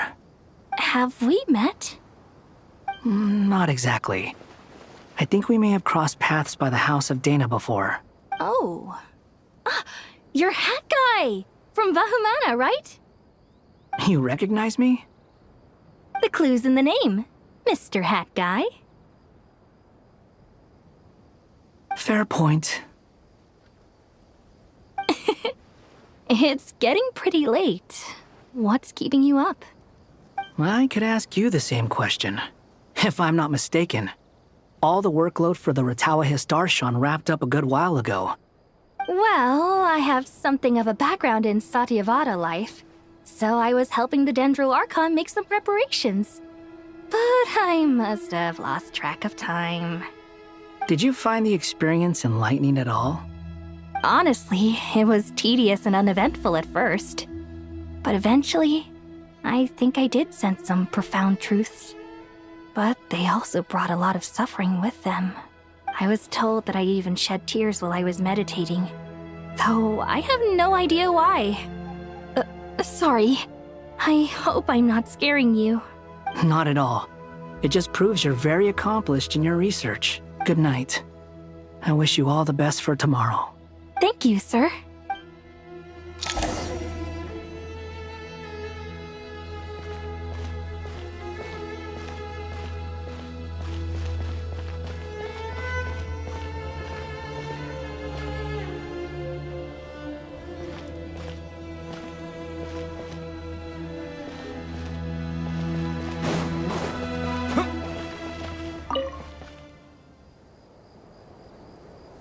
Too bad we've got a fight tomorrow. I could really do with a stiff drink. Let us pray instead. Prayer. How nostalgic. Lord Sangama Bay. Came to get some fresh air too, did ya? That's right. Actually, I was hoping I might run into you, Dia. I wanted to let you know that I've stocked up on that perfume you said you were so fond of. No, really? I'll take 2.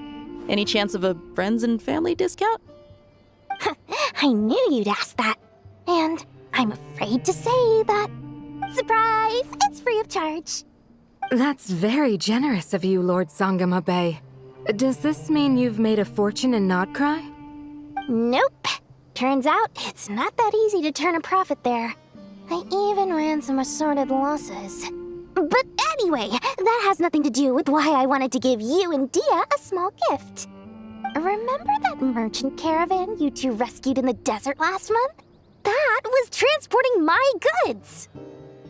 No way! I had no idea that was your shipment. Explains the, eclectic mix of goods, though. Lord Sangama Bay's investment in the desert and generous stockpiling of goods has helped many people over the years. The shelters you funded especially have made life a little easier for the children and the elderly. Wait, how did you know about that? Oh, I see. Nefer told you, didn't she? Ugh, that pesky lady. Aren't intel brokers at least supposed to charge for divulging people's secrets? She and Candace go way back. It's normal for close friends to share things you wouldn't tell to everyone else. Sure, but why did they have to be things about me? That's how Nefer shows that she cares. She wishes for all of us to know what a generous person you truly are. It must be hard trying to make a living far away from home. Just because we can tell what kind of person you are doesn't mean everyone else can. Well, maybe her intentions were partly good, but I don't think that's the full story. I'm sure she enjoyed knowing how much it would annoy me.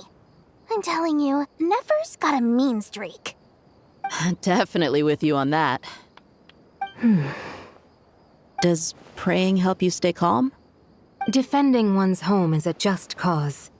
My heart is filled with a mix of anger and hope. Anger. You know, being able to get angry is a good thing. It shows that you're in touch with the real world, and that you have the passion to pursue something you believe in. Oh, my lady? What are you doing out here? Just taking a walk to clear my head. And look where I ended up. Were you praying just now? Yes, Miss Dunyarzad. Would you like to join us? Come on, it's fine. She won't mind who you pray to. Oh, then sure. I remember you, Miss Dunyarzad. You visited my shop before. If I recall correctly, the god you worship is the ARCHON, correct? That's right. She is such a gentle and kind god. But to me, she's more than just a god I worship. I see her more as a friend.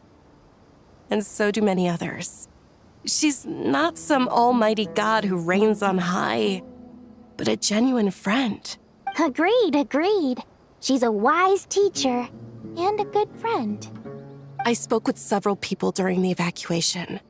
Everyone's aware that tomorrow's battle is one that ordinary people can join too. A battle to fight for our friends and our homeland. Oh, it makes me glad. I can finally do something for those who protected me. You've grown so much since we first met. Oh, a compliment? Ooh, more please. Thank you. My lady, you've always been a remarkably strong and ambitious person. It's indisputable. And that's not just a compliment. It's a statement of fact. What are you praying for? Our beliefs may not be entirely the same, but we both wish for the same thing. I pray that everyone will rise to the challenges ahead and return safe and sound. I pray for the safe return of all my companions.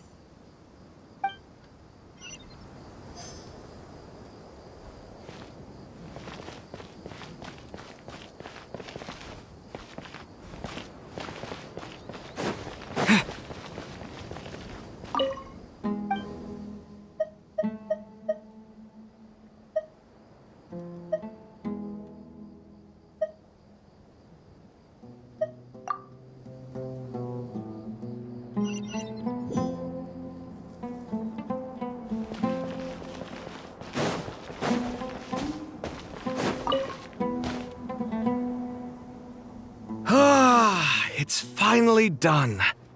Ugh, but I have a nagging feeling that there's something I've forgotten. Oh, there you are. Everything wrapped up on your end? Okay, fair enough. That was a pointless question. We were working in tandem, after all. You must really be exhausted. Well, it's been a busy day for both of us. When work ends, you clock out. No looking back. Yeah, we're definitely due a break. Probably a little late to start drinking now, though. I'll stick with water. Here, this one's for you. Thanks. You want a bite to eat? I can grab us something. Or wait, I think there's a stove nearby. Let me take a look. Are you nervous? A little, yeah. Unlike you, it seems. How are you not feeling at all nervous? Because everything that happens next is beyond my individual control. I don't worry about things I cannot influence. What do you mean, cannot influence? You're the one who came up with half of the strategies we ended up using. There's only so much I can do. I was only doing my duty. Was it like this last time, too? You mean with Azar and his accomplices? Yes and no. The situation back then was easier to control, but we weren't as prepared as we are this time. So the enemy is stronger, but so are we. I still vividly remember the way you interrogated me in the library after the fact. Where were you when Sumeru needed you most? If your memory is so vivid, you might also recall that it was you who came looking for an argument. You're often the one who initiates these things, you know. I came for a conversation! I didn't know it was gonna turn into an argument! Anyway, at least I showed up this time. So, what do you think? What do I think? I think we're certainly better off for it. It's good having me around to help out, huh? Absolutely. As a citizen of Sumeru, you displayed a remarkable sense of responsibility in the face of disaster. Certainly feels that way. I just shudder to think how the world would have ended up if we hadn't gotten control of the situation. So, do you think this is what impending disaster looks like? The sky is so clear, and there isn't a whiff of decay or destruction in the air.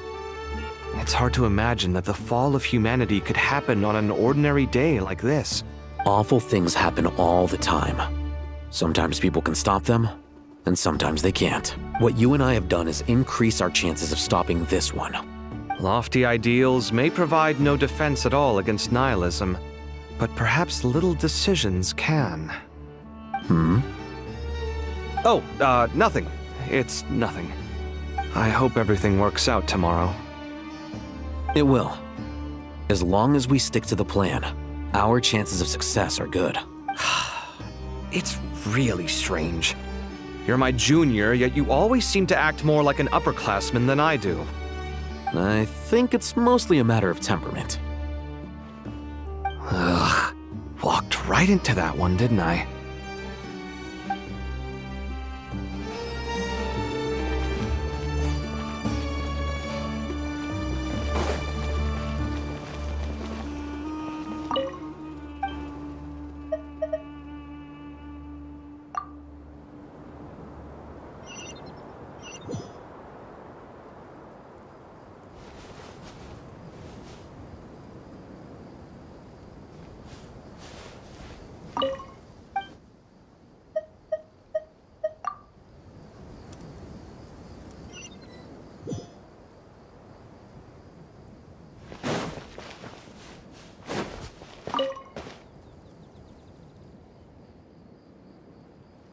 Something on your mind, Miss Nefer? Nothing in particular. It's just... right now, the future feels strange and unfamiliar. But the future has not yet arrived. How can you say how it feels? Some people know that there's an impending disaster. Others remain blissfully unaware. Each group is imagining an entirely different future while walking towards the same one. But when they get there, they'll still find they feel differently about it. People are shaped by their circumstances. Different circumstances create people with different perspectives. I've always found the perspective of the Vahumana Darshan to be a particularly incisive one. Even at the height of the crisis in Nodcry, people held diverging opinions. But things are different this time. Indeed. Regardless of faith, gender, wealth, skin color, or eye color, everyone in Sumeru knows what will happen tomorrow. The world has never been an especially fair place. Yet now, against all odds, a moment of unprecedented unity and equality is about to take place. It's fascinating. If only my father could have lived to see this era. Era. To me, that term represents a much greater span of time. It can be an unsettling word. I would even say I'm afraid of it. Do angels even feel fear? Yes, at least I do. I fear the gap that grows wider with each passing day, and the never-ending flow of time. Time renders all memories insignificant and reduces all splendor to nothing. But those memories are the one thing I do not want to lose. You're very human in that regard. If angels draw too close to humanity, our wings burn away in the bright flame of awareness, and we fall to the earth. After spending so long among humans, I have lost much of my former glory. Maybe that's a good thing. You're more human than some humans are. I've been talking to Kale a lot in recent days. We seem to be in completely opposite situations. I suppose that makes us good case studies for comparison. Case studies for who? Myself, I suppose. After comparing the two of us, I suddenly discovered that I desired more than before. It was a gentle, pleasant sensation. Just as most people pursue glory and miracles, I too am pursuing miracles of my own, guiding humans to make the miracles in their hearts a reality. That is my miracle. It doesn't sound so bad, does it?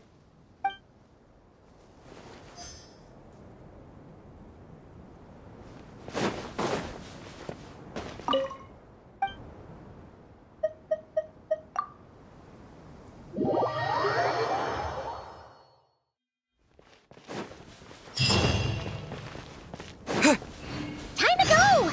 Let's meet the others at the mausoleum of King Deshret.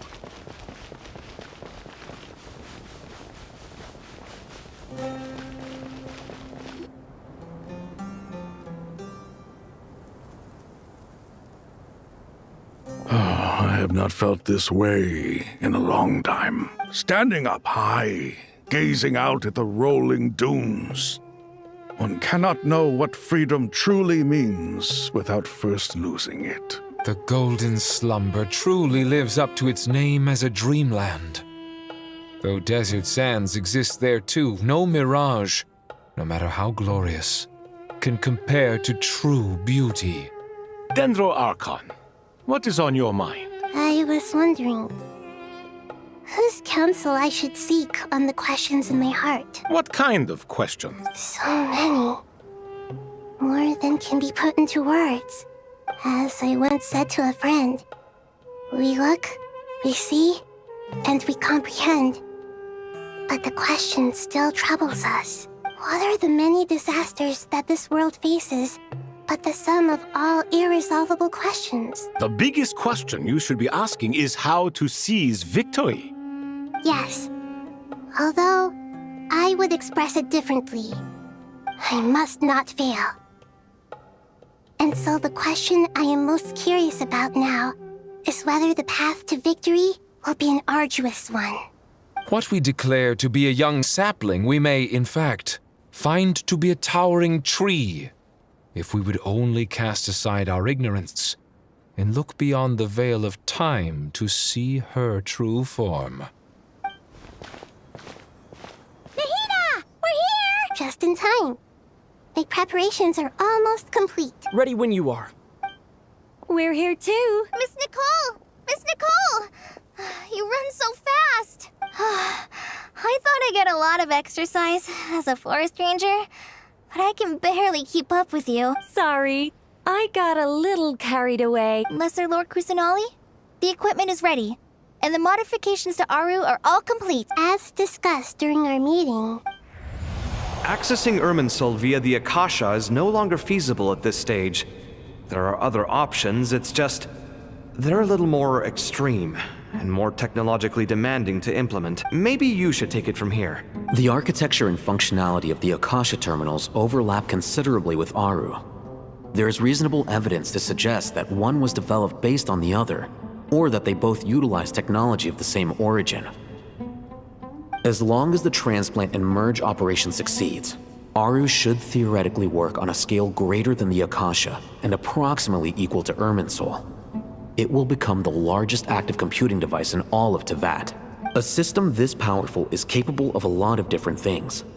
In the past, the Akasha was primarily used for one-way information transmission, but I suspect it could also serve as a central bridging hub. In the pursuit of greater knowledge, some scholars have attempted to connect their consciousness to Irminsul through the use of terminals, incense, and meditation.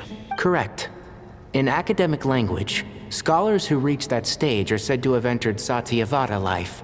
Hypatia has performed this practice many times in the past, and she was once under my care for a period of time. Right. And this at least proves that there is a zone within Irminsul that can be connected to. That's right. Providing wisdom to the people is one of the very reasons for Irminsul's existence. I think I understand where you're going. Please, continue. In that case, I'll skip to the conclusion then. We need to further modify Aru, merge it with the Akasha, manufacture terminals, and distribute them to every single person we can reach. Every person? Even the desert folk? Yes, everyone. I've already calculated the amount of raw materials we need. So you mean we're going to get new Akasha terminals? Yes, but this time the people of Sumeru won't be using them to acquire knowledge, just to connect to Irminsul. That's the key. When we evacuated the city, we brought all the important assets from the House of Dana, in case we ended up needing them. Fortunately, this included the Akasha system's main terminal. We've checked all the relevant records, and one thing is certain. Nothing like this has ever been done on this scale before. Everyone in Sumeru is part of the plan. Whoever controls the people controls the situation. Since this function of Irminsul was introduced, it has only ever been made available to scholars, who don't constitute a particularly large group of people. But by expanding the scale to include all the people of Sumeru, all the individual connections will stack up to create a significant load on the system. Under normal circumstances, Irminsul would be able to cope with the additional load. But with it already being under strain from other activities, its remaining capacity is limited. Thus, it might be possible to shut it down completely by overloading it.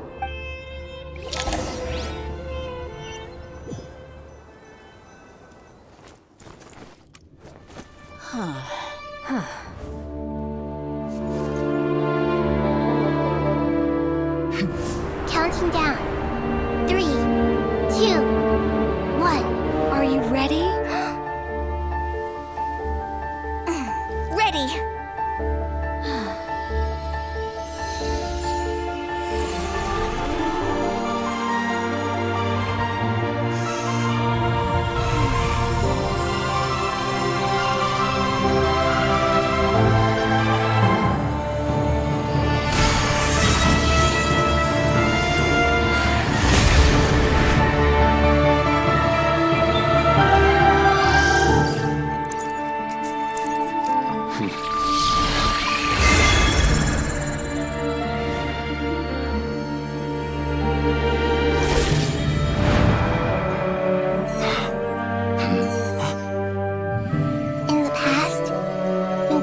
sought knowledge, they turned to the Tree of Wisdom.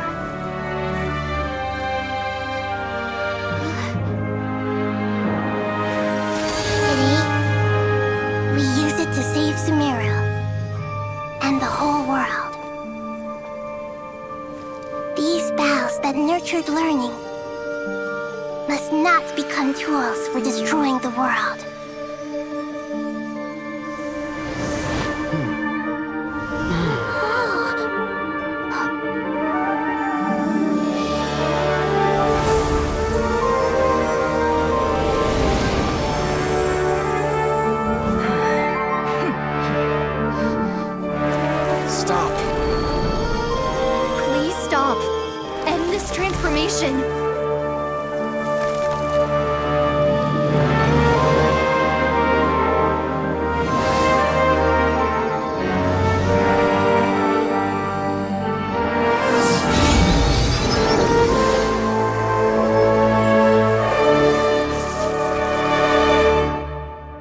shut down Irminsul just to stop me? You fools. I have all the time in the world.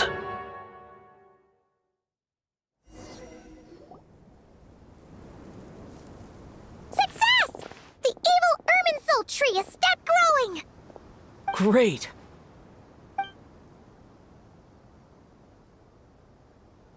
What a display of true courage! The courage to think and the courage to act! I never thought I would witness the shutdown of Irminsul with my own eyes. Perhaps this is human wisdom in action? Indeed, only humans could do such a thing. Gods are few and far between. What was once created for spreading knowledge is now used for another purpose. A rather ingenious plan. I am grateful to you three for your help. Only thanks to you were we able to extend Aru's interference capabilities to cover all terminal. Now, nobody who wears a terminal will have their activity accurately tracked by Irminsul. No matter how many eyes Dottore possesses, he will not be able to see us clearly. Now for the next step. I will need the help of your supreme powers once again. How might we be of service, Lord of Dendro? I need to reach the Eternal Oasis immediately. Right now? In that case, Ibis King, would you agree that this is a fine opportunity to dust off our old tricks? Never. I assume you have that chess set with you? You mean the one you gave to me as a gift? Asking for it back, are you? How could I? You misjudge me.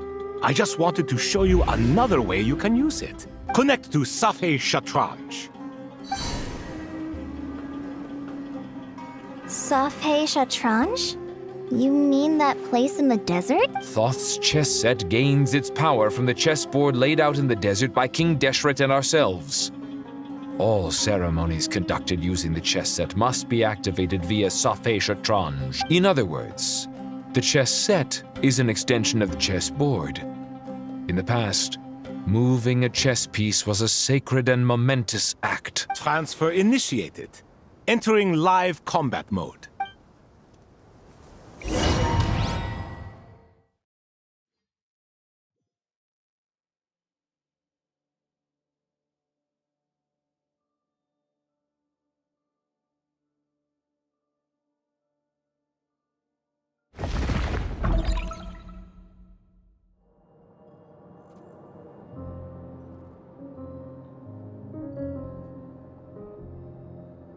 We haven't heard a single word from our spy in the desert.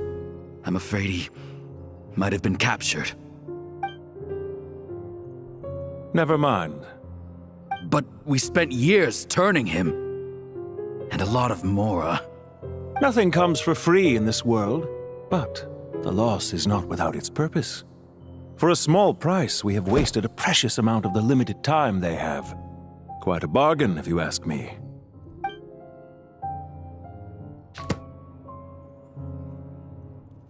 Understood. Weighing profit against loss is a necessary part of life. But to tell the truth, I have been operating at a loss since this all began. Since many centuries ago, in fact. For instance, why would a banker act as the executor of a will? If you hadn't deposited your personal belongings at Northland Bank, I would have no reason to be here right now.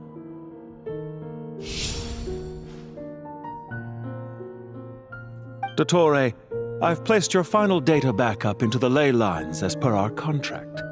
I trust we are now square for the safe deposit fees you paid. Is it not a little petty to split hairs like this, given our amicable relationship? I consider sound bookkeeping a matter of principle. Do not forget that you only live to see this day thanks to me. In fact, every day of your life since you met me, you've been living on borrowed time. Why, that's hardly a fair assessment. I will concede that my survival was perhaps at your whim, but I became a harbinger on my own merits. Managing money is not like other professions. Mine is not a role I could have acquired based on your recommendation alone, and certainly not one I could have lasted so long in without genuine ability. The information stored in the ley lines is quite comprehensive. Rest assured, I have not forgotten how strong your pride is. Well, I presume you have no sense of fragmentation while talking with me. How could anything possibly go wrong with such strict measures in place? The remainder of your soul was split in two, with one half sent to Nodcry and the other stored in the most secure vault of the Northland Bank. Though I must say, your disdain for the other segments is quite amusing. Zandik is you, and you are Zandik. Zandik created the segments, yet you, a segment yourself, reject him.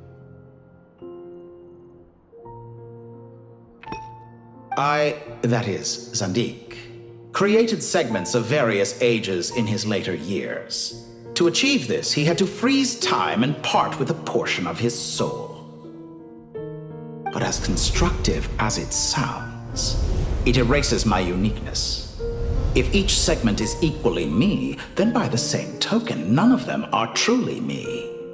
A soul living forever in the past inevitably holds different views than he did in his later years. The same thing that completes me also restricts me. You too might ask yourself which stage of your life you want to be preserved at. The day your business failed? Or the day you were framed by a gang and sold off to a medical lab as a test subject? We needn't dredge up the past. This undesirable plan was eventually scrapped. Lesser Lord Kusanali was quite right. I needed an opportunity to eliminate myself. And after that, I concluded that there was no more effective plan than directly splitting the soul.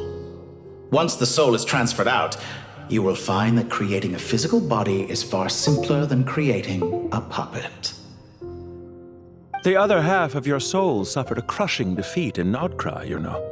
And yet in the process, I obtained the information I always wanted, did I not? Because now we finally know where the best testing ground truly lies. I once thought your ultimate goal was to ascend to godhood. But as it turns out, that was merely one of your experiments. Experiments take many forms. Most people are too eager for success, too fixated on the end goal. They forget that the experimental process itself is just as important. A suspiciously vacant seat, a new face. I trust you can put two and two together. The reason it doesn't exist is because someone tampered with the record. What can I say? After all your efforts, you really did uncover the world's secrets. So, is the new world you promised a lie?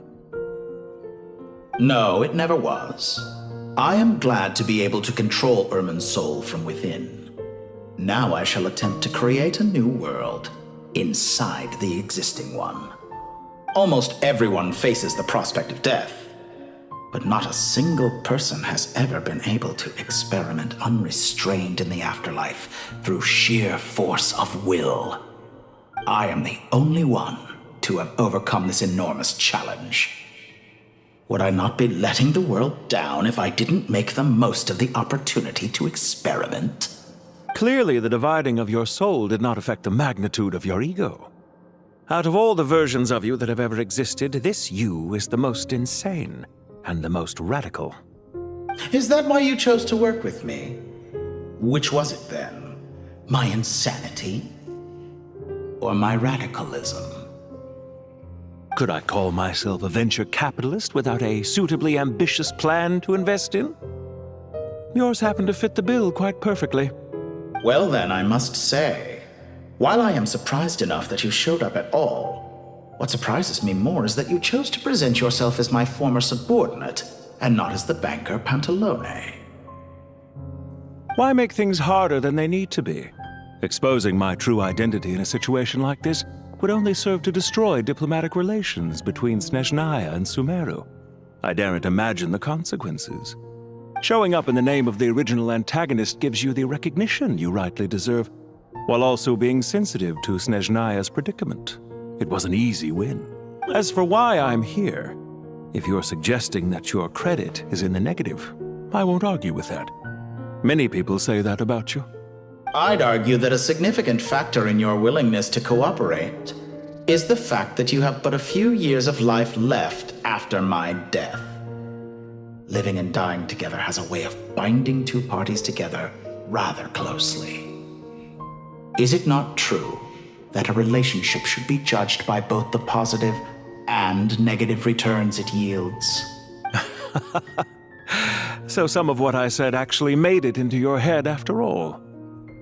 It's true that I hope you don't die too soon, but don't you find that a strange thing for me to say? After all, you've already had quite a long life, especially for a human being. Let's not pretend that you're any more innocent than I am. Are we not the same in this regard? We both despise the existing laws of this world, and neither of us enjoy being under anyone else's control. Is it really so greedy to want the world to operate by a new set of rules? Of course not, my dear friend. And as I've said before, mutual interest is the foundation for the most reliable of relationships. You can attest to that. I just hope there never comes a day when I have to work too hard to prove that. Regrader, sir. People have been spotted approaching Sumeru City. How strange. Despite your access to Irminsol's data, it appears the soldiers noticed before you did. They must have found a workaround. Well, Dottore, I trust you know what this means. The fact is... They're coming. They'll breach the city gates any moment now. But even so, I would say Irminsol is a wonderfully convenient thing on the whole. If you do manage to create a new world, perhaps you could plant one outside my office, too. I'll consider it. What do you need me to do? Stall them? The experiment will take time. Stall them for as long as possible. Very well. But you're really asking for the moon here. Have you heard this story? There was once a guilty man, kneeling in the center of a church while an angry mob outside waited to bring him to justice. He pleaded with the gods, begging them to grant him one final request, the chance to finish confessing his sins before he was sentenced. Many suns and moons passed, seasons changed, and still his confession continued, as if he intended to speak until the end of time. Are you suggesting I worship you as a god? Or were you hoping that I might confess my sins to you? Certainly not the latter. That would make my life miserable indeed. For someone who despises them so, you never seem to have any objections to me creating or becoming one. At first, I thought you'd be furious. Concerned I would terminate our partnership, were you? Not at all. You had reasons why our partnership must continue. Don't you find people's attitudes toward gods amusing? A god descends from the heavens and people worship it unreservedly, blindly following whatever rules are given to them. And yet, when they see an ordinary person gain godlike levels of power by virtue of their own hard work, they treat him with nothing but suspicion, even if he is a compatriot. Is that supposed to be a compliment? No. I was just thinking. I pity the man who would call you a compatriot. There's no need to be so self-critical.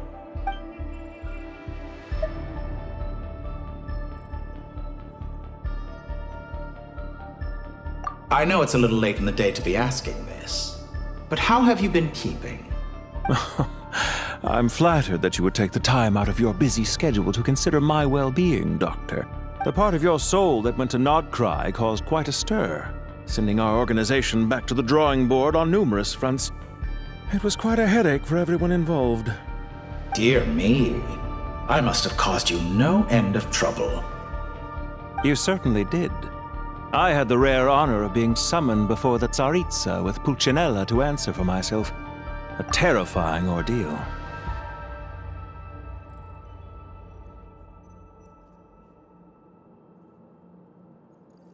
Don't worry, I pulled through. At most, it's a public relations nightmare. I made sure of that. Now I'm curious. How did you explain yourself? Oh, it was quite simple. I just pinned the blame on someone who wasn't there to defend himself. I could hardly be expected to defy the demands of someone as insistent as the second harbinger, now could I?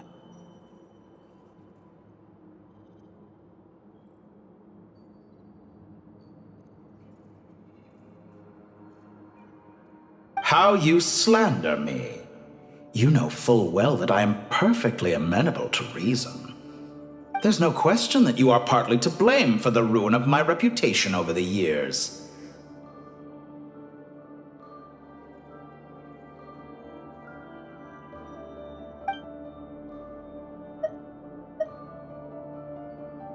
Do you have anything lined up for when this is all over? Hard to say. Field work always takes quite a toll on me, as you know. Once I'm back at Snezhnaya, I'll start with a well-earned cigarette. Why are you so eager to ruin your lungs after I went to the trouble of replacing them for you? If you have an issue with it, feel free to try to stop me.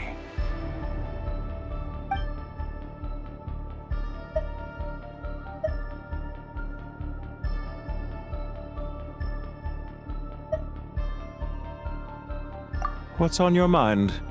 The limits of humanity. It's a pity. Despite running countless calculations, I find there is simply no way to reduce any further the amount of one's soul required to sustain an individual. It's rare to hear you admit to being unable to achieve something. I beg to differ. For instance, as I've told you before, the original me was prone to motion sickness and couldn't make long train rides. Ah, yes, of course. One of the reasons you often sent yourself out on errands. What are you thinking about now? A new experiment. In the event that my soul was depleted, say we extracted my data from someone else's memories, yours for instance, and then combined it with your intact soul as the base material. What would we create? Such a scenario would be impossible. Oh? As long as your current soul survives, there will be no need to create a new individual. Don't forget, you were the one who approved of the present situation wherein only one Dottore remains. And if you ceased to exist, who would be capable of performing this experiment?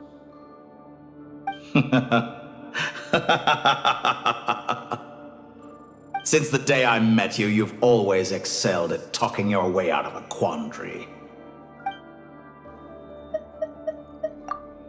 Isn't it a little too early to be saying goodbye? Not that I wish to keep you from your business, of course. Very well. Let's leave the conversation there for now.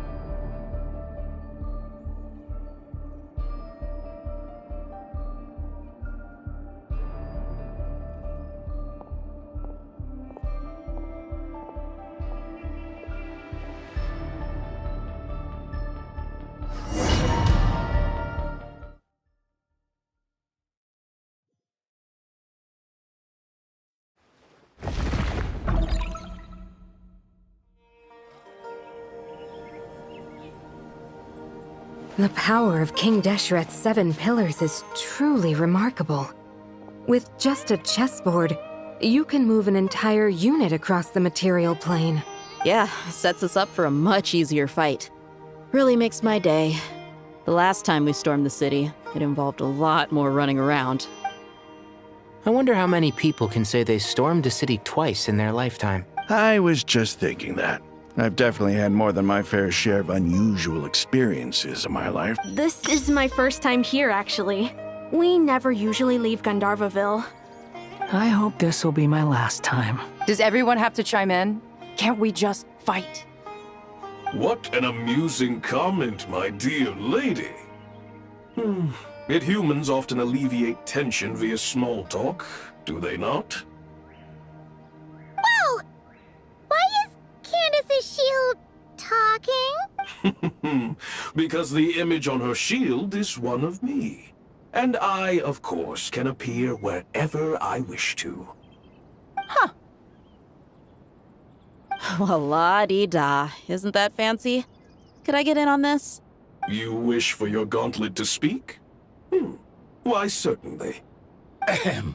I think you'll find that it is I whose image is carved hereupon. Thanks. Definitely feel stronger now. You're welcome, my lady. I am glad to lend you my power. Sino, what's the situation? There are troops stationed at every entrance. As we expected. A frontal assault will suffice. Everyone, stick to the plan.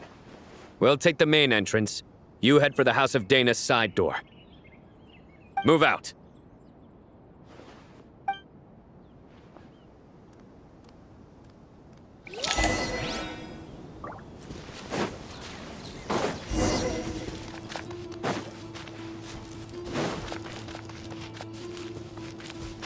Out of my way!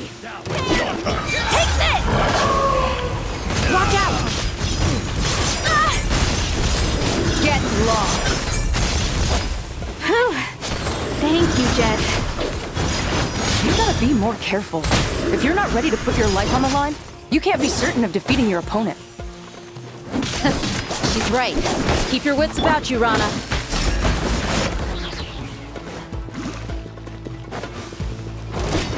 Pay your dues.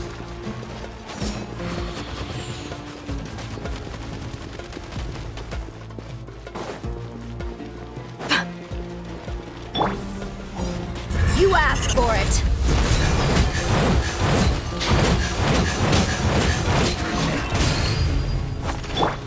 Hear my prayer! Do your worst! I'm used. So soon.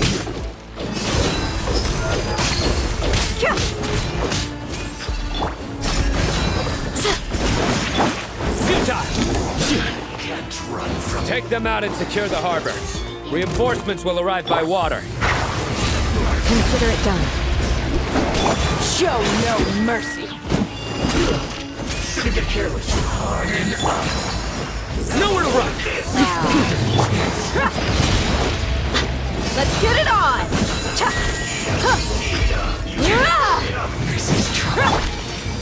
Do your worst!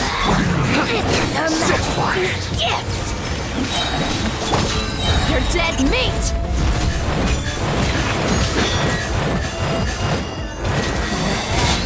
Out of my sight! Through me, justice is served! Winter shall eventually come. You need to hurry up. Look alive! Roast like fry. Please!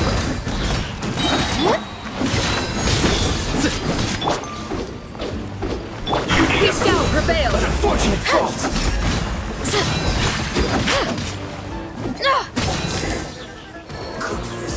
Through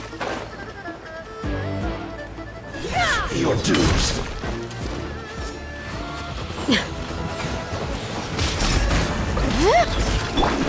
Let's get it on! Back to it. Surrender! Gloves off!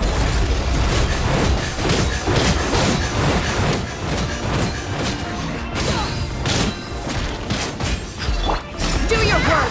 Grant us your blessing! Nowhere to run! You can't run from death. Your sins weigh upon your soul!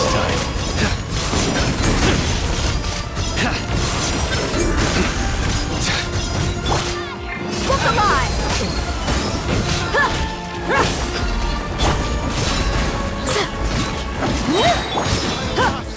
Resistance is futile.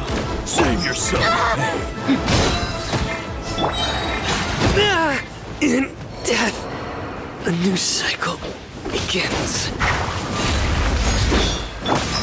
Dead meat! Indulge!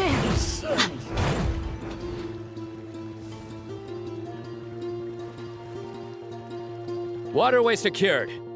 Brothers! Sisters! Perfect. Just in time. Welcome. Once we've linked up, we'll continue the advance. The team has arrived at the north entrance, as planned. Good. Press on.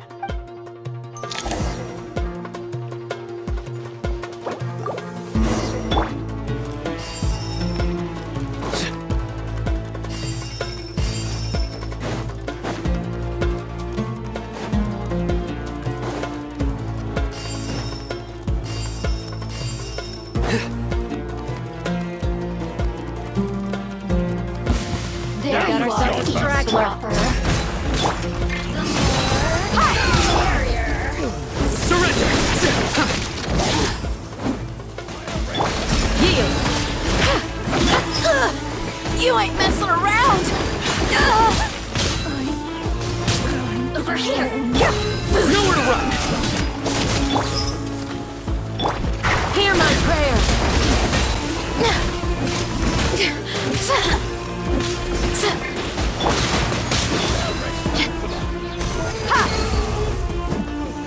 You really know how to get me going. Judgment is upon you.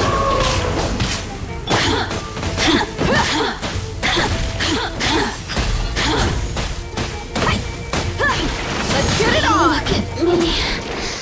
Just Do your worst!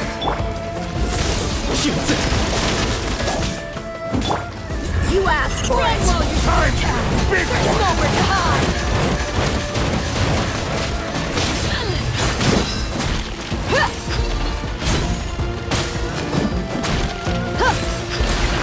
Look alive! Grant us your blessing! The shield has broken. Take too long. All right, playtime's over.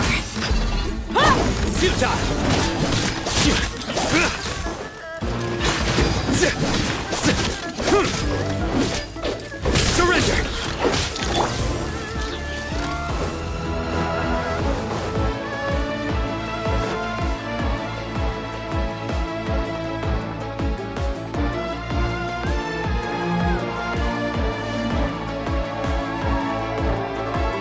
Look out! Finally. We need to hurry. Take the middle road now. How about your Sino? Area clear. Don't relax just yet. More Fatui approaching from the right.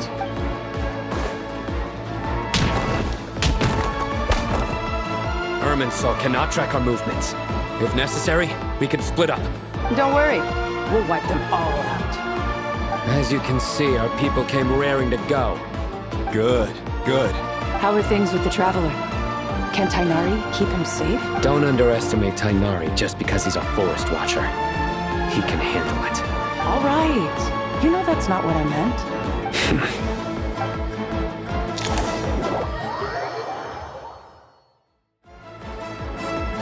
Sino and the reinforcements have drawn the Fatui's fire away. It's our turn. By using a cluster leaf of cultivation, we can pass through certain terrain silently. Good luck with that. We'll just fly up there. Huh? Oh, yeah. Paimon forgot she could fly. Ready? Ready.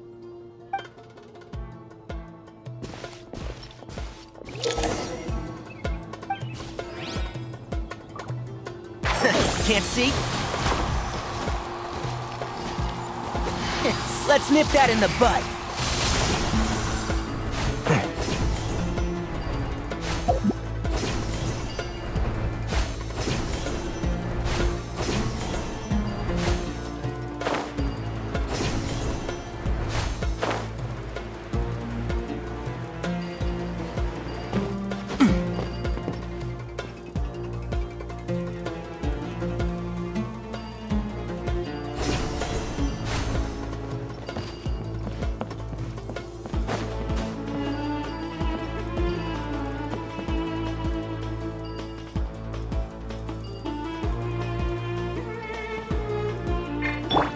Behold!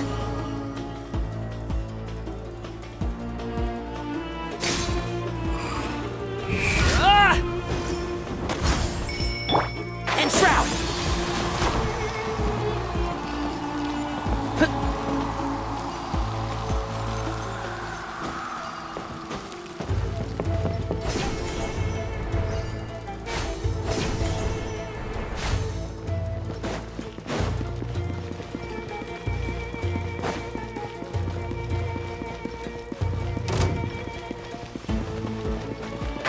Can't see?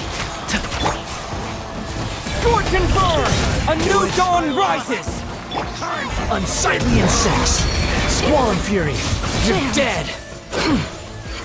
Got him!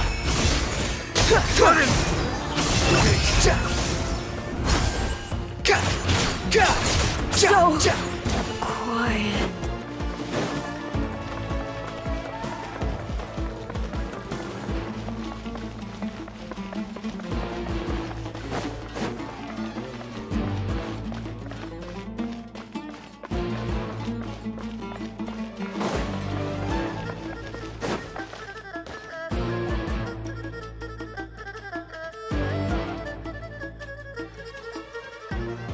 Fatui soldiers up ahead.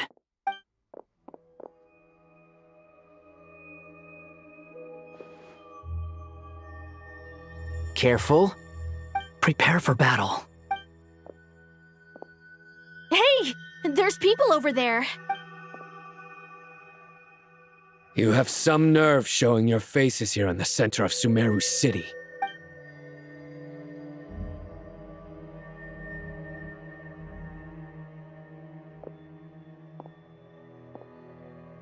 You're right on schedule. Well, this guy sure as heck isn't your average Fatui sergeant. They've stationed quite a few people nearby. It definitely looks like they were waiting for us. But something feels off. Everything about this guy feels too deliberate. I highly doubt he's just a subordinate of Dottores. And he's no mere sergeant. Whatever his rank is, it's high. Much higher than we thought. So you've been waiting for us. But it looks like you're geared up for a conversation, rather than a battle. Very clever, General Mahamatra Sino. I know you're the one in charge of this siege, and I look forward to making a deal with you. A siege? Sumeru City belongs to us! Historically, yes. But things can always change. We have quite a sizable force with us, you know. For instance... There's a Fatui ambush at the north gate. Can you handle him? We can for now. Yes, I'm quite sure both sides can hold their ground for the time being. The battle has not yet reached its climax. But what happens next? Do you enjoy watching bloodshed? Surely some of those here are people you count as friends. Once a war begins, some people must die. I doubt you wish that fate upon anyone you know. Wait a second. It's a trick. He's not even there. Silence! He disappeared. What was that? A ghost? Curses! He was never there to begin with. That was just a shadow projected there to lure us in. Enough talk. Attack! I apologize for being unable to accompany you at this crucial moment, but I am compelled to leave for reasons beyond my control. Please excuse me. Sumeru's General Mahamatra is quite ruthless. It's a good thing I wasn't there in person. Your illusion held them up for a time just fine. But now that they have seen through it, they will realize you were just a decoy. Decoy or not, what matters now is that they will be heading your way imminently.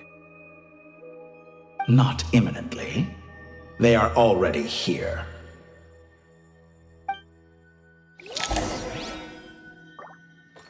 The wind rises.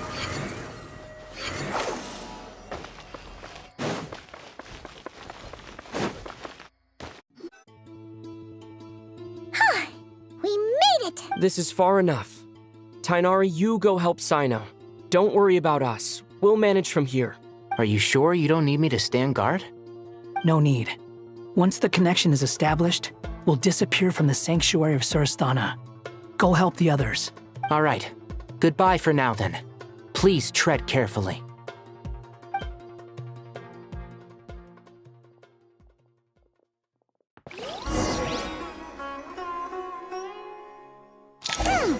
Now where's the interface Nahida mentioned? Come on! Where's it hiding? Found it. It's over here.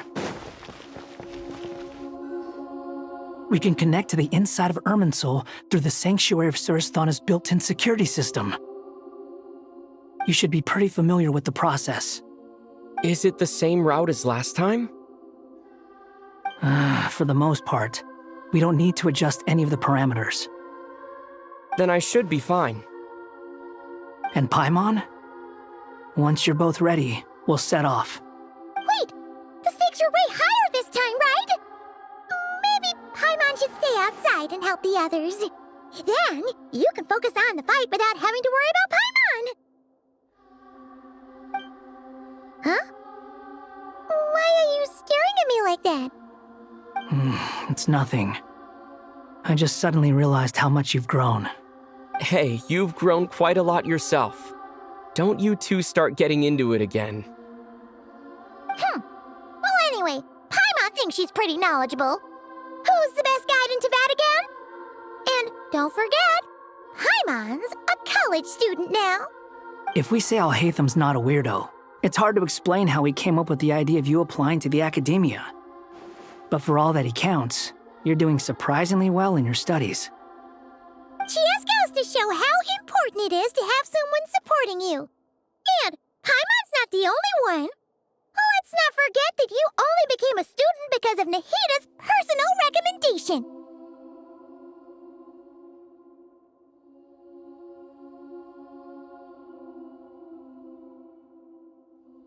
That's fair.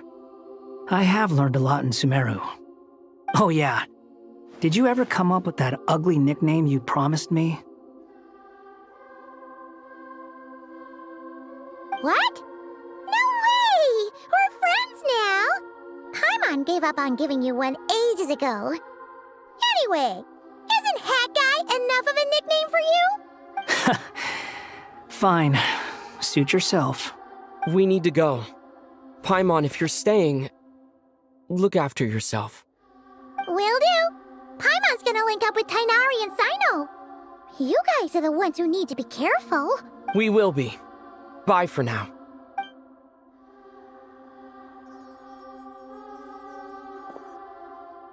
Initiating connection.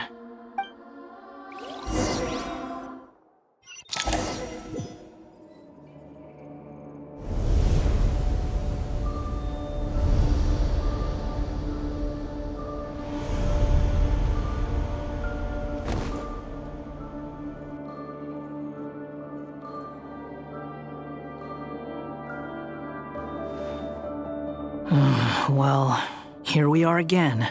Come to think of it, I still don't even know where we're going. Thanks to our terminals, it should be impossible for Irminsul to read. I can... Don't tell me. Only you need to know. That way, whatever happens to me next, it won't affect your progress. Listen to me. Your safety is just as important as mine. Don't even think about sacrificing yourself for the greater good. We came here together, and we're leaving together. All right, if you insist. I won't argue with you.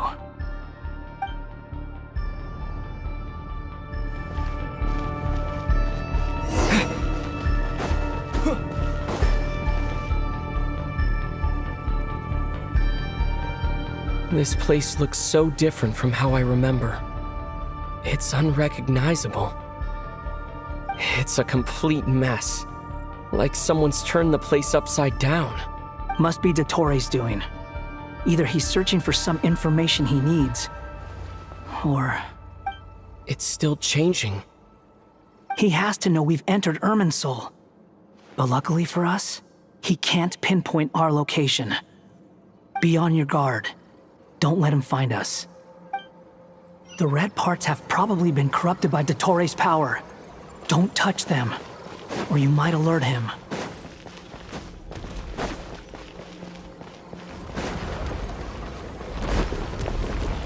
He's looking for us. Tread carefully. That wall could be a problem. Fortunately, it looks breakable. Give it a shot.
Squall and Fury!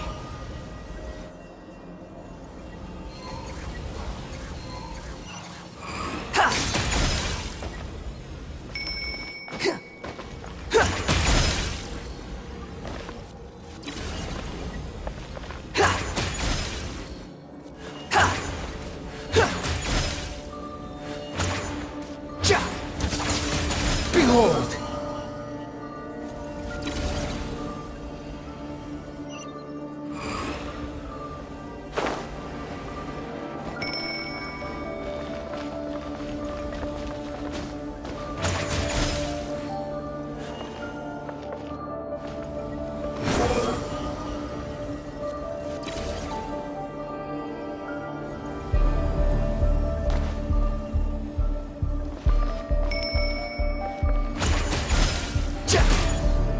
Squall and Fury!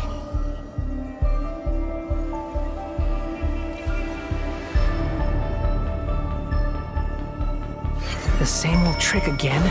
Are you kidding me? Let's handle it just like we did before. This cheap trick isn't gonna stop us. Oh no, it's a trap! Is that why he was using the same trick over and over again? To get us to lower our guard?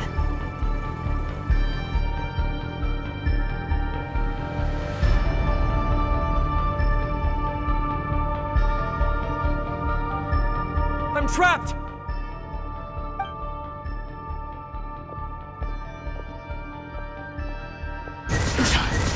Why won't this thing budge? Hello? Hello? Can you hear me? Nicole, is that you? Yes, it's me. I'm monitoring your progress from inside the Eternal Oasis, and I have to say, this terminal is simply marvelous. It makes tracking you so much easier. I couldn't see anything at first, but now that you two are inside, I can use your location with support from the terminals to get a partial view of the situation inside Irminsul. It's not the clearest image, but it's better than not being able to help at all. So, here I am. I can't intervene directly, but I can help to guide you out of the jam you're currently in. So please, just follow my lead. Dottore in his current form is a blight upon both Irminsul and the ley lines. Pay attention to your surroundings. There must be sources of his contamination nearby. The corrupted... Is that one of them? Precisely. Take it out. Good work. But we're not done yet. Stay close, and let's see if we can find any others like it nearby. The wind rises.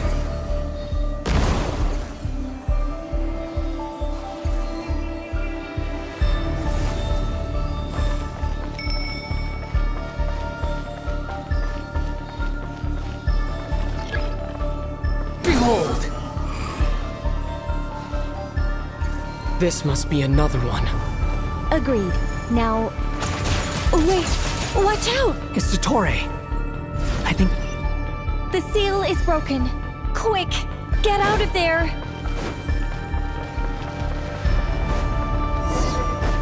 And where exactly do you think you can run to? Wait, what is that? Pursuers! That's gotta be it! Run! Don't let that thing touch you.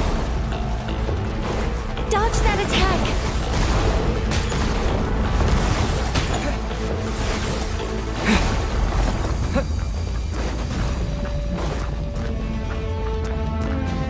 There's more than one path. Which way do we go? To the left! Trust me!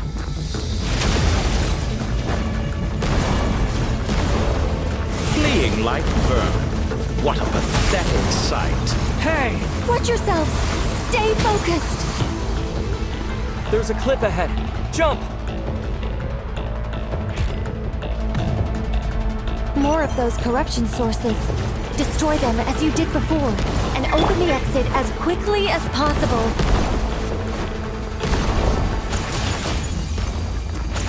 They're relentless. Is he trying to wear us down?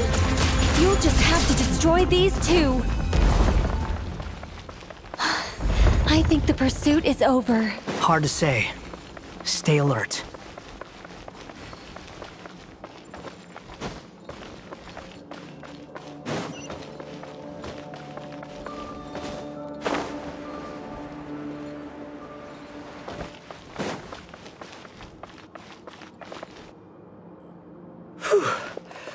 I think we've made it to relative safety. Phew, goodness. That was tough. You doing okay? I'll be fine. Don't worry. Take a short rest, and then... Nicole? Nicole! The connection's been cut. But that means... Look at you supporting one another. How very touching.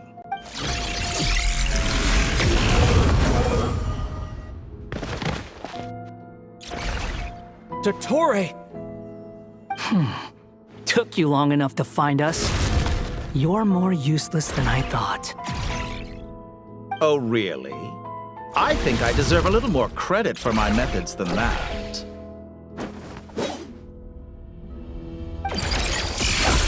Rather than hunting you down, I chose to let you roam free. I indulged your presumption that I was unable to track your movements, played along with your clever little plan. Fleeing is for animals, but I rather enjoy watching you flee. Some things lose the will to run altogether as soon as you put them in a cage. If that's true, then why did you come looking for us? Because I wanted to observe you up close, of course. Don't misunderstand me, I'm not here for a fight. Is it so unusual that I wish to greet my old acquaintances in person? After all, it's been a while. Scaramouche.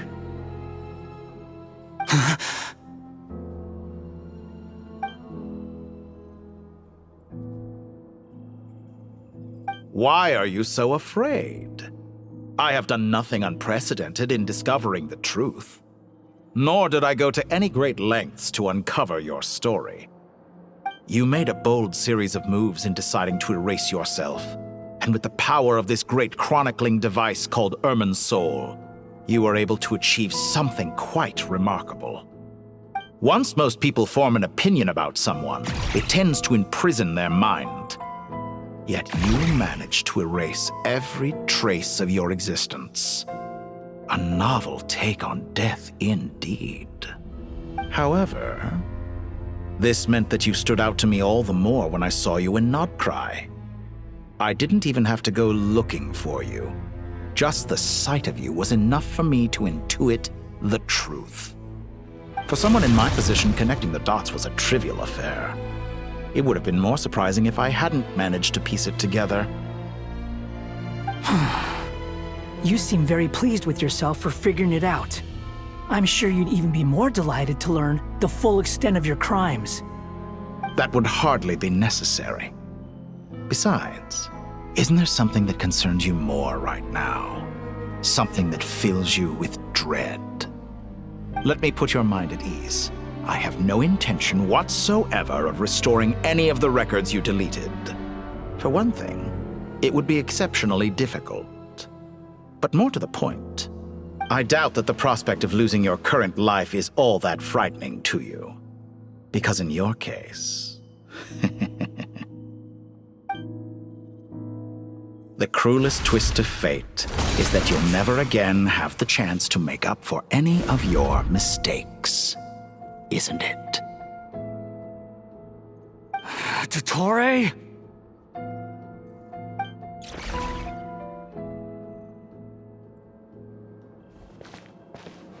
All here shall bend to my will. Time to ignite!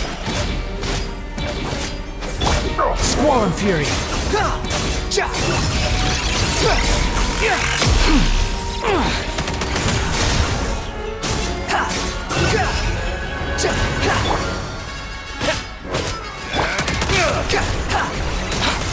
I'm afraid you'll need to do better than that to take me down. I expected you to have grown stronger. Ah, how foolish of me. I forgot that you lack any means to increase your power. You will pay for everything you've done! Oh, will I now? Squall and Fury!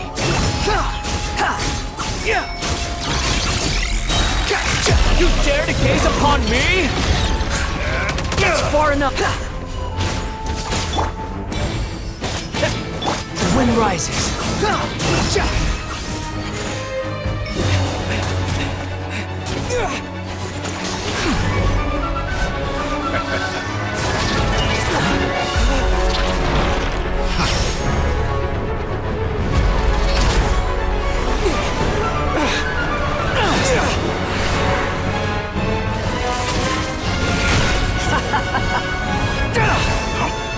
Does the prospect of death amuse you?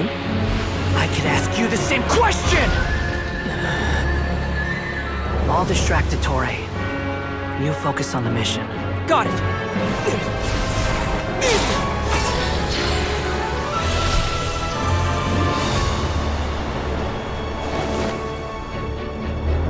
For the hopes and dreams of the masses. Open the secret door on this enchanting night. May wisdom's light eradicate ignorance and darkness, and hereby fulfill our ancient vow. Commence data extraction.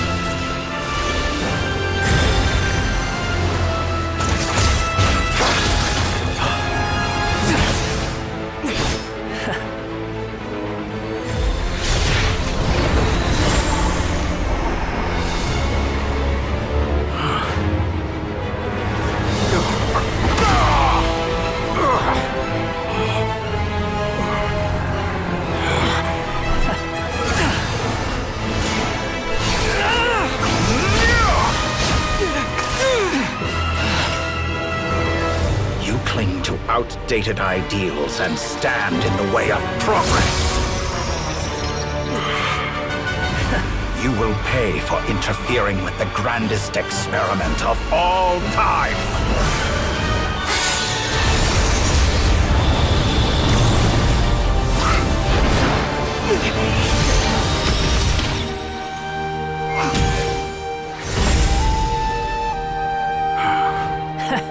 Good timing.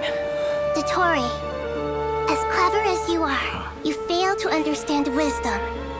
Wisdom takes many forms, but the path you have chosen eschews them all. Huh.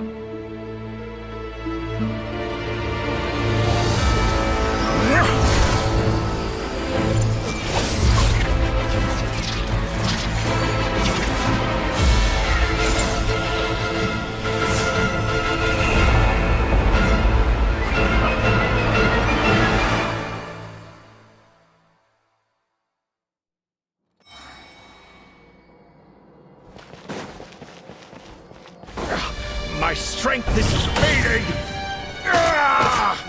Since you are within Irminsul, it stands to reason that any power you wield comes from it.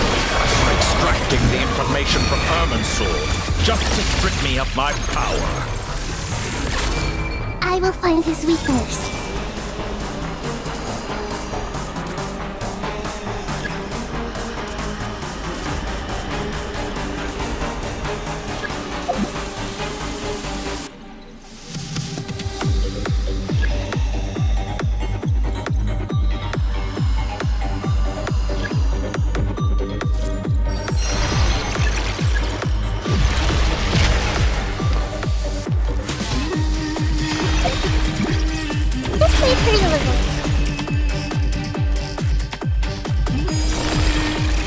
I see everything!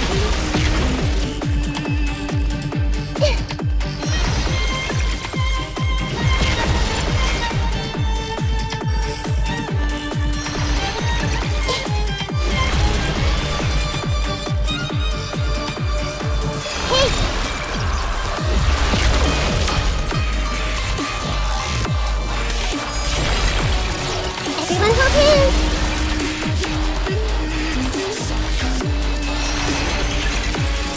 The wind rises.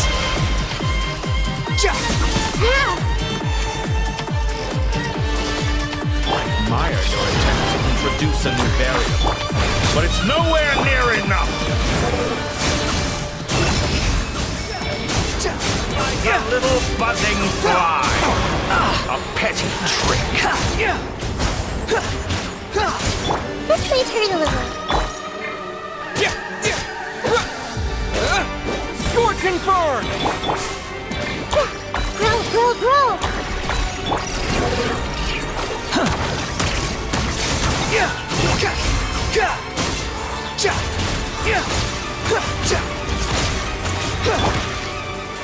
through the loop. Let's try Time to ignite! Muso no Hitokaki! The wind rises.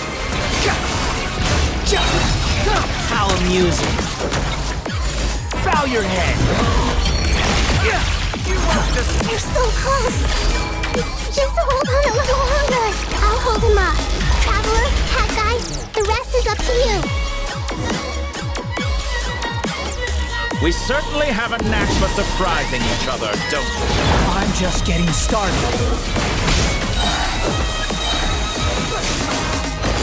It's time. Say your prayers. Stay on your defensive, but watch your back.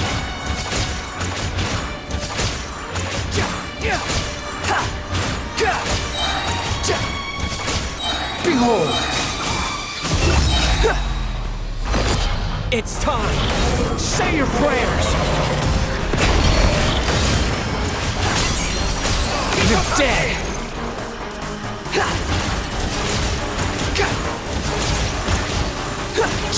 The wind rises. Quit following me.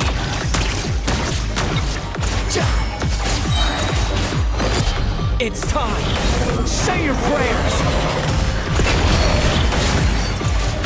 Squall and fury. That's far enough. Upon the gale. Scorching burn. Behold.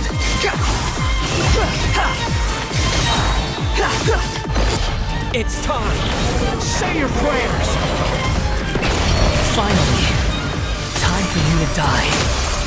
Excited? Time for me to die? How could I think death was something I feared? Last? It's time. Say your prayers.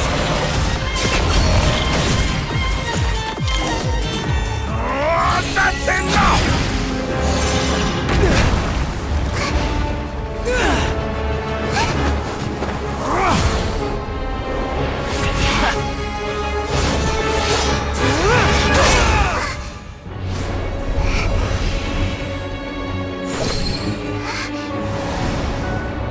It's all yours.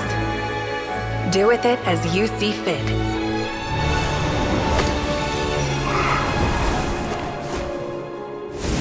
Just as you say, this world is home to some archaic things. And as you suppose, you are a formidable opponent. You have long coveted the secrets of wisdom. So now, I will demonstrate true wisdom in action. I invoke my supreme authority as the keeper of Irminsul. Commend me or condemn me. But give your verdict now!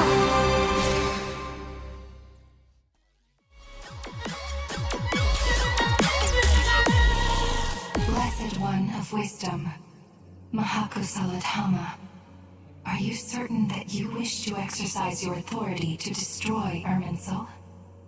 It represents both your roots and your finest accomplishments. You truly intend to abandon the very thing you have always fought for? This is my decision. Irminsul has been corrupted beyond redemption. Irminsul is the original tree of Teyvat. It is the means by which the heavenly principles maintains fate itself. The 7 Archons should honor and revere it, for their authority was bestowed upon them by the heavenly principles. It is precisely because I honor and revere it that I fight for the humanity it exists to protect. Wisdom is knowing how to weigh the options and make the right decision. If you truly care about the fortunes of this world, then it is me you should seek to preserve. Planting a seed begins the chain of cause and effect. Since you have become a great tree yourself, why should the loss of another tree be anything to fear? Till we meet again, Lord of Dendro.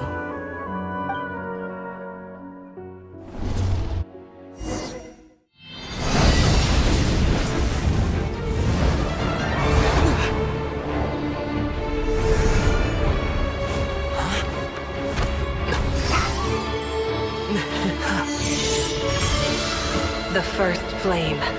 The pure, cleansing fire.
Shall we?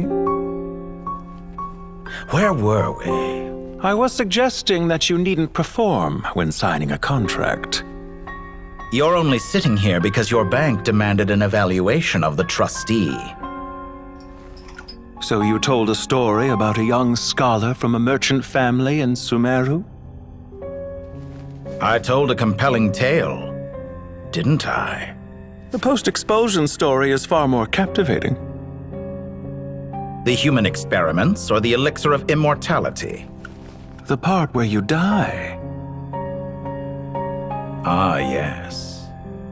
My favorite part. The 35-year-old Segment thought of himself as Dottore, reserving the name Zandik for the original specimen. Of all the Segments, he was the most selfish. After his expulsion, Dottore searched for a new direction. He joined the Fatui, studied Elazar in great depth, secured resources. He was rather fortunate in his career. Zandik turned to Conrian technology and successfully created his segments. But this was not immortality. Even with backup segments, his body would still age. Still, thanks to Snezhnaya, Zandik found the ideal base for his experiments. Then a perfect partnership materialized at a crucial moment. The year that both parties realized they needed more time. Fortunately, Zandik succeeded. In a miraculous turn of events, he gained the extra time he needed. I seem to recall it differently. All right, it's true. No matter how much elixir he took, Zandik remained human and continued to age.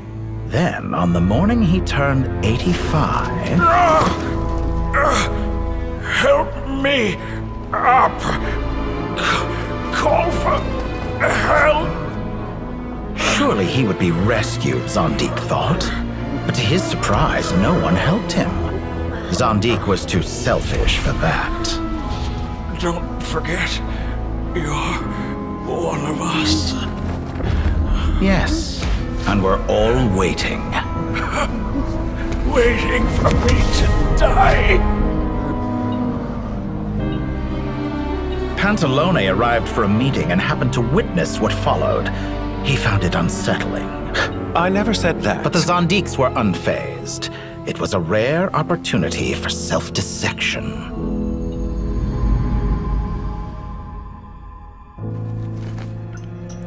What does all that have to do with you depositing your data at Northland Bank?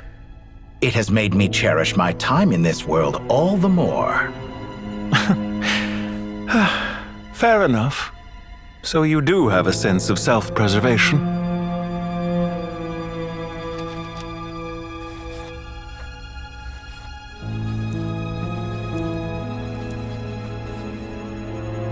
What do you mean?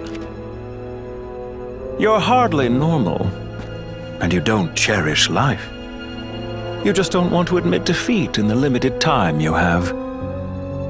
Even so, don't I deserve an interesting ending? I'm counting on it.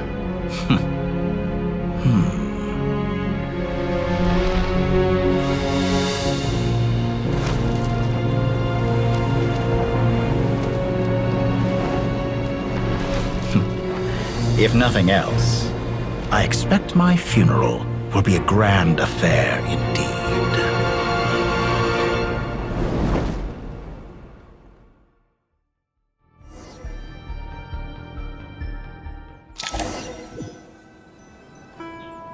What a magnificent fire. In Snezhnaya, we light fires to ward off the cold. Fire, it seems, is antithetical to ideas such as cold, frozen, and unchanging. Perhaps it has always been that way. From the beginning, fire has been used to drive away wild beasts and warm the body and mind. You could say it's a form of treatment. One that cures the human heart of mortal fear. Mortal fear? Something you haven't been acquainted with in a long time, by the sounds of it. Whereas you, I'm sure, must know the feeling quite well indeed. I remember when we first discussed the elixir of immortality, you claimed that extending your lifespan was about buying more time. But was that really the truth? You fear the prospect of dying a wretched end in this world, don't you? Of course I do. I'm only human, after all. And while you may have forgotten it, you cannot deny that you too were once human, Dottore. I do not believe that there is no such fear in your heart. Perhaps you are right. But I abandoned it long ago and devoted myself to my experiments. I have felt no fear since. From the very beginning, I never thought you could win this game. But still you came, contract in hand, to honor our agreement. Because I am a reputable partner. And as we have discussed, experiments are about more than results alone. The process is equally important. I have come here and completed my creation, and I do not regret my decision. I'm afraid your journey ends here.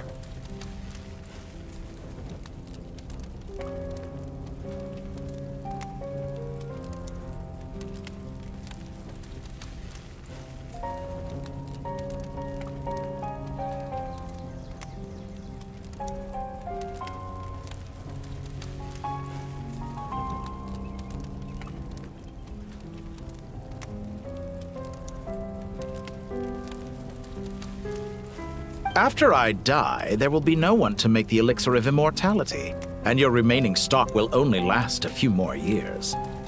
How then will you prove that you didn't perish in this incident alongside everyone else? When I feel optimistic about market environments, I never forcibly adjust them. They have their own direction, and I myself am one such environment. I have been quite particular about many things in my life, but where the manner of my death is concerned, I choose not to be. You make yourself sound so magnanimous. Oh, but I am, and I hope you will be too. It may have been a long time since anyone told you this, Dottore, but I recognize that you are a truly rare talent. Ha! I can see it. The experiment in blasphemy that I've been performing all this time.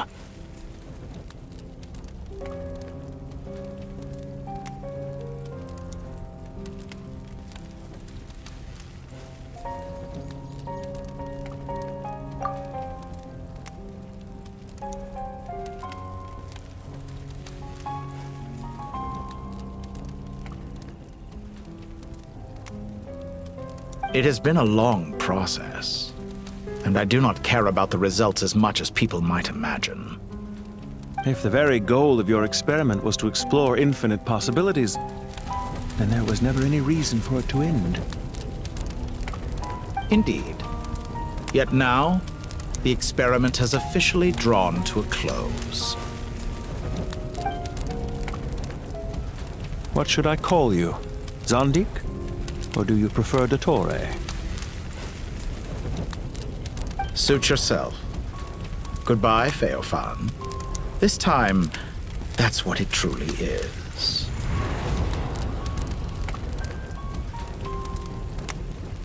And don't I know it? Goodbye, Zandik.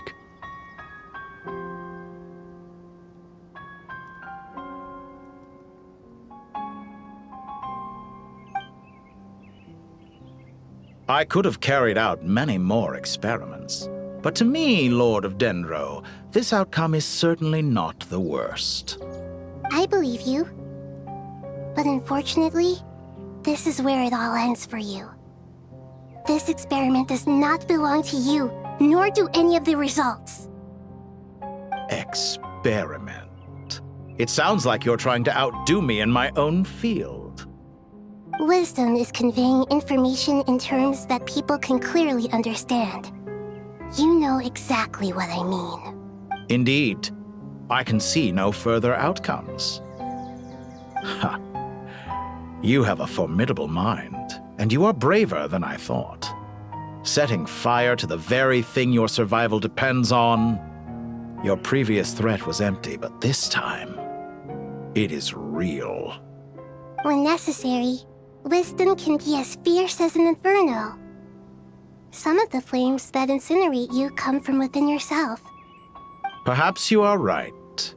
You see what lies at the bottom of the human heart, and that is your wisdom. Here is where your journey comes to an end. All that is yet unknown belongs to those of us who will carry on living. It seems I have unwittingly been your arch-enemy all along. But now, it's all over. I do not deny your intelligence. But what you refer to as experiments, I would never describe in those terms. They are events that take place in the real world, and they are so much more than mere data. Goodbye. We will never meet again.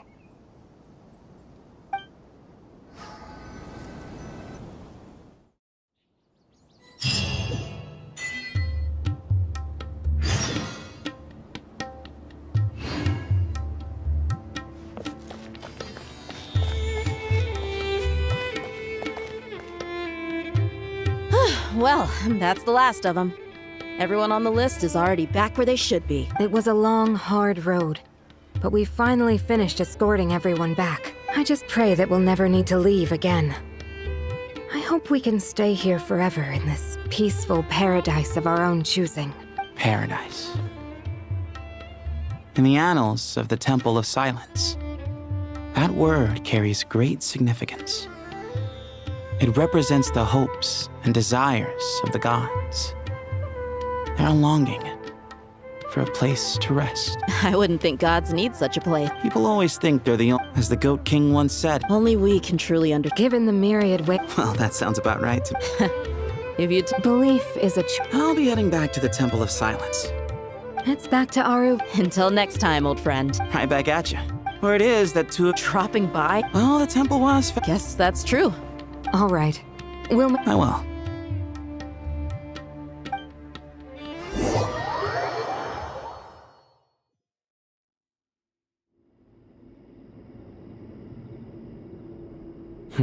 See? Retirement has... Naturally. What do you think, Leia? Huh? How could I... Sorry if my... Hey, I never agreed to this. Different beliefs can By which you mean... Family. You could say that. Just look at this place. And what... I mean that for the most... Why does that... Anyway. One settles, but judging by the expressions of everyone, this sacred ground How about we share a meal together first? Oh, that sounds wonderful. After so many... are we having a get-together? If you'd like, I can help prepare some food. After all, Lord... Oh, my, that would be wonderful. How the times have... And you, Mr. Harry? To be honest...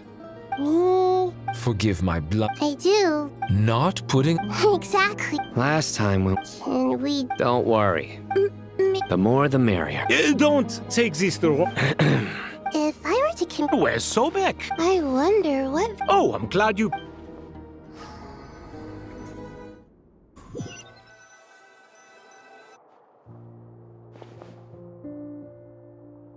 Such devastation. Look at all of this. It's going to take me forever to tidy. I would have thought a little appreciation of my sincerity and effort in helping to clean up this mess might be in order. Helping? Effort? This is your house! Of course you should be putting in the effort! So you see yourself as just a helper in this situation. I must admit, I'm rather shocked. If you're trying to say that since I live here too, I have an obligation to tidy up, fine. I suppose I do. Wait a second, stop changing the subject! Nevertheless... In the wake of a great storm, a missing roof is a predictable inconvenience. Can you stop making it seem like I care more about this house than you do? Doesn't it upset you at all to see your home in this state? I won't pretend it's ideal, but that's no reason to be upset. This is the roof over your head, your shelter from the cold. The furniture is scattered, the paintings have fallen off the walls, the windows are shattered. Don't you feel even a little disheartened? The way I see it, these problems are easily solved. Ugh, this is precisely why I hate talking to you about sentimental things. It's like banging my head against a wall. You simply don't understand just how much work goes into making a proper home. It sounds like this is causing you a lot of anguish. You mean the house or the paintings? I mean your sentimentality. Oh, well, yes. But I'd rather not dwell on such things right now. Generally speaking, when anguish becomes the norm, people usually make an attempt to improve their situation. But there are so many people and things in life that are difficult to change. It's not like you can force them. Besides, anguish can be a source of inspiration. And I'm not sure I could break my reliance on it. I'm glad you're able to make yourself think like that. What kind of a response is that? I was stating a profound truth about the very nature of art. Suffering is the cradle of all creation. And I wasn't trying to. I'm just happy for you. Pure and simple. Can't you tell? Happy about what? Happy that you can always find an answer that backs up your views. You... More often than not, life is a process of running into problems and then searching for answers. Not everyone's so good at... Huh. What about you, then? What skills have you been mastering lately? Pass me that box. Huh? Okay. You may consider this my progress on the path to mastery. What? Wait a second. Isn't that box mine? Hey, it is! It must have fallen off that shelf. I'll hate them. Those are my paints and inks. Would you like me to put it in your bedroom for you? Huh? I mean, sure, if you don't mind. What kind of progress is this? Does he think he can bribe me? Not that giving me back my own things is much of a bribe. These books on the floor, they're a complete mess. And this one, didn't he say it was an out-of-print collectible? It's completely covered in dust. Ugh, guess I should help him repair it. This one too. And this one.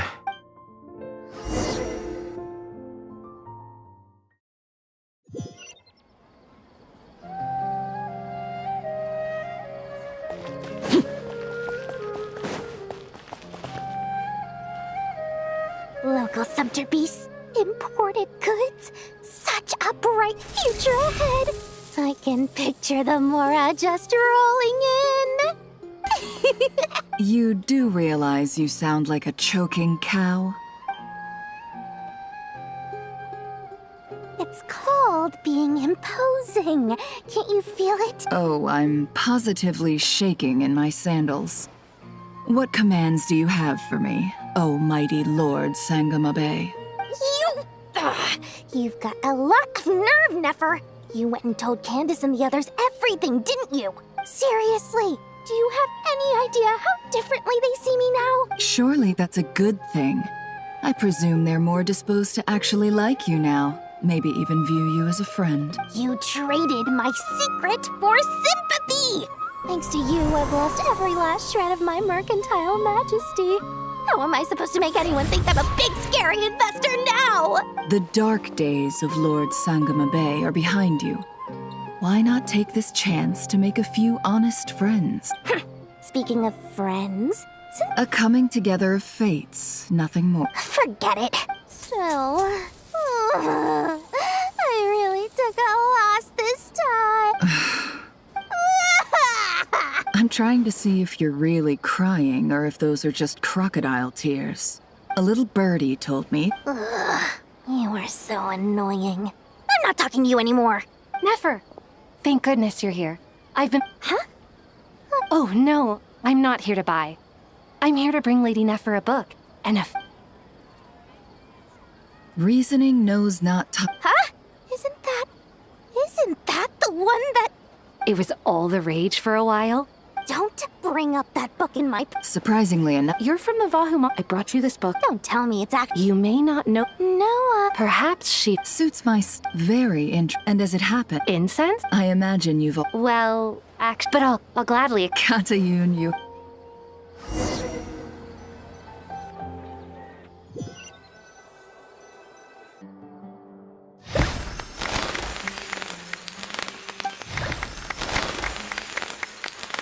Congratulations, Kale. Well done, Kale. Sure hasn't been... All grown. Thanks, everyone. It's true. I'm an official forest ranger now. Master Tainari, thank you for your guidance and support. I wish Mr. Sino were here so I could thank him too. Sino had a matter. I'm afraid the part... Kale? No. I've made plans with... Well, that's a... Of course.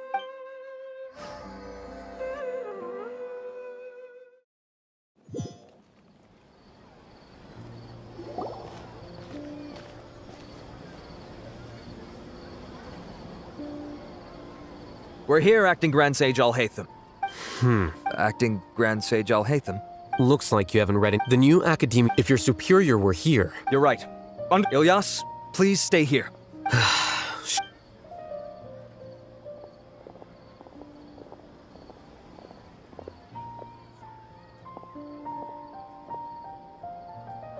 the same as ever, casually ignoring people just like he did back at Aru Village. Answering a simplistic question only enables the questioner. Besides, I need him to understand my position clearly. Arav has just as many doubts about my but unlike you two, he's making this matter more complicated than it is. With his that question, the test was strictly unnecessary though. I hope... Why is this so complicated? This is why I was against becoming the Acting Grand Sage from the very first. Excuse me, Acting Grand Sage Al-Haytham. I've had a question. No. Then why did you ask? Well, for some reason... Really? A misperception, perhaps. Acting Grand Sage Al-Haytham, we've apprehended a... Siraj? No, it's the Kasharawar...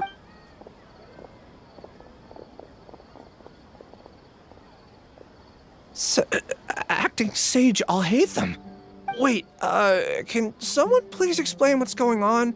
I admit that I did steal some mechanical components from the lab and sell them, but does something like that really warrant... What have I gotten myself into? I know I let greed get the best of me, but please, I promise that this won't ever happen again! I would like to ask him a few questions. Of course.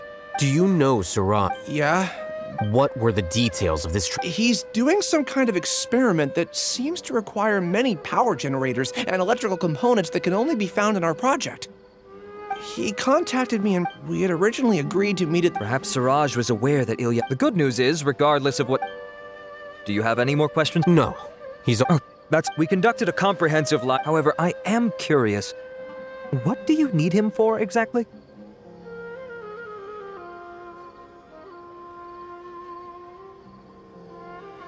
I've read some papers. I see. We'll be returning to the academia then. I'll leave Ilyas in your care.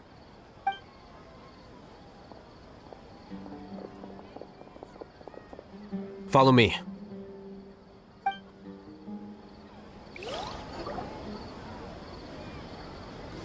Phew! After all that catching up on sleep and food, Paimon's feeling full of vim and vigor again.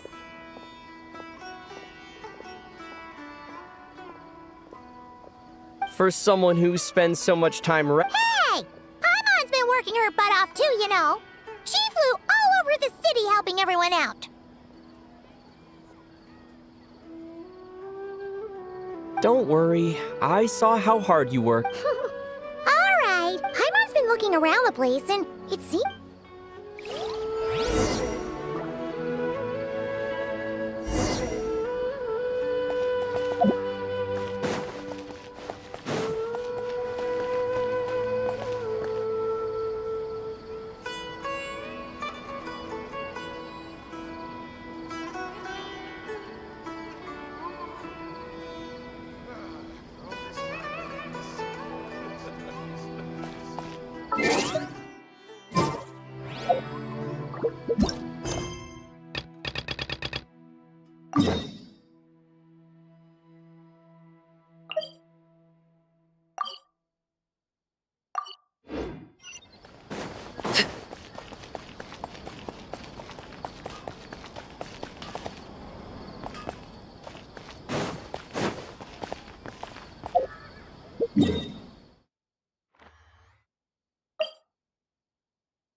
Traveler, Paimon!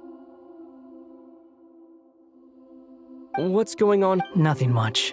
Oh, the Traveler told You make it sound like I'm on the brink of some... If we can just get to the bottom of Dottoro's intentions, we can... Just listen to that newfound... Observe. To be honest, even I can sense the change in you. Everything Dottore said to you was... Can someone as old as me... If it helps, for a puppet, developing at such an age is perfectly normal. But... However you see yourself, well done. All right. I see what you mean. Anyway, what's your next step? What else can I do but complete my current courses? Everything else can wait. Anyway, that's enough chit-chat. There are still things in the city I need to help out with.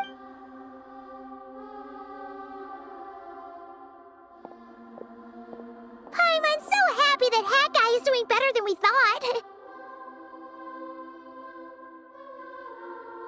But what about you, Nahida? The flames split now. Aru shoulders the... Irminsul has a strong... There's no need to worry. Thanks to Nicole's extraordinary talents, my connection to Irminsul has been severed and transposed onto Aru. Angels can do things like that?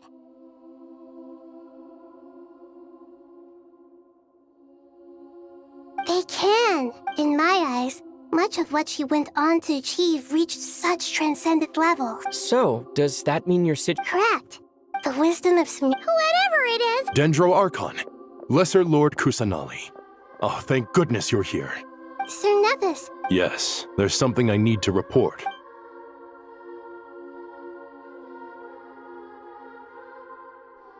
The Fatui Harbinger, the rooster, senses his sympathies. His stance is that, following the unrest and Nod cry, Dottore was subjected to internal censure. This madness was the act of a rogue element, one who cannot be seen to represent the Zapoliarni Palace.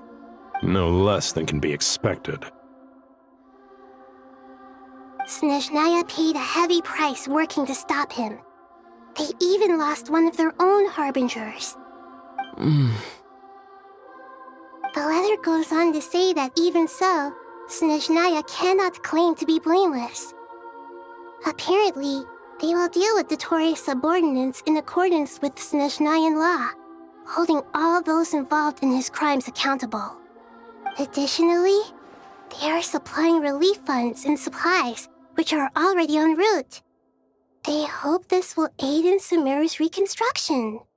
Sounds like he's got an answer for everything. True, but as diplomatic rhetoric goes, it's highly effective. Completely watertight, both in logic and sentiment.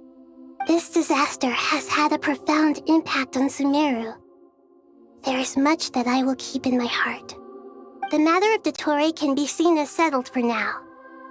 We are sure to cross paths again in the future, and in that light, Snezhnaya would do well to uphold their responsibilities and keep a tight rein over their actions.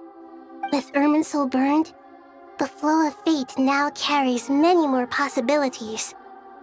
I will be watching carefully. Perhaps we can move on to a less serious matter? Dendro Archon, will you eat with us once this matter is dealt with? Everyone wishes to celebrate together. Your presence would be most welcome. Of course! Junior Zod, Sino, and Hypatia all told me the same thing. If there isn't enough room for everyone, we can arrange back-to-back feasts. What a wonderful idea. That just leaves the question of what we should eat. Not more tomatoes, surely. More? Dendro Archon, what do you mean by more? Those good friends of yours are always talking about tomatoes. Tomatoes. Take your time, there's... Does this mean you're going? I know. Traveler, Paimon. Sure, we'll... You'll hear no object. Wonderful.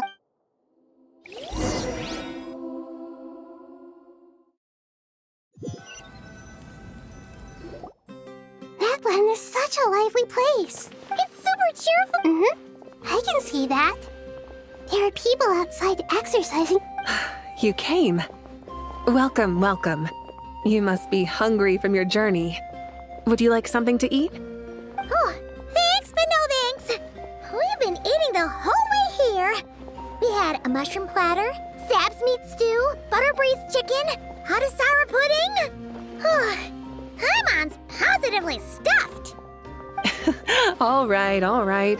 No need for all that detail. I'm starting to get hungry myself. Maybe later then. We can wait till everyone's got an appetite. Then I'll head out for a meal together. Sounds like a plan. Let's find somewhere to sit down.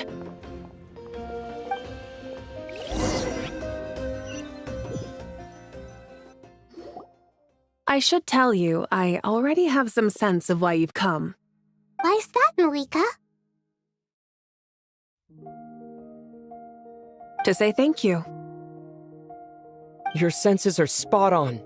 But on top of that, we also feel guilty. Because the pyronosis has vanished? I sensed its loss. Despite scouring through the remnants of Irminsul, we couldn't find any sign of the pyronosis. Not even any trace of it burning to ash.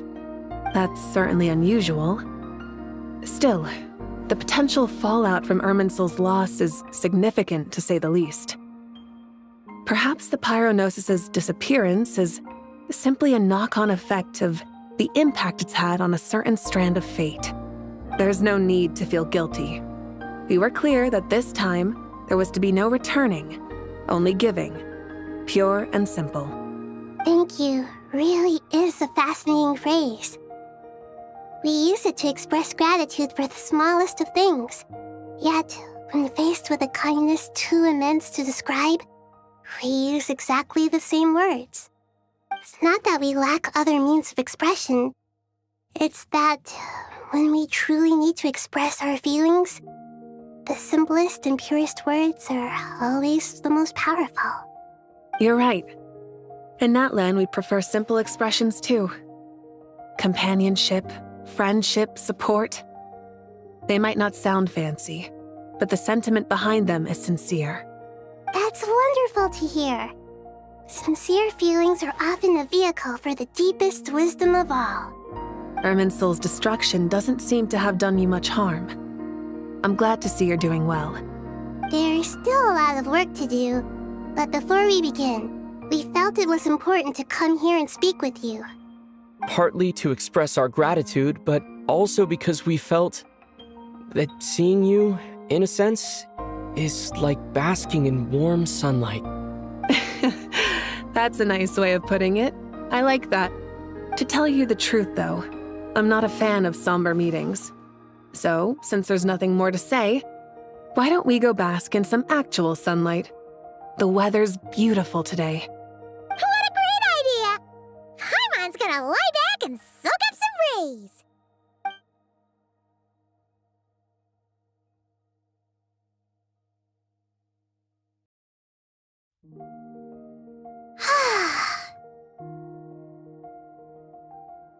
In that case, I think I'll lie down for a bit too before we head to our next stop.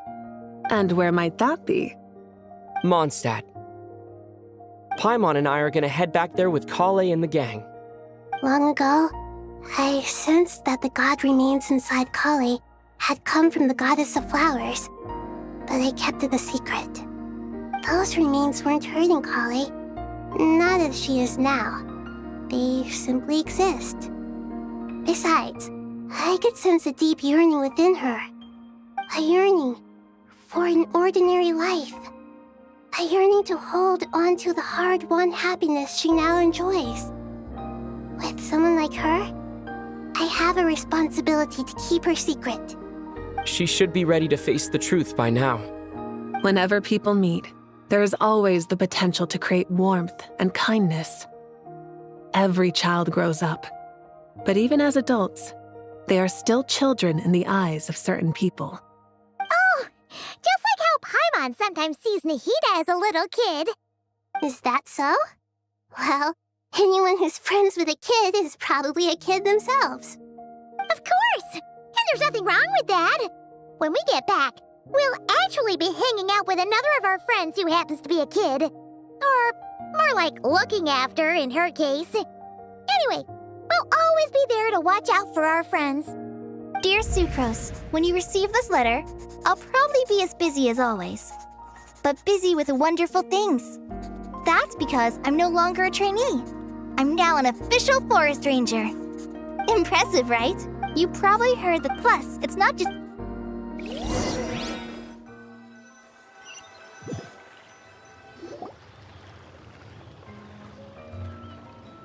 Dainari. Don't you say it! How times have changed. I wasn't expecting you to beat me to the punchline. You've changed. You've really upped the aggression in your battle against Sino's jokes. Kale, how did you know what I was going to say? For the Hey! Traveler! Paimon! You're right on time! I hope we haven't kept you waiting. Kale! Sucrose! I've been well. Not at the moment. Oh, right! That juicer you gave us works amazing! Seriously? Sucrose, you might want to try asking your questions one at a time. Albedo! Paimon didn't... It's been a while since all of us were together like this. How about we follow the same plan as last time? Good idea, my friend. You never disappoint. So, what are your... I don't remind... First things first. Allow me to introduce our very own official Forest Ranger Kale. The rest of us are simply her humble travel companions. This sounds like one of those mushy stories that gets people hooked on some corny, heartwarming premise. Oh, is our story not heartwarming? If I recall correctly, there was even a scene like this in King of Invocations. Besides being heartwarming, our story's also about tough, impressive-sounding job titles. At least that's what I think.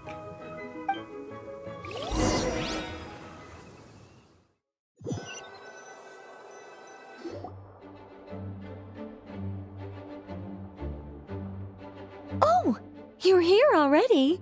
I'm still giving Dodeko a little trim. I won't be a moment. A trim? Does Dodeko need haircuts too? Of course. It's important to know how to take loving care of the apples of your eye. All of these trivial matters get left to me. It's because I'm an angel, and angels are, in a way, the guardians of all Teyvat. Oh, right! Well, that's definitely an impressive-sounding job title. What are you writing? I'm just brainstorming some cool-sounding lines. Oh, write them on these card backs. Of course. Clearly, my lines are pretty amazing, wouldn't you say? Miss Nicole.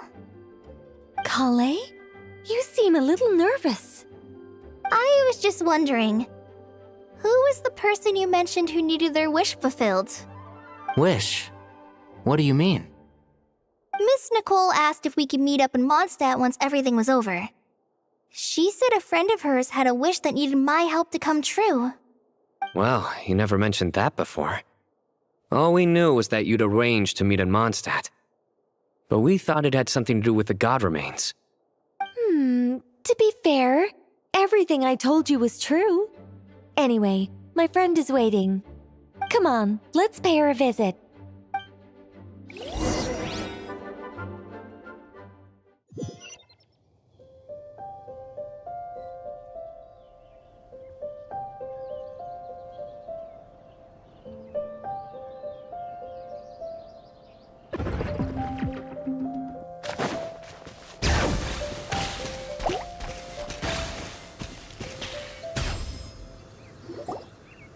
Huh?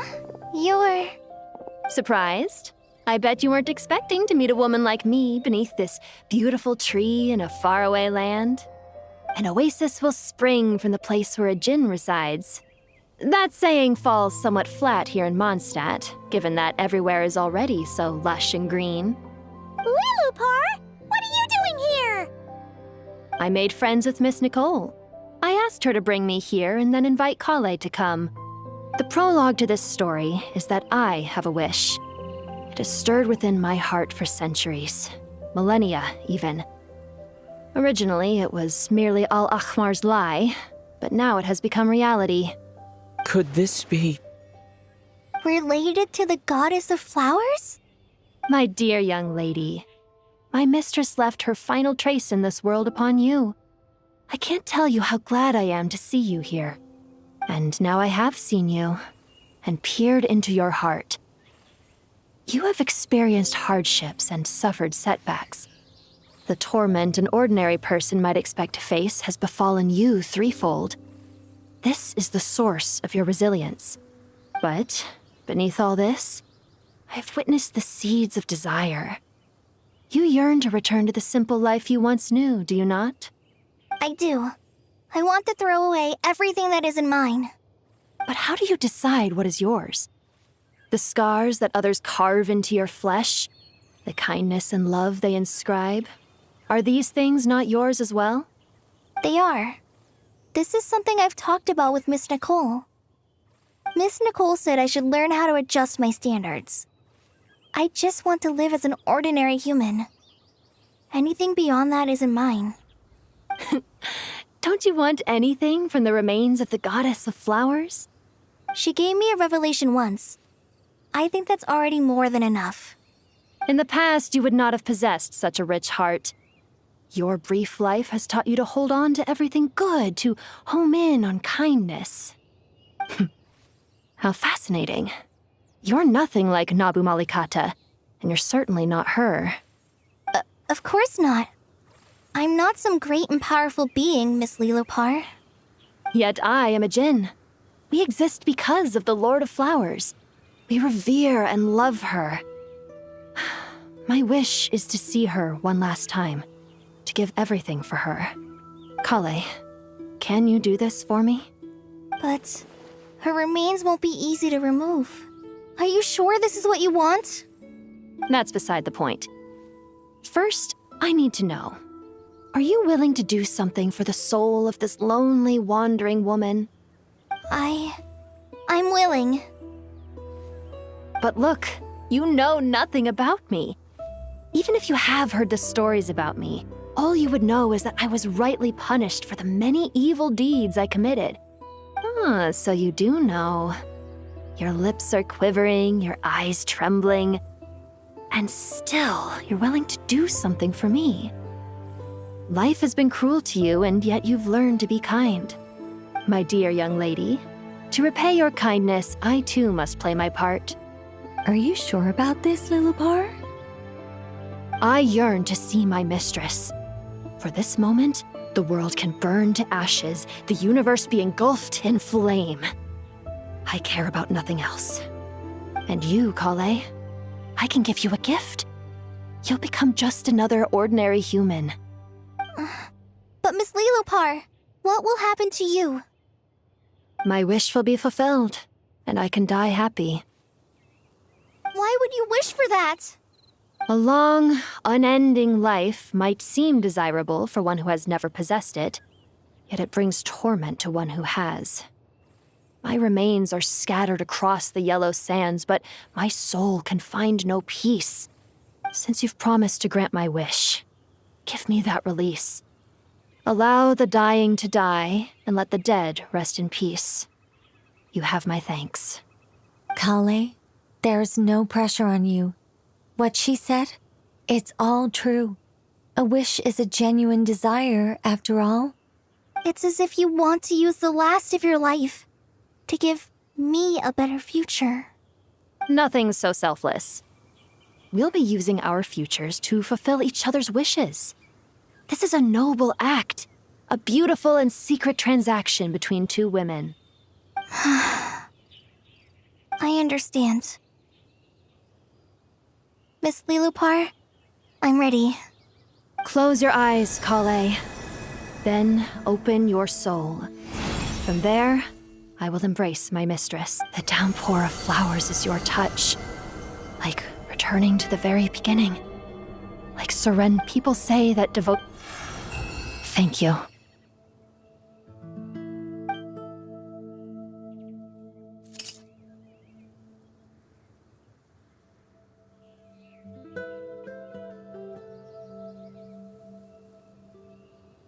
Lilopar! She left, carrying the black. Kale? I'm fine. I don't actually feel. Those remains weren't hurting Kale. Not as she is now. Kale must have already received what she was yearning for. I'm doing fine. I feel relaxed. There's really no need to worry. Then my wish has come true, too. To become. That's just one of my wishes. So between Miss Lee. Wonderful. Isn't it? I guess that settles things here. So what's next? Clay, look who I've brought to see you. Hey, Kale! I heard you guys were holding some kind of secret. Huh? Oh no, it's nothing like that. Really? Me. The old me. So that's what this is all about. Did you come all the way to Mondstadt for that? Because we knew the old you so we could witness the change? Exactly. The old me is gone.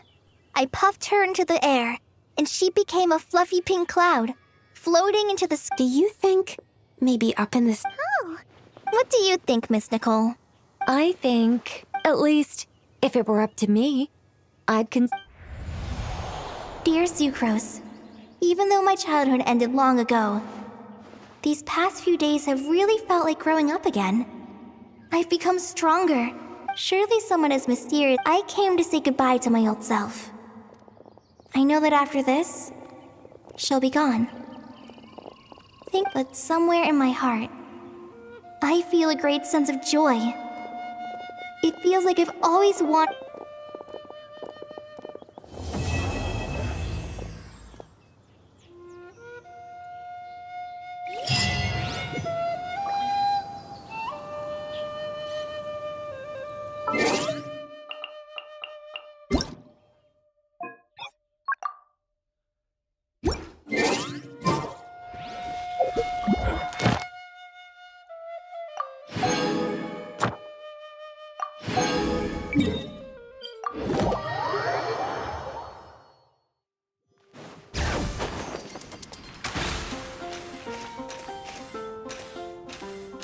Ad Astra.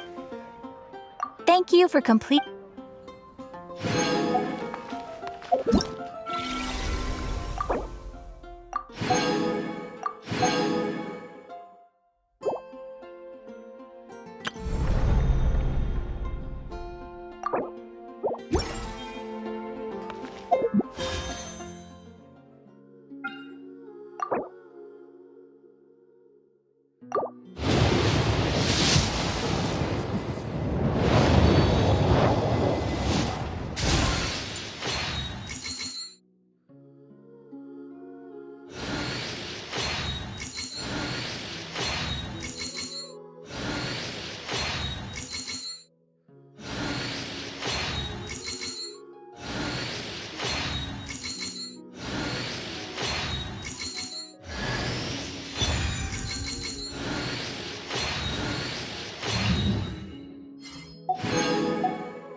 should I choose?